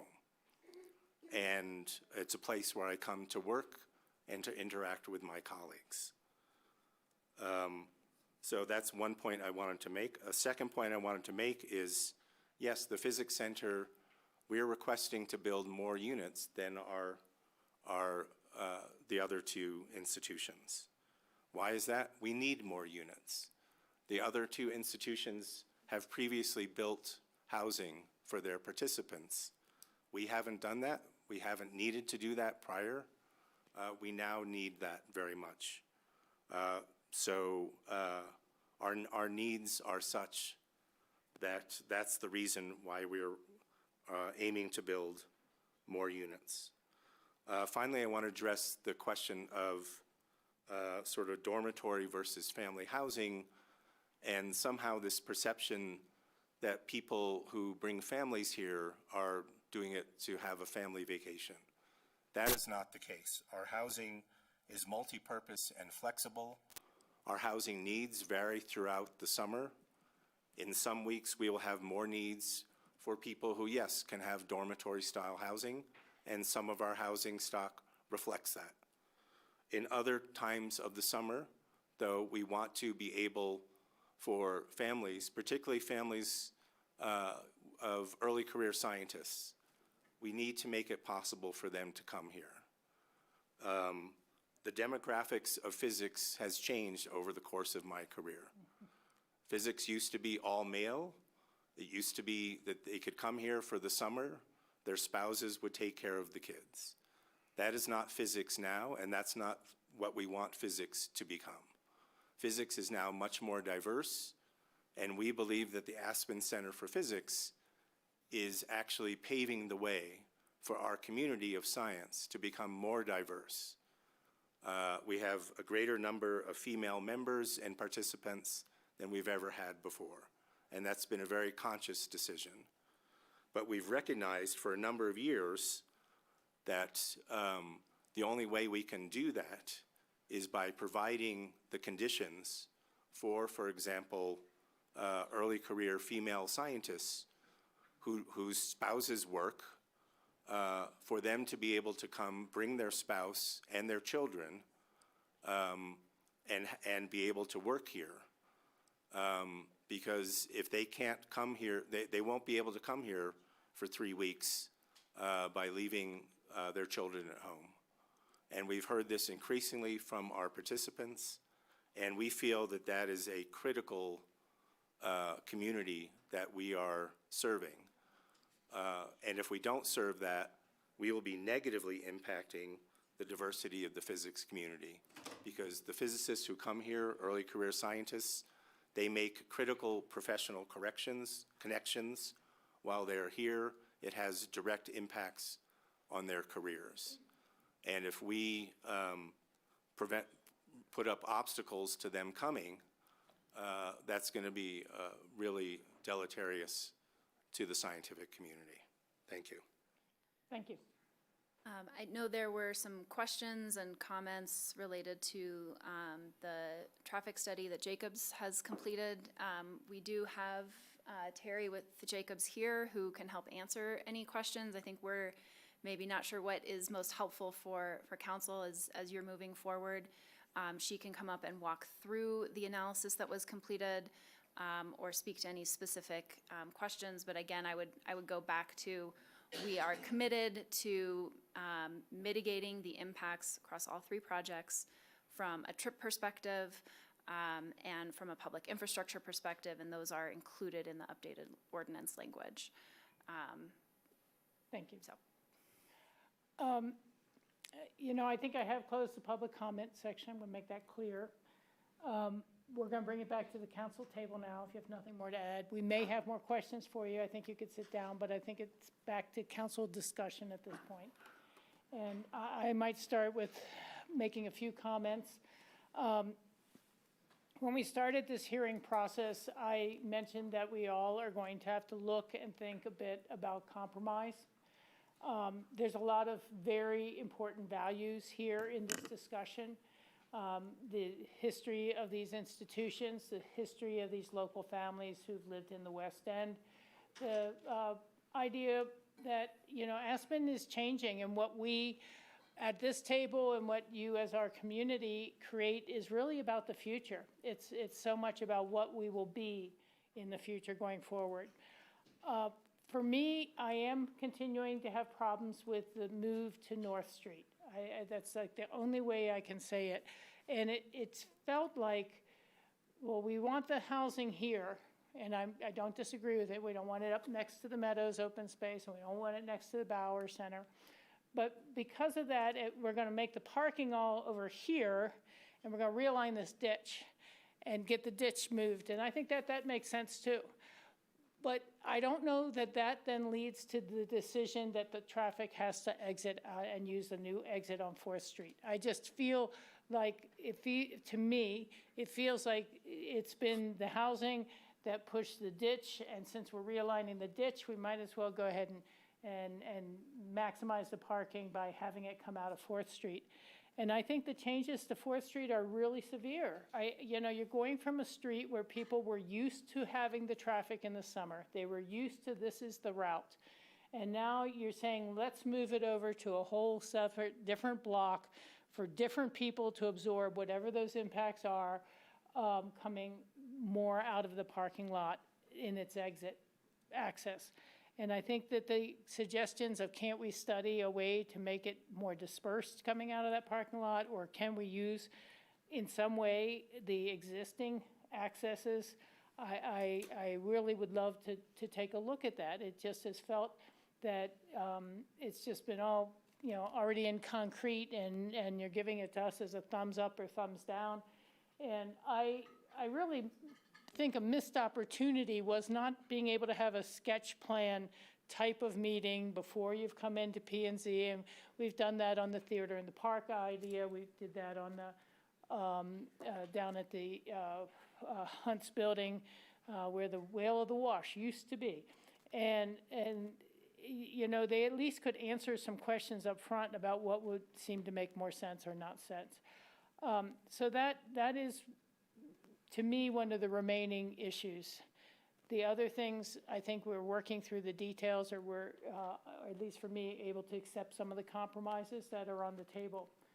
I will say, I do understand there's a difference with the needs of the Physics Institute than the other institutions. And it's an incredibly unique program, and its needs are incredibly unique as well. I thinking about the terminology that they were able to put into the 1991, and how all of our terminology for so many things has changed over the years. And if they'd had a crystal ball, perhaps they would have said something other than dormitories, boarding houses, or participant housing, and just had a little broader definition. When I moved into my Hunter Creek deed restricted unit, everything was low, moderate, or high. And then suddenly they became all categories, and it was all changed, and people were put into certain slots that needed to be adapted to. And I think that in some ways what we're struggling with here on the Physics Center, or that some members are struggling with, is that it is the equivalent of academic housing in the form that academic housing needs to be for this sort of pursuit. And to stay confined to the language of 91 dormitories or boarding house just doesn't make sense to me either. So I understand, I'm saying this for me, the difference in these sort of things.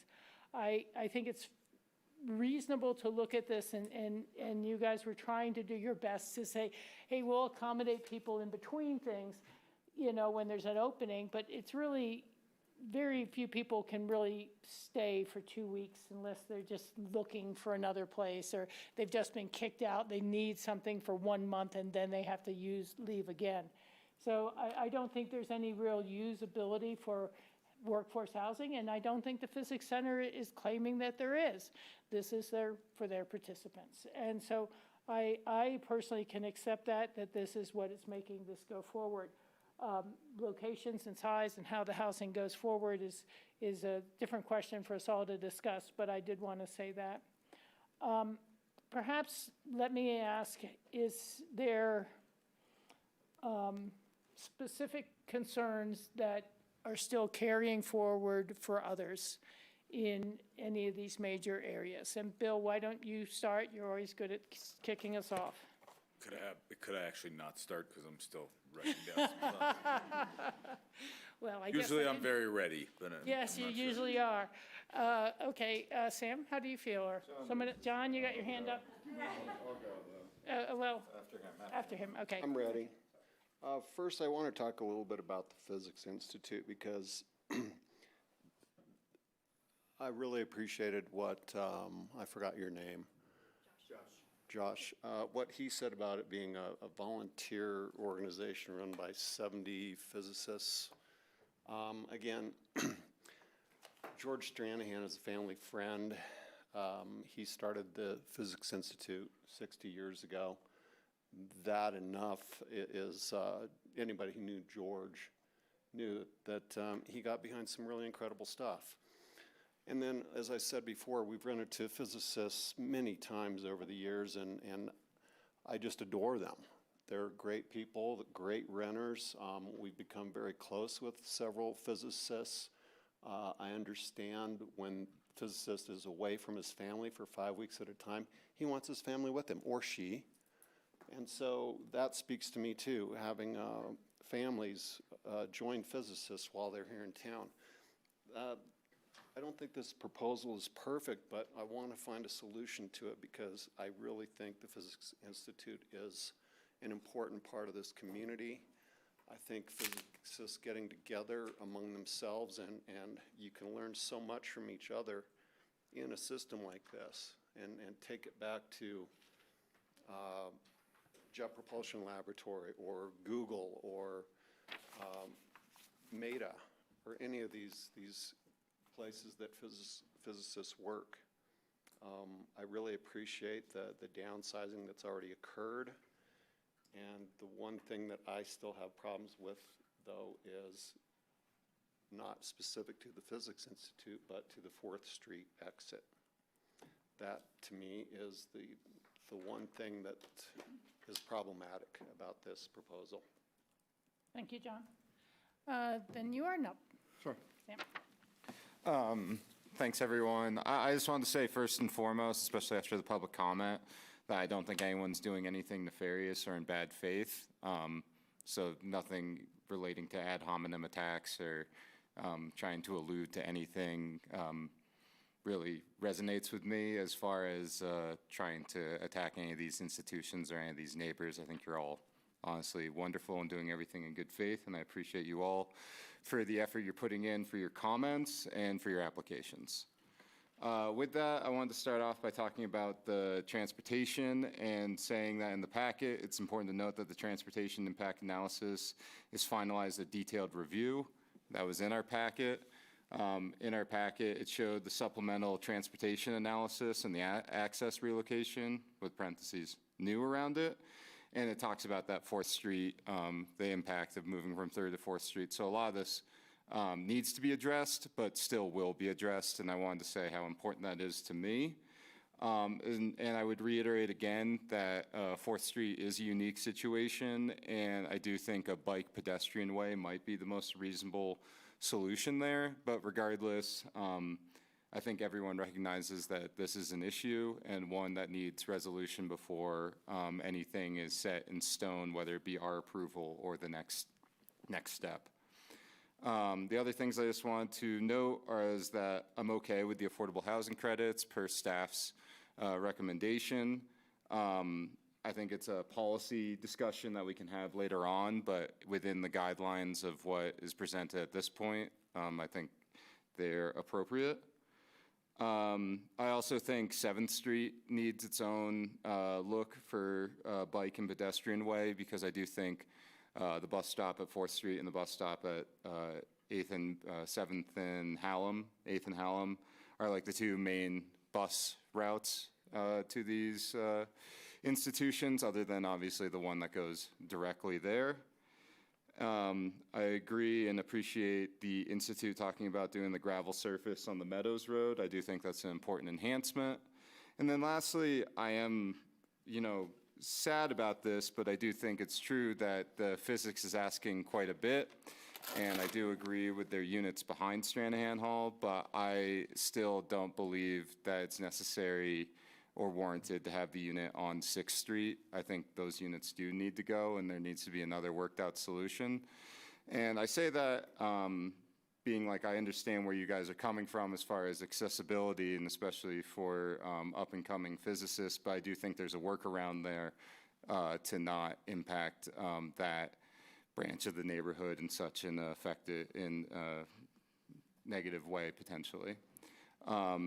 So those are my comments. I do feel like this is the ultimate politics being the art of compromise. I expect everyone to be a little unhappy, but I hope at the end of this you all are happy that you got closer to what you wanted.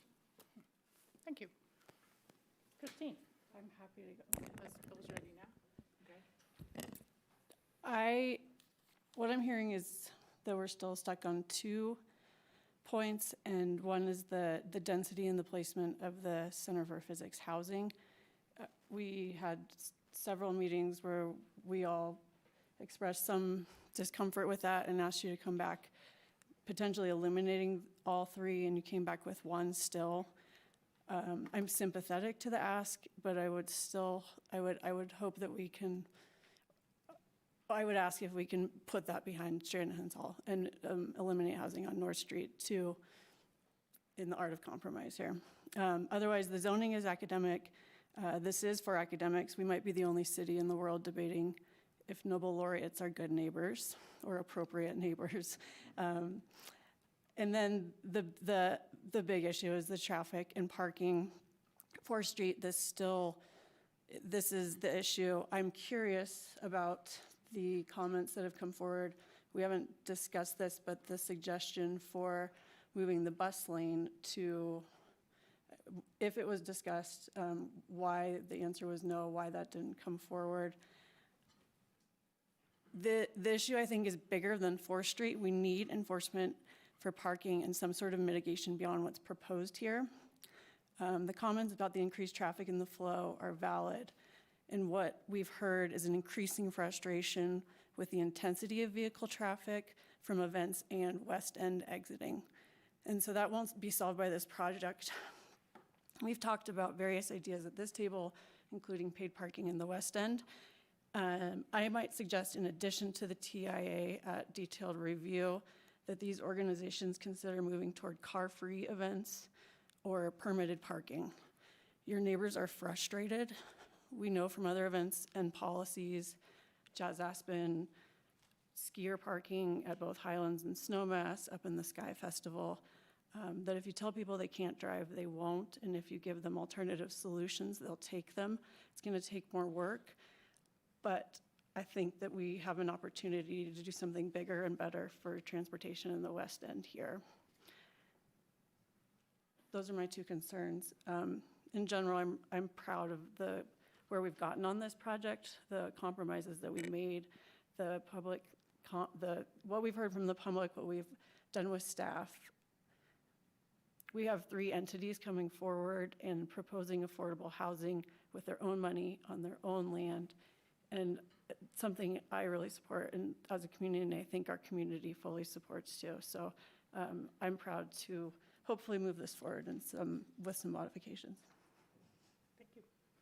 Bill? Sure, thanks. Gosh, I don't have a lot of new points that I haven't made before, so I'll go through these quickly. I commend and encourage employer-created workforce housing, just as Christine just alluded to. I'm supportive of affordable housing credits for the full-time workforce housing units. I see no flaws in that whatsoever. On the notion of the shorter-term rental units, I'm okay. I've come to become okay with the idea of 3-month rentals in the summer, but again, I think 6 months outside of the summer months, outside of the June to September window perhaps, is more appropriate as a minimum rental term. Aspen Center for Physics, I share the struggle with the North and 6th Street unit remaining. I think that should be eliminated. My biggest issue, though, is treating this as APCHA housing in any way, shape, or form. I think it undermines the whole purpose and premise of our workforce housing program.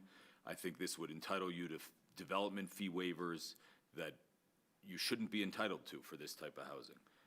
I'm okay with this type of housing. I'm okay with the proposal, particularly the stuff on the north side of the buildings, but I'm not okay calling this APCHA housing.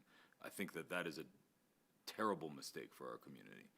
And I don't know what sort of precedent it will lead to, and that really scares me. I guarantee there will be some sort of follow-up to this with some other project that we're not contemplating right now. I think Christine just sort of beautifully talked about the traffic and pedestrian improvements that should happen both on and off-site. I don't want to tell you what to do, but I'd like to see something more fleshed out, and these projects can serve as the catalyst for improvement in the West End for some of the issues that have existed for a long time. Not just dealing with what's there, but improving upon what's there.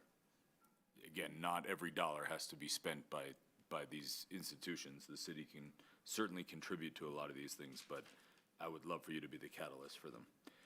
And lastly, on the music housing, I'd really like to see more architectural diversification on those units so it doesn't feel like a cohesive housing development, a little more variety and relief. Thanks. Thank you. It seems that finding out what really is going to happen with 4th Street and parking rearrangements and these sort of things can only really happen for us if we continue this item until that sort of work is done. If we're saying, oh, don't worry, we're going to let an all-citizen volunteer board withstand the pressure for a hearing or two, I think that's inappropriate. And I think that we've all come to similar conclusions from listening to this, different variations on the theme for sure. But the 4th Street exit, that change seems to be really problematic. Okay, which one? Sorry about that. One of them works, one doesn't. I'm going to go to a few small specifics that I think I want to make sure are either currently included in the ordinance, I didn't read over them, or that we would need to add. And, you know, to me, it's more of about a buffer between and screening of the MAA parking lot with landscaping, sure, but it's not about just having some landscaping. It's so that it doesn't look like a sea of cars every Sunday afternoon. Now, you're not going to be able to build it very high. You know, you're not going to be able to cover the pickup trucks or vans, but I don't want the headlights going into people's windows when people are pulling out of those places after dark, things like that. The question of who really manages the enforcement of the parking on site, who is charged, because between the 3 different entities, is there a single contact person that should be identified and required that the neighbors would have the number of? And again, perhaps that's already fully in this.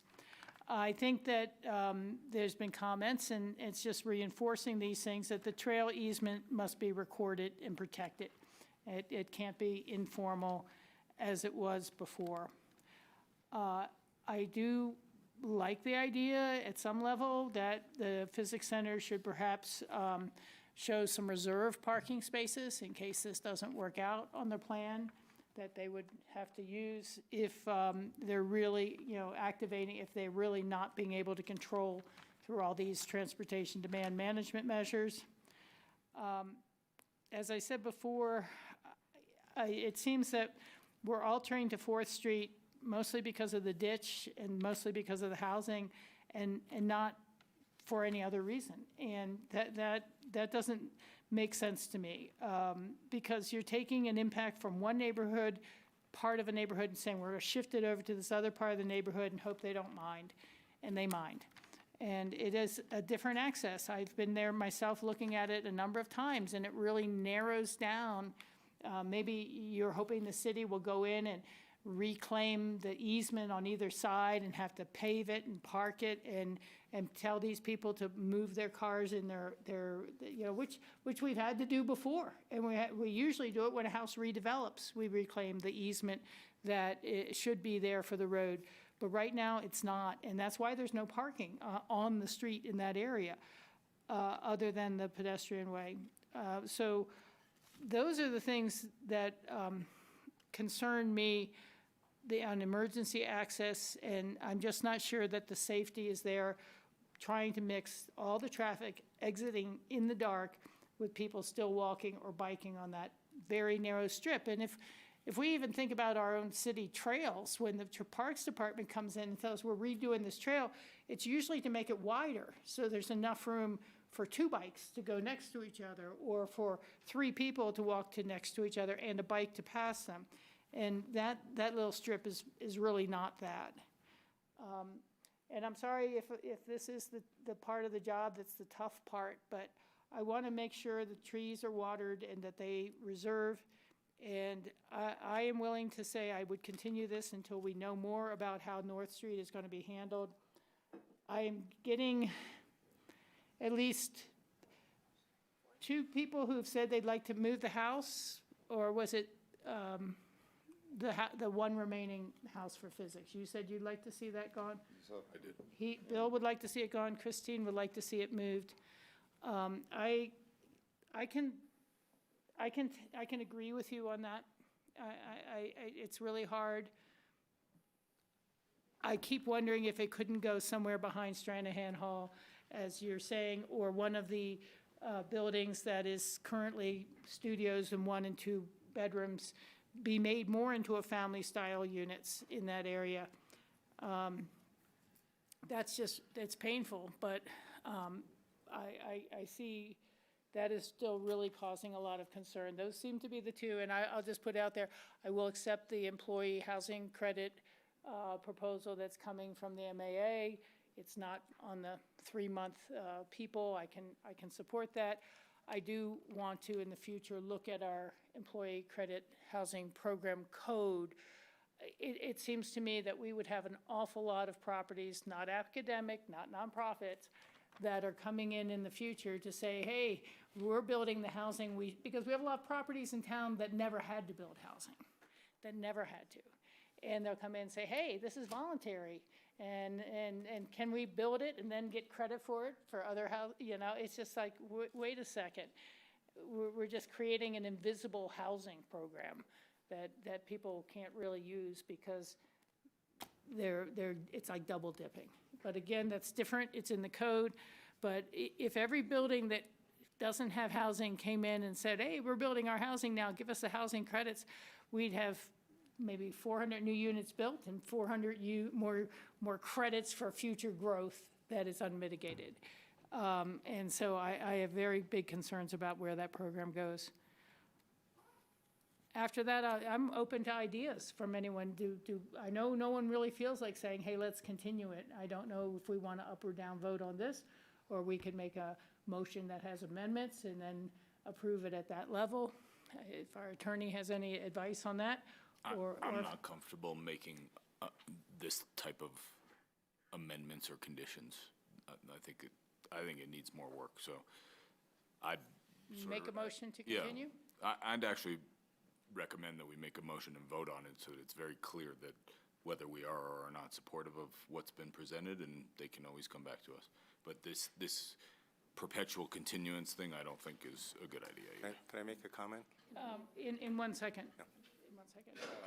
I think that means they'd be starting all over again with planning and zoning as well, not just coming back to us. So it would be a much longer route than us taking a little more time with it if there's willing to change. And if there's a point at which there's no more changes available, then the council will have to decide up or down, deny or approve. Yeah, I think my only counterpoint would be if they're going to make the type of significant changes that we're suggesting, planning and zoning probably should see it again. Well, they will see it in the final anyhow as a step for the other pieces. But Sam, what were you? I was going to say I would continue it tonight and hope that our points get hammered home and that we can give it an upvote next time with the amendments that we are hoping or expecting to see. Okay. Please, if you'd like to comment. I have two pieces. One, I think it would be helpful, now that we've heard your comments, to speak a little bit more to 4th Street. Okay. And some of the reasoning behind that so we can understand how to best respond. And then I think ACP physics is comfortable with some additional changes. So I'll let Josh speak to that. Yeah. So, we've heard the message about the units on North Street. We came back with what we hoped was an acceptable compromise. I think we're hearing that it's clearly not, both from you and from neighbors. We understand the concerns. So our proposal would be to just eliminate that unit. We will not, we don't plan to move it somewhere else. We would just remove it. Okay. Thank you. And we have those dimensions prepared for the ordinance as needed if council wanted to see those, but it would be an update to remove all 3 of those units. Okay. Thank you. Excuse me, buildings with 6 units. I think Jenny and I think you can come back, would want to. You don't want to be in the middle of that. Answer a few additional questions on Fourth, and I might see if Terry might be able to pop up as well to go through some of these things. So. And you're going to pull it up on your screen? Yeah. Thank you for that. And again, I think just wanting to make sure that we are able to respond most appropriately. I'll give you guys a second to think about this. We, in our charter, are supposed to extend the meeting if it goes past 10 o'clock, and I just wanted to solicit that motion now. Is there a motion to extend the meeting to 10:30? I move to extend the meeting till 10:30. Is there a second? Second. Thank you. Nicole, will you call the roll, please? Counselor Benedetti? Yes. Counselor Doyle? Yes. Counselor Guth? Yes. Counselor Rose? Yes. Mayor Richards? Yes, thank you. There we go. Just didn't want to have to interrupt you. Thank you. Thank you. So wanted to share a little bit about what exists today and what is proposed and the reasoning for these changes. The current access points into the music lot, as we've talked about, are two spaces over off of Third. Those do not meet city standards in terms of width. The current access point off of Fifth also does not meet current standards in terms of width. And so what we are wanting to do, have done, is making sure that all access into this lot meets city requirements for two-way traffic and for emergency vehicles. We have also heard through conversations we've had with the Transportation Department and others the importance of maintaining a dedicated bus lane, and so that's what we've done here. I think we're very open to if there are other thoughts about how this access point would operate. I think we're very open to that. There is a significant jog in 3rd Street. As folks know, you can't quite see it on here, but a jog versus a straight.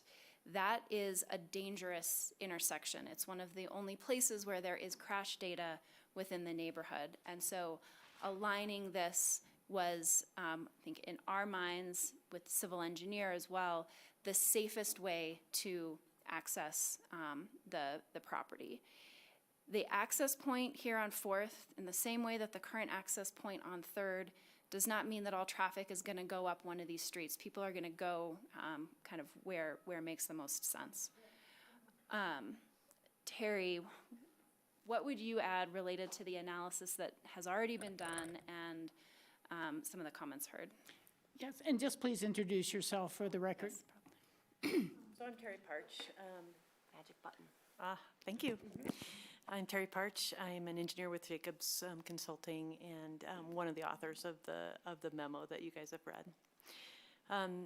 So we did look closely at these different aspects. One was the crash data that Jessica just referenced, and we really in 5 years we see three issues: 2 bike accidents and 1 pedestrian accident in this neighborhood as a whole, and 1 was at that 3rd Street intersection.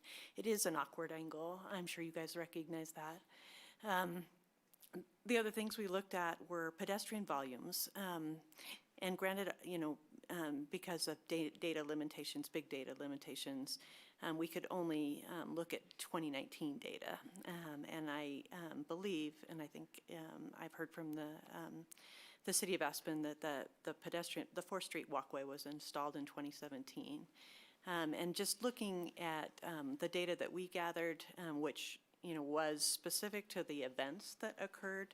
The large events occur on Friday and Sunday. We could see those pedestrian patterns that looked like they were associated with parking.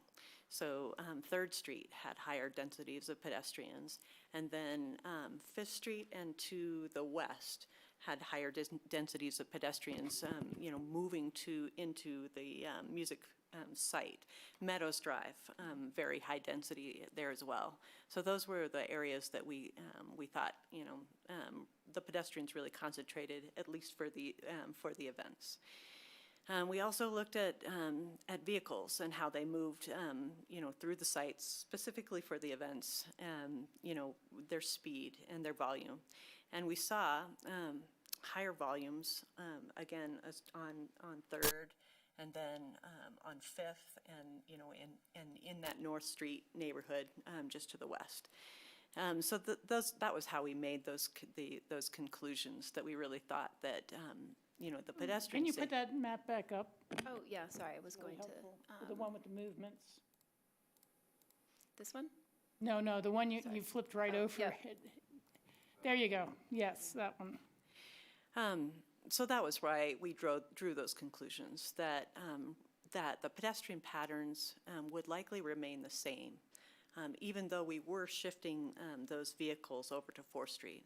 And we recognize that, 4th Street is narrower than 3rd, and it is narrower than 5th. One of the benefits of having a narrower street is that people are more cautious generally. They're more concerned about. Please, that's not appropriate. Continue. Thank you. So one of the benefits of a narrower right-of-way, I think you can see it in multiple locations around the nation, is that drivers are just more cautious. And it's not to say that adding the vehicles and adding the pedestrians in the same right-of-way, there aren't some concerns, but our conclusions were that we really felt like over time, we saw a very, very few accidents in this neighborhood. The city of Aspen has reduced their speed limit across the city to 15 miles an hour. And even when I say, we saw higher vehicle speeds on 3rd Street, those speeds were 20, 22, 23. So not very high, relative to other cities and other streets. So, that was how we drew those conclusions. Now, could we go into more depth? Could more analysis be made? Certainly. But I'm not certain that, we would, even if we did this additional analysis, that we would identify, more pedestrian issues on 4th. So I hear that the council is concerned about that access, and and clearly the neighborhood is as well. And it may be that just that perception guides the change. But from an engineering standpoint, I'm not sure that if we continued our analysis, we would find anything that would be different. Thank you. Council members, any questions for? No. Okay. Thank you. Yeah, please, Jenny. I do want to sort of reiterate something that Jessica said, which is when we started some of these conversations about what we wanted to do with the parking lot and transportation, 3rd Street was a really big deal for us. We think that's a horrible intersection because it's not only the jog. It's sort of you jog and then you take an immediate left with oncoming traffic to go into the lot. So we did think that taking a right-hand turn or left-hand turn off of 3rd, which is a 90-degree turn, and then taking another 90-degree turn into the lot made a lot more sense than doing this jogging and then taking another turn in. So we don't think, and this is after conversations with Terry, we're not assuming that every car that drives down 3rd now is going to go down 4th. I just don't think that's going to happen. 4th is going to be, it's smaller, there are stop signs, and people are going to continue to go down 3rd like they always have, and they're going to make a turn. And traffic will equalize over time. And, I'm not a traffic engineer, which is why we have Terry. But we've never, all I would say is we've wanted to avoid 3rd Street. That was a goal. And we've never thought that all the traffic would then all of a sudden go down 4th Street. That's not a plan. Okay, thank you for that. Yeah. And I think that's what we've heard also from the engineering staff. I don't know if they have anything to add, but I think, again, we want to make sure that the city has the right information, enough information to feel comfortable. And I think that's why we've continued to work on what are the conditions of approval related to additional analysis for this change. Because I think that there is agreement that the current situation on Third is not the safest, and that this project is an opportunity to really resolve that safety issue. At the same time, we understand there are a lot of comments, concerns about overall traffic patterns within the West End, and those are real, but they're also not related to this project. There are two different things happening and two different conversations. We want to make sure that we are mitigating all of the impacts from this project, and that's what we've really been focused on. Separately, all three organizations want to be partners with the city on what do larger improvements look like. I think we feel like one way on a 4th Street makes sense, but we're agnostic to that. That's a city street. You need to make that decision.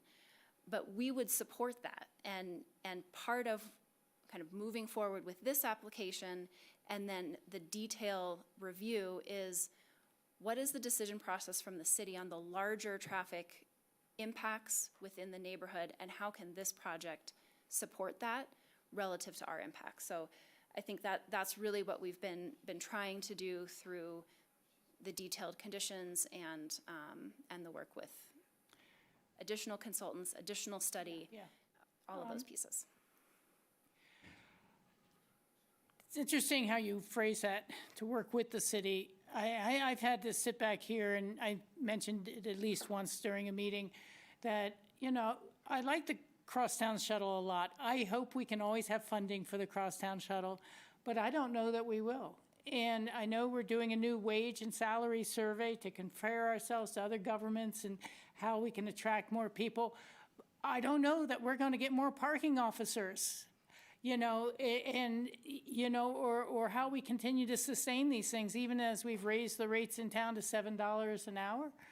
I'm wondering whether the organizations might be interested in helping us pay for some of those services, like enhanced parking patrols on Sundays and things like that. I mean, I think that those are the types of things I would want to see coming forward as the real access and transportation demand management ideas. And I know that sounds tough to say, but I'm not sure that you're not depending on a level of service that the city cannot deliver as now, you know, to manage the other traffic and the increased traffic from the weekend events that tends to pile up on top of that. I mean, it's almost lucky that we have less commuting traffic Saturday and Sunday when we have performances, but there's still traffic.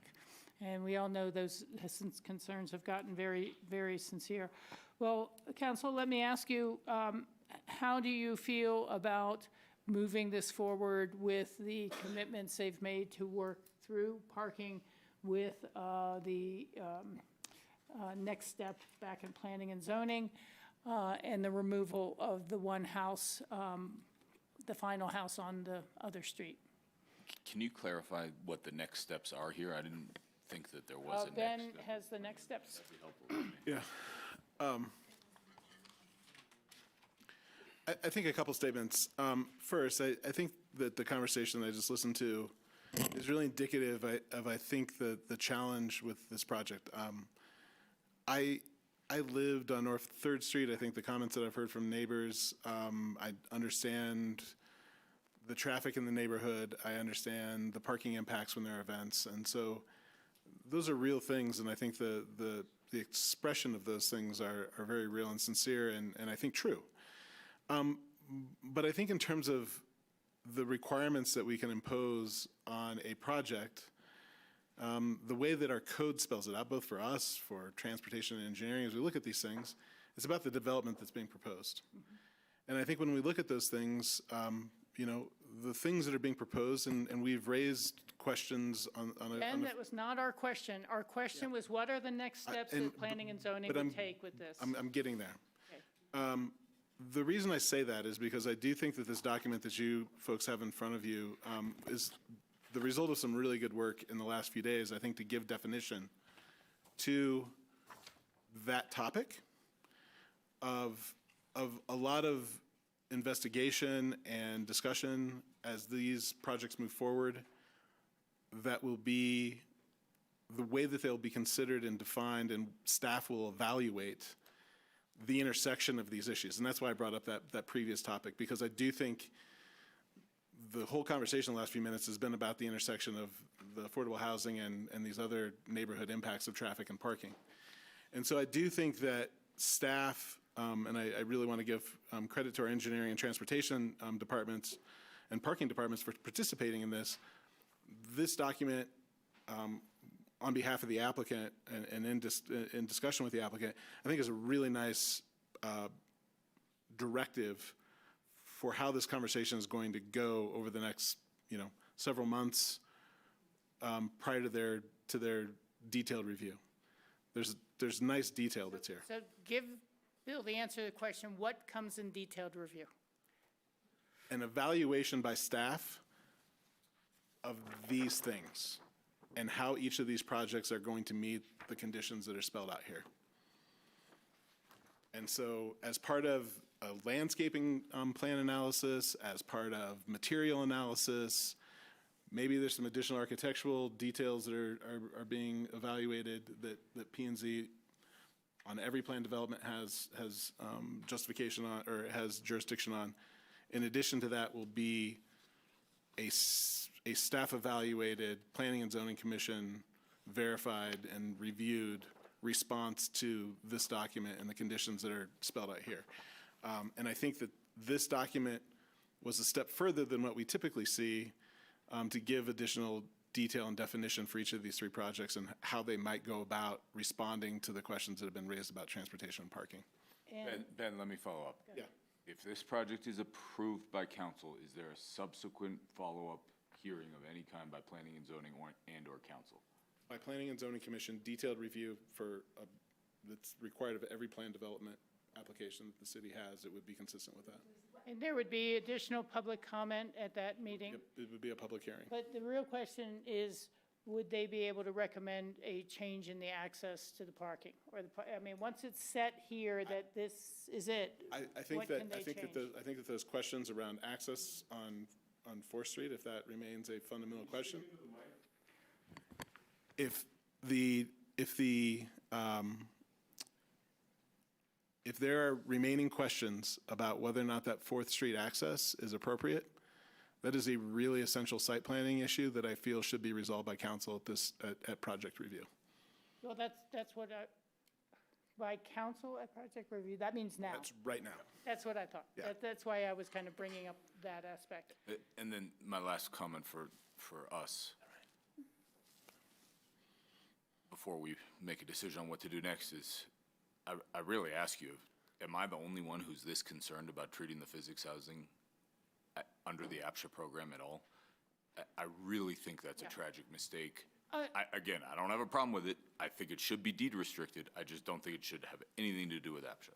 I agree with you, Bill. I think it should be deed restricted for what it is as physics center participant housing under the academic housing rubric.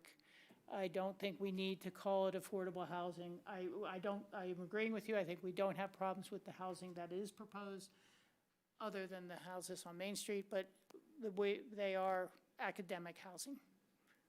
Would that be a decent deed restriction that you would be able to formulate?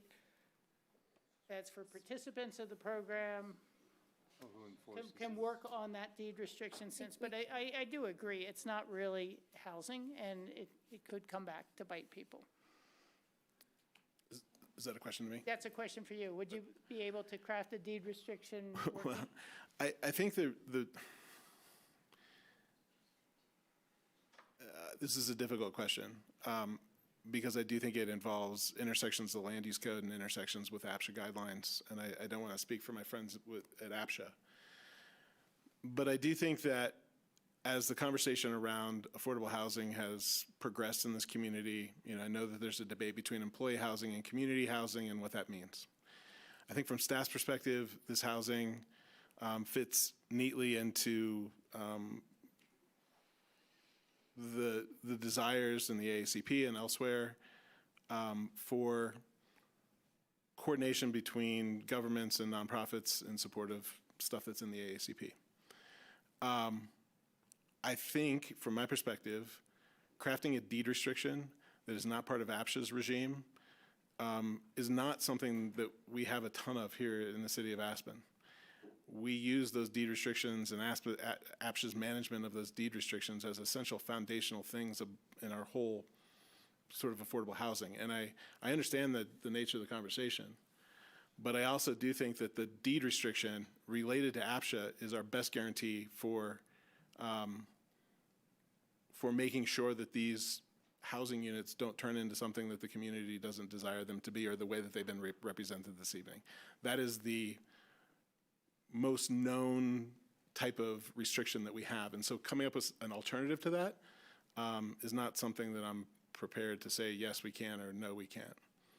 Because we have the APCHA program and the concept of affordable housing and the basic foundations of how those deed restrictions are structured is really important in one of the ways that we make sure that these kinds of properties function the way I that can we see your point, especially if, God forbid, 50 years from now it goes defunct and they're going to sell these for free markets as they're dispersing the property, that there be a deed restriction in place.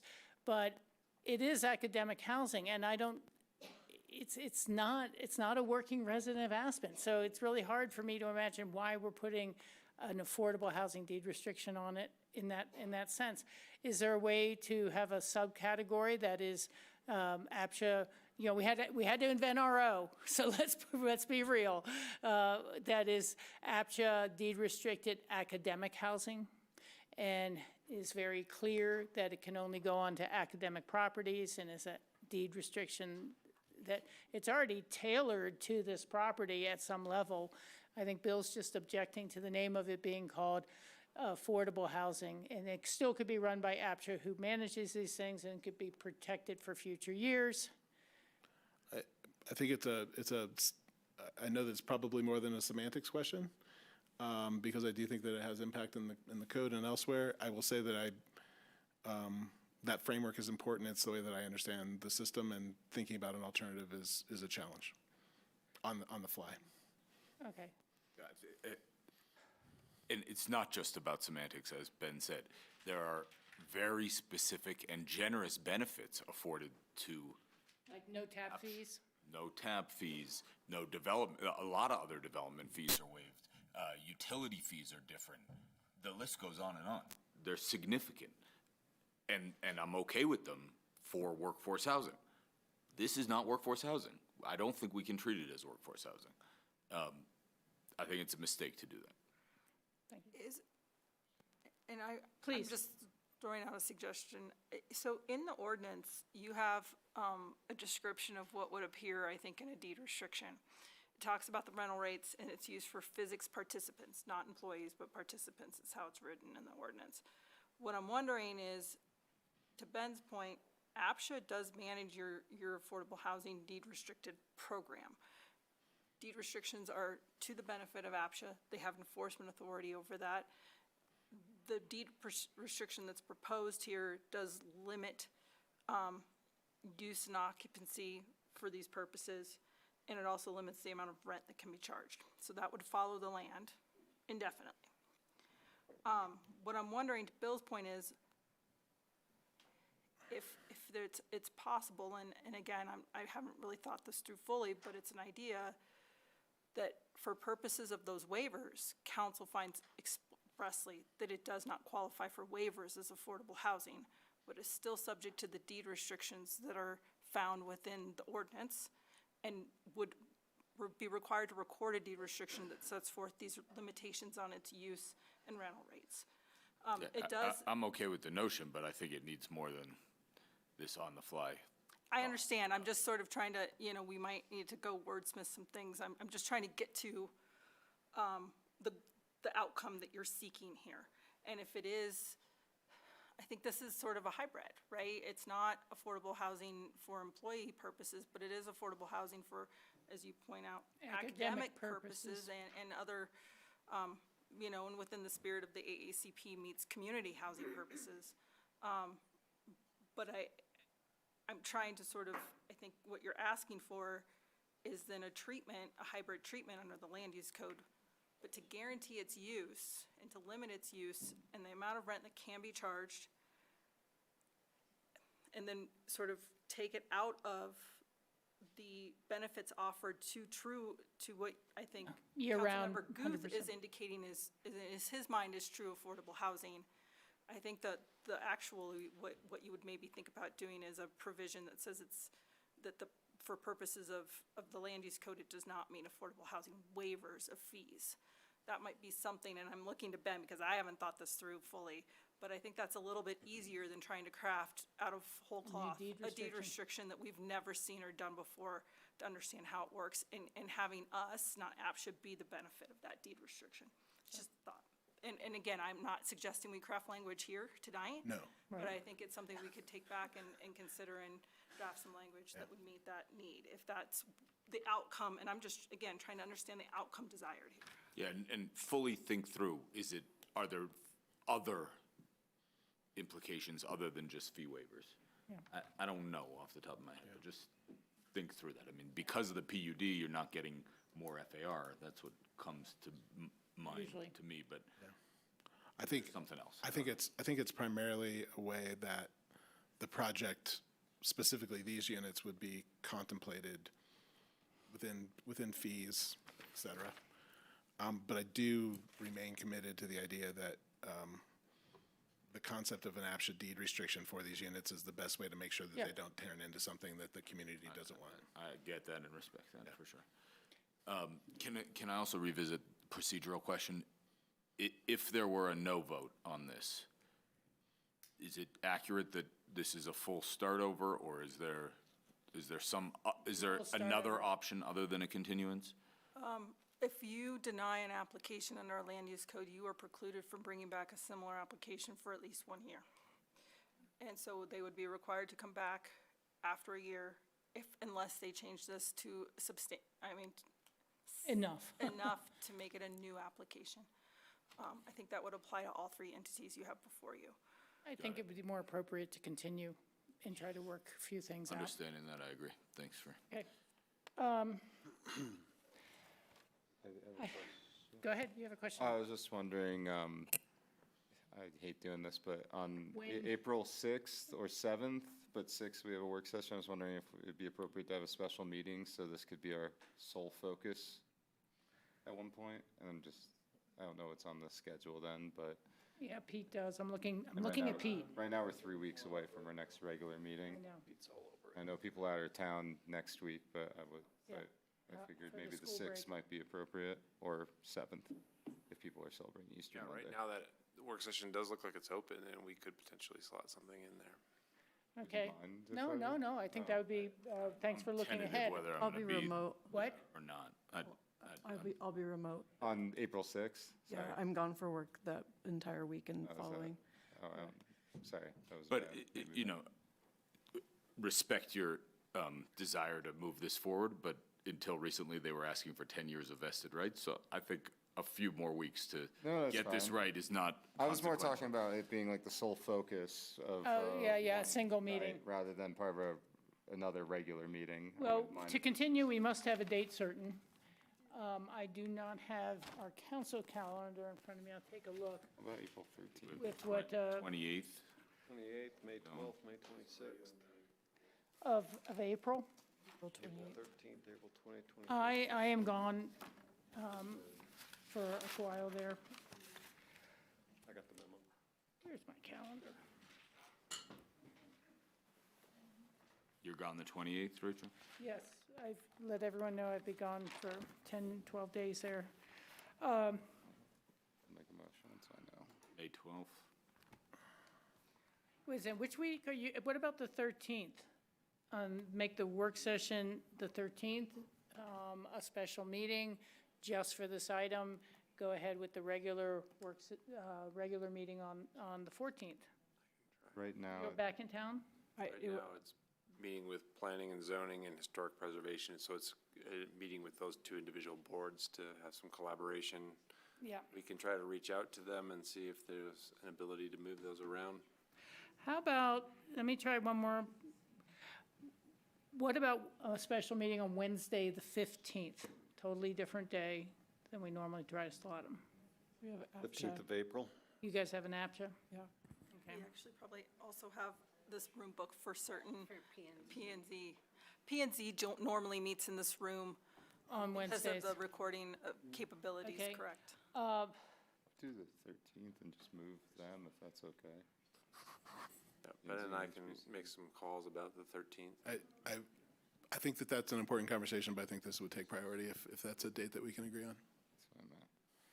Wait, are you saying have it on the 13th and move the P and Z meeting? That's correct. Free up the 13th. Okay. I would be remote for that as well. I get back the 14th. And the 15th, you have APCHA? Yeah, I'm good. Boy. 21st. Does and you're gone the whole week of the 7th because of school. Does anybody have anything open on Thursday, the 2nd April? of April? I'm busy.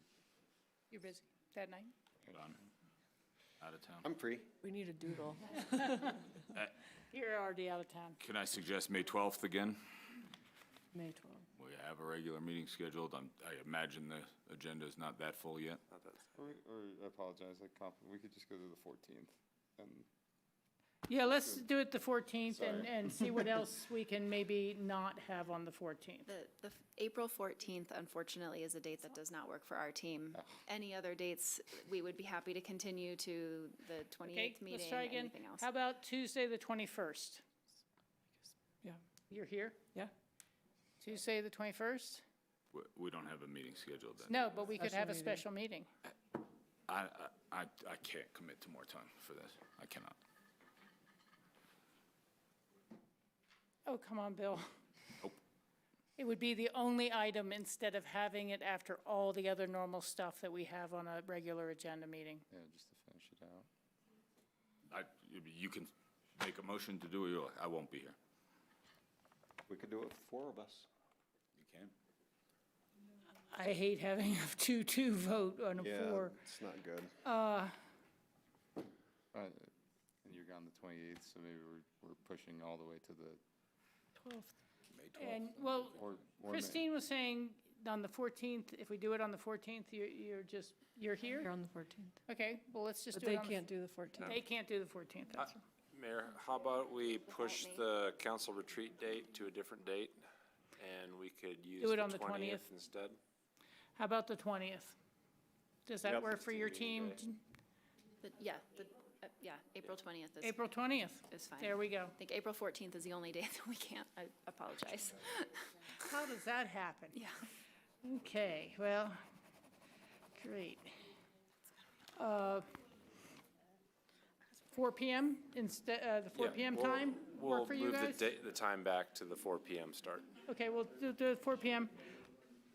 Okay, I think, have we had enough direction on the things that people would like to see changed or finalized for this language inclusion and how we're going to deal with the housing to be clear with the waivers eliminated in future?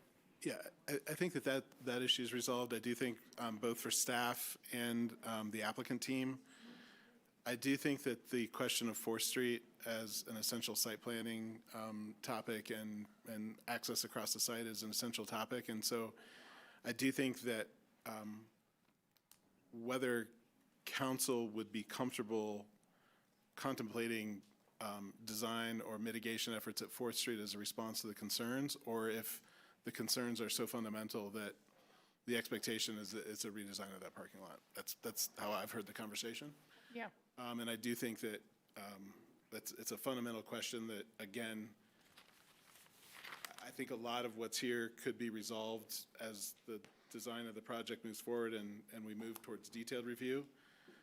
But I think if council does have expectation that that 4th Street access is a fundamental flaw and is not something that you're willing to accept, I think that that would be direction that would be useful to the applicant team at this time. Well, I have to tell you, I feel like there was a lot more discussion from you, Jenny, and maybe others about the dangers that you're currently seeing on 3rd Street. I don't know that that was emphasized as much. And we talked about the jogs and things like that.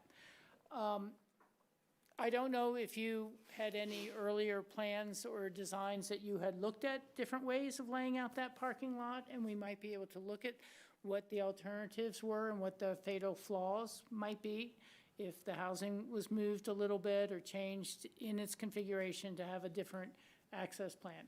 I think there has been a lot of potentially easing of the mind related to how will the cars disperse when they're leaving the facility and entering.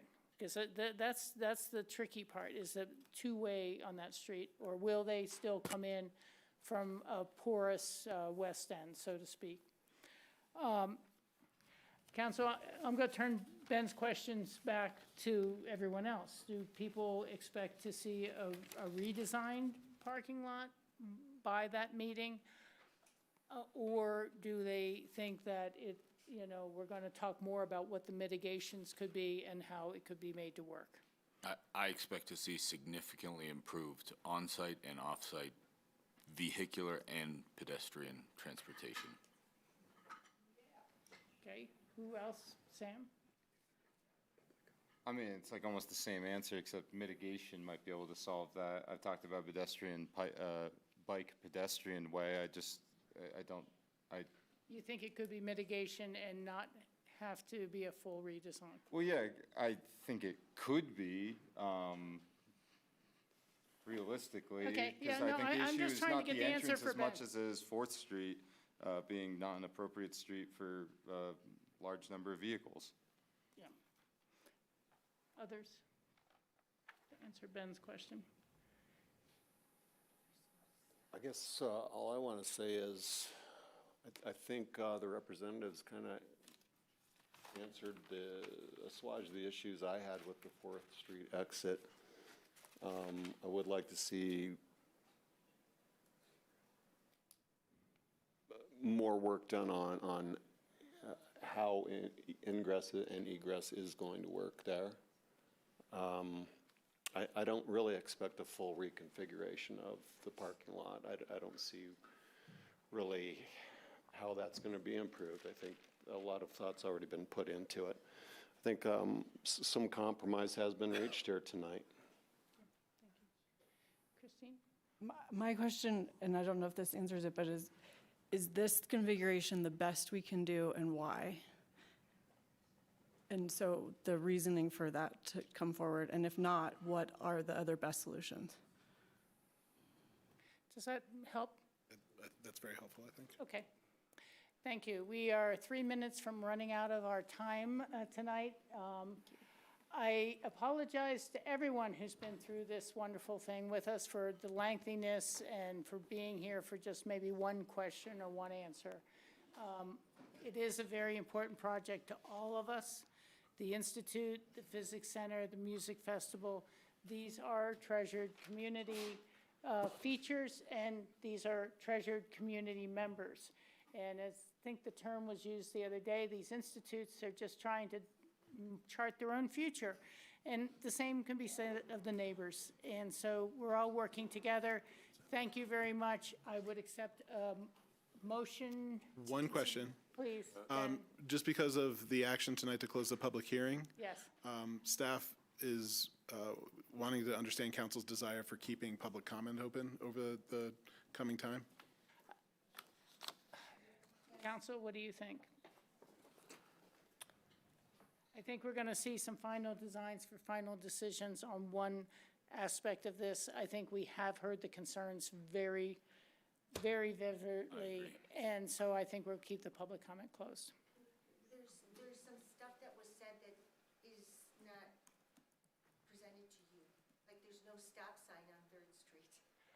We're going to be taking a look at all of that. This is what we're going to bring up with these streets. And it's gonna be different. We need public comment. This is collaboration. This is our neighborhood. Pardon me. We have had public comment for 3 consistent meetings, all asking us not to do anything on North Street and to move it off of North Street. We have heard that message vigorously. We are going to look to see, are there alternative designs that would be better than using North Street or not using North Street? Or No, Fourth. Fourth, I'm sorry, the rhyme problem bothers me. And it is late. We will take very brief public comment at that meeting, but there won't be anything to comment on until during the meeting, or the packet is produced on Friday. So continued letters about the issues, go ahead, go for it if you like. They're getting very, very repetitive at this point. We'll keep the public comment open.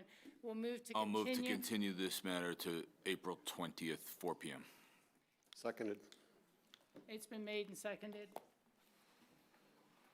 Will you call the roll, please? Counselor Benedetti? Yes. Counselor Doyle? Yes. Counselor Guth? Yes. Counselor Rose? Yes. Mayor Richards? Yes, I'll move to adjourn the meeting. I'll second that. Would you call the roll, please, Nicole? Counselor Benedetti? Yes. Counselor Doyle? Yes. Counselor Guth? Yes. Counselor Rose? Yes. Mayor Richards? Yes. Thank you very much, and thank you all.